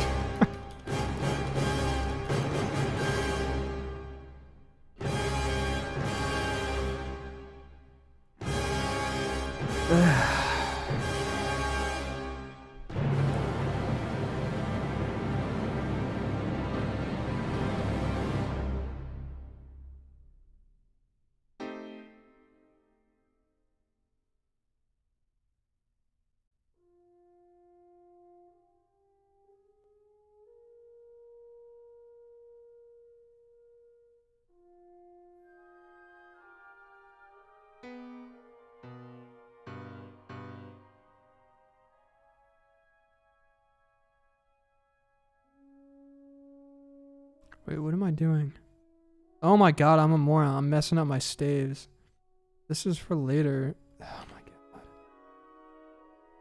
god. This what is going on? Wait, what? No, this needs to be. I haven't gotten used to this keyboard. Like the command button is switched. So it's driving me nuts a little bit. That I keep hitting the wrong key and then I mess everything up. Okay, dude.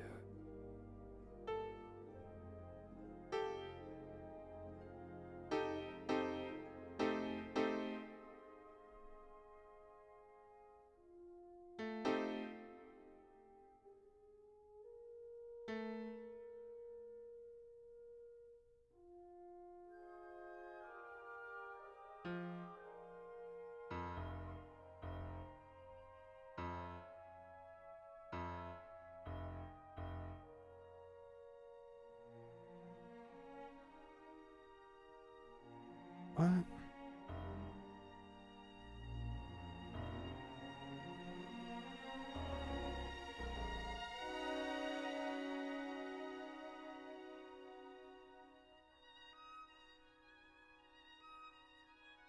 The hell?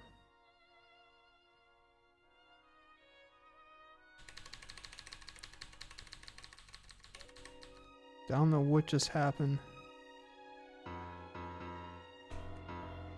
Try this again. There we go.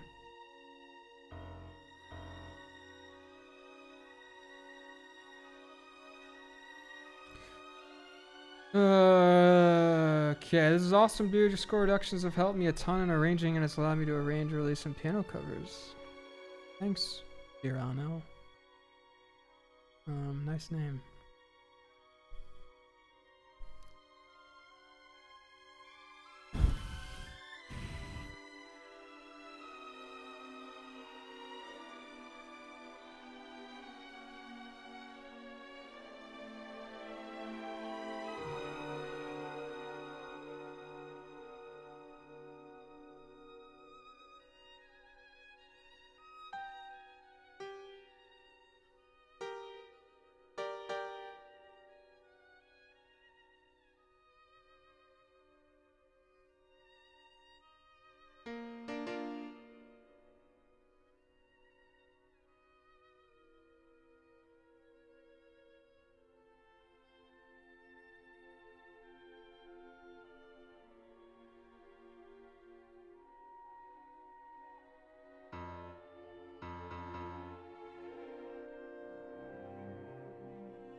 Is this the version of the planets James Levine in the Chicago? Check.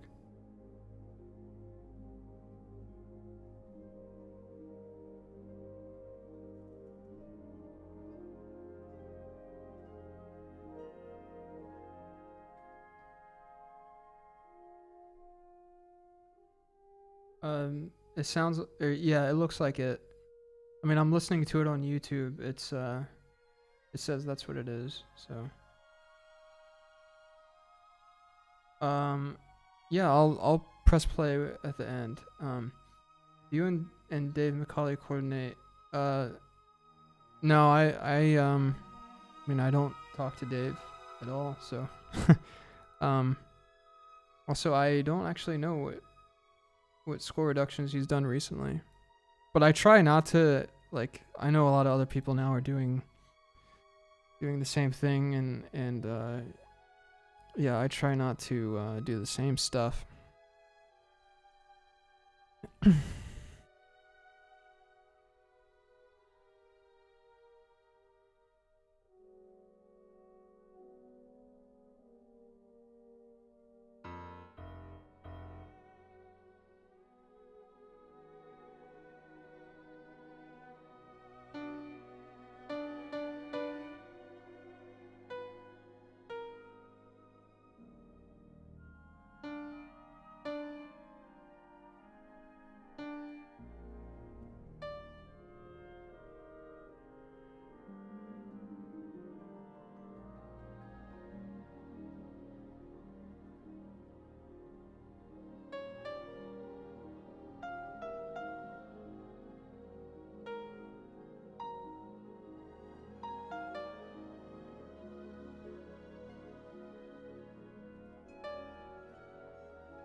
What?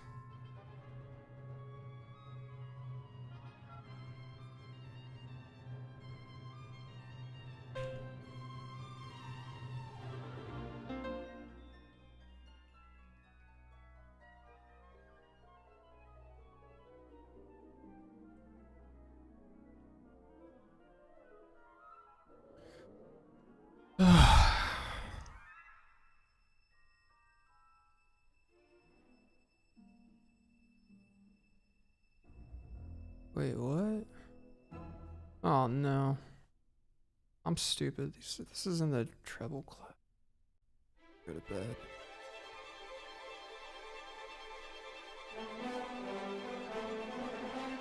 No B flat in the rhythm. What?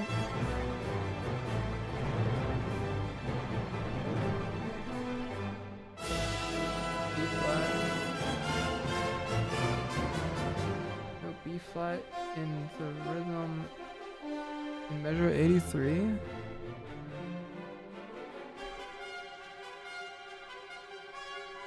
Yeah, there is right here, right? What do you mean?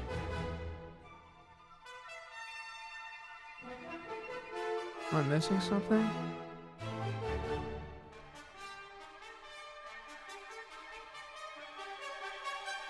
How familiar are you with John Williams' concert music over the past year? I've been looking into it a little more and I love it. Yeah, the trumpet concerto is super cool. I also love the bassoon concerto. I remember I studied that. When was that?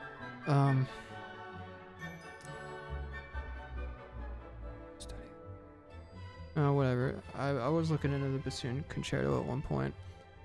I also really love, I don't know if this counts as concert music, but I love the American Journey thing that he composed. I can't remember what that was for. In the dotted eighth note?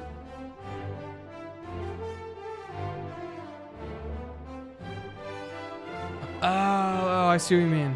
I see what you mean. Thanks for that. Yeah. I was like, what? I thought you were talking about this. Okay.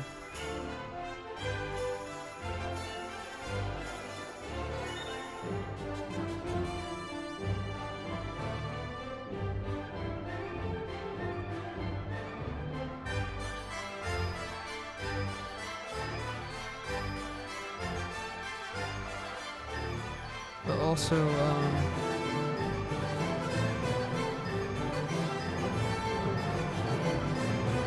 also I messed this up because I thought this was bass clef and it's not. Treble clef. So it's like an E and an A flat. Like that.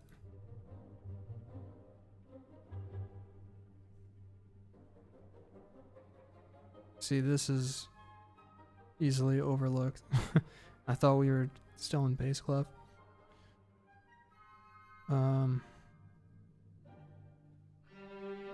Yeah.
This is gonna be fun. Okay.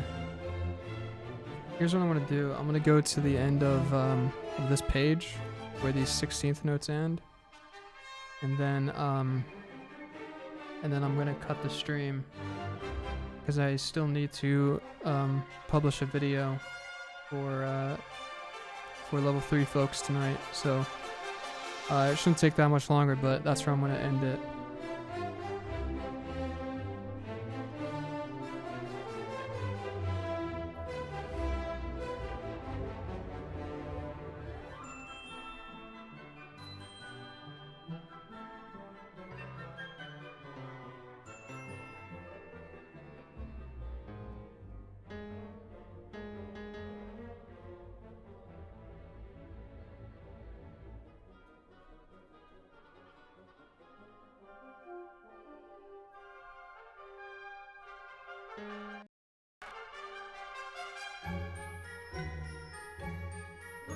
It's kind of goofy. I wonder if there's a it makes more sense in the full orchestration. I'm just gonna leave it like that for now.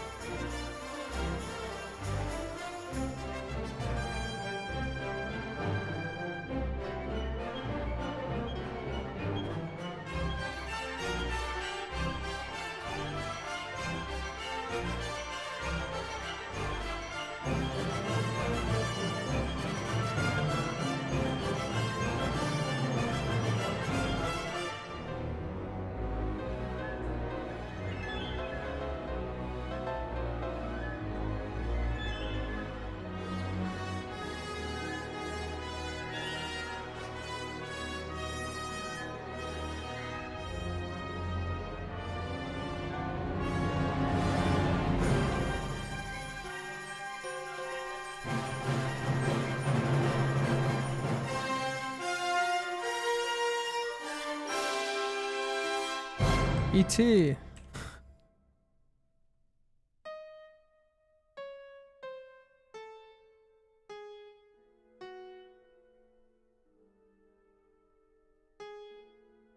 Okay, one of those notes sounded funky. Na, na, na. Maybe it's not. Guess that's how it's supposed to be.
So nice, say it twice. Literally just copy paste. And then whatever the hell this is, dude. Okay.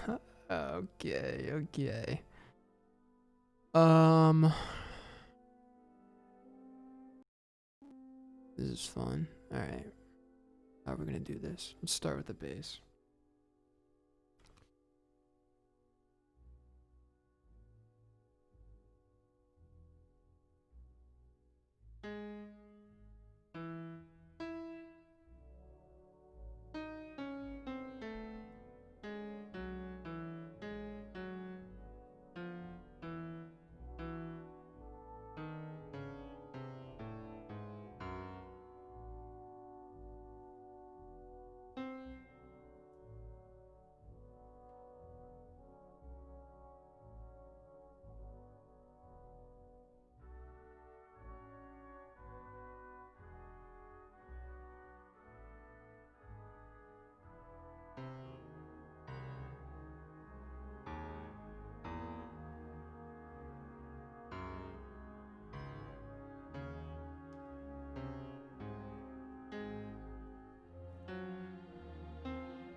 What is your musical background? Did you get into classical music or film music or vice versa? You said you studied jazz theory in college, but what experience did you have prior to that? First of all, my interest started in film music before classical music. Yeah,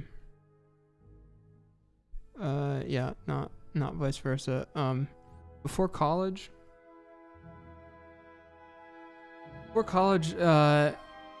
I was playing piano most of my life, and then I got into writing music. I think it's sort of when I actually started really caring about music is when I started writing. And so I kind of started writing like, you know, I would write like little rock songs and stuff. Like that's what I liked. And then in high school, I was writing for the high school orchestra and the jazz band. Just kind of tried to start doing more things. And had a lot of people saying like, oh, this sounds like it belongs in a film. And it kind of made me think like, oh, maybe I should get into film music. And that's why I went to college. That's where I learned jazz theory. Didn't really know jazz theory before that, so that's my background. And in college is when I started studying film scores, like really studying film scores.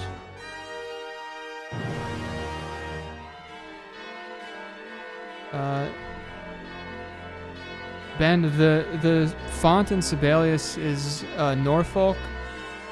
I think it's the NYC Music Services. They have a Sibelius font. It's free.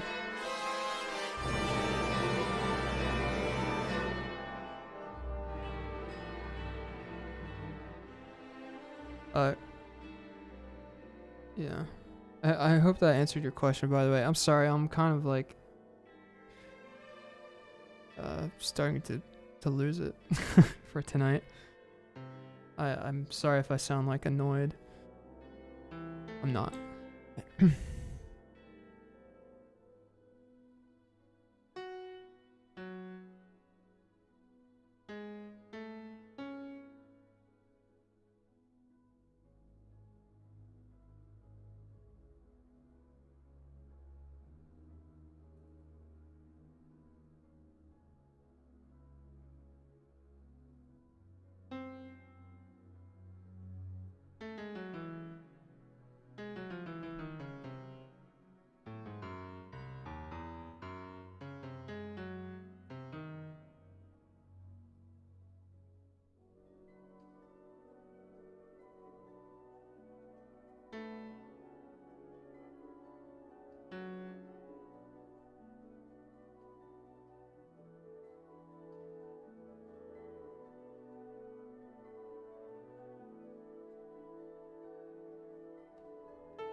This is kind of insane. I don't know if I have the willpower to finish this right now. I'll be honest.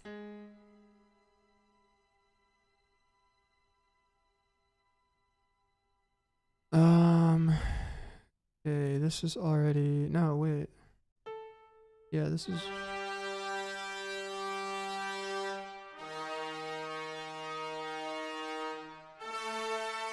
Wait, what?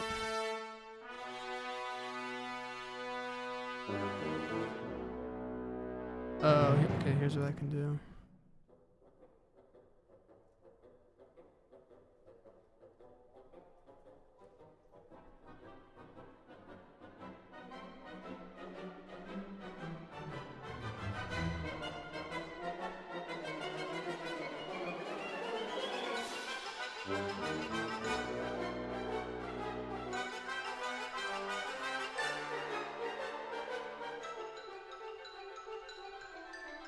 Okay. Not super clean, but this means I can do this. Because this voice is definitely right underneath it most of the time. It'll make a little more sense.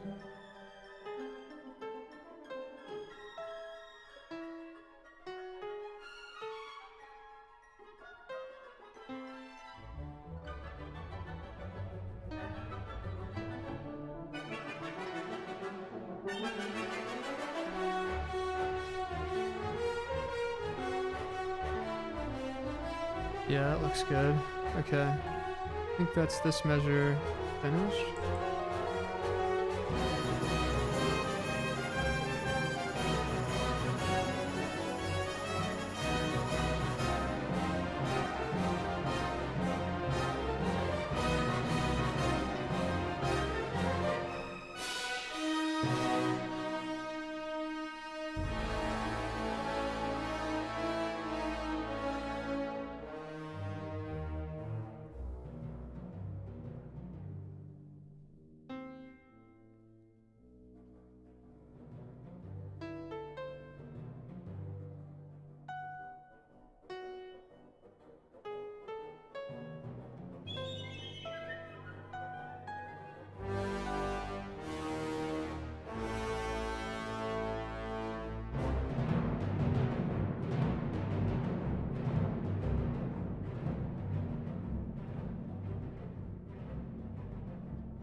Okay. I think this is it.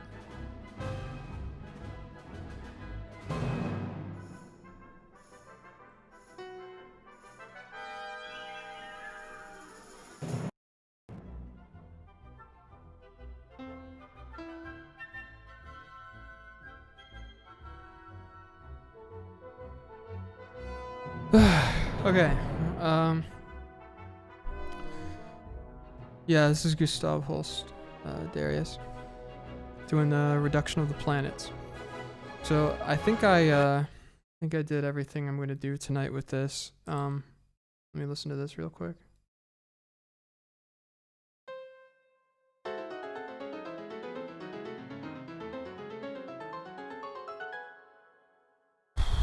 Yeah. To be honest, I don't even have the energy to like double check this tonight, but I'm just gonna highlight it and make sure I double check it for errors or omissions another time. So basically, what did we do here this evening? We got from where was that? We got from right here, measure 75 to 95. So we did 20 measures. That's actually not very good. We could have done better. But we're getting close to the end. We've got 30 measures, a little more than 30 measures to go.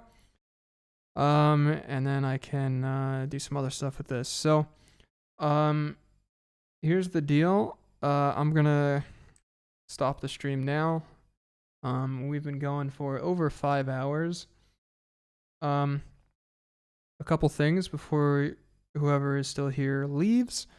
I am, right after I turn off the stream, I'm going to finish up an analysis of Hermione's feather from the first Harry Potter movie. This is a cue where Hermione successfully casts Wingardium Leviosa on her feather, and the feather floats in the air.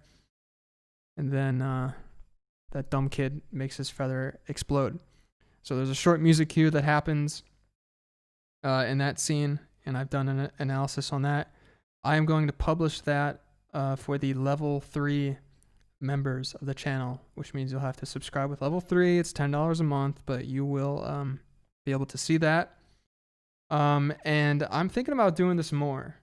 So if you guys had fun, if there's something you would rather me do on stream, let me know. But this was actually not terrible, and it kind of makes this a little bit more fun for me to get to hang with you guys. So yeah, let me know what you think about that, if you want me to keep doing this, and maybe if there's a way that I can make it better, because I know it's not always maybe so fun to watch. But we had a good crew in here at one point. It was pretty fun. I'm just starting to get tired, and I got stuff to do, so I gotta run.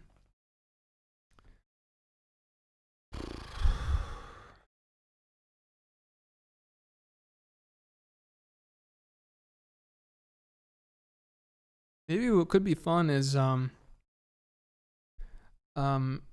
I publish a video, or at least when I publish a public video for everyone to see, I could do a stream immediately afterwards, and we can just all talk about it or go deeper or something. I don't know. Maybe that could be fun, because I think the analysis part of it, when we were hanging and talking about music and how it all relates, that was kind of fun. But I feel kind of weird sometimes if I'm just entering notes in Sibelius. It's maybe not the most exciting thing. But in any case, I'll keep streaming. Just let me know what you guys think. So thanks for hanging out, though, everyone who stayed most of the time. You guys are heroes or something, or maybe just don't have a life. I don't know. Are you guys doing something else while you listen to this, or are you just hanging out?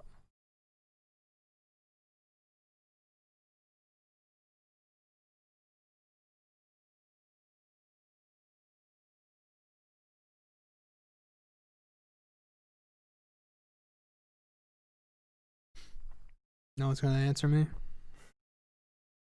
at least 17 of you here. I'm not mean. I'm not a mean guy. I don't think.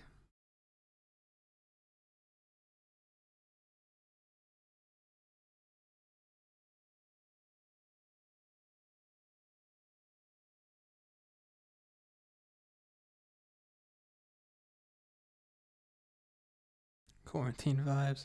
Great. Oh, nice. What are you teaching, Andrew? You don't have to share if you don't want to, but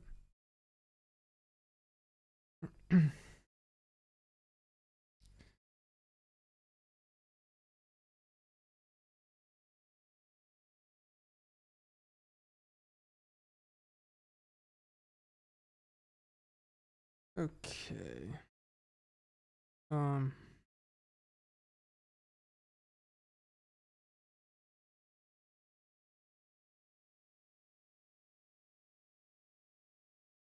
Oh, Andrew, I just saw that you sent me an email.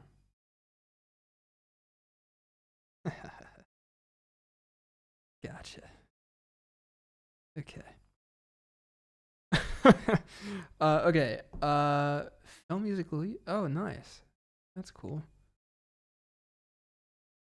All right, guys. Well, let's end it here. I got stuff to do, so I'll probably be back tomorrow. I gotta get a coronavirus test in the morning, and then have a call with a gentleman tomorrow evening. But I think maybe tomorrow afternoon we can do this again, and definitely Friday. So, thanks for hanging. I'll talk to you later, guys. Thanks.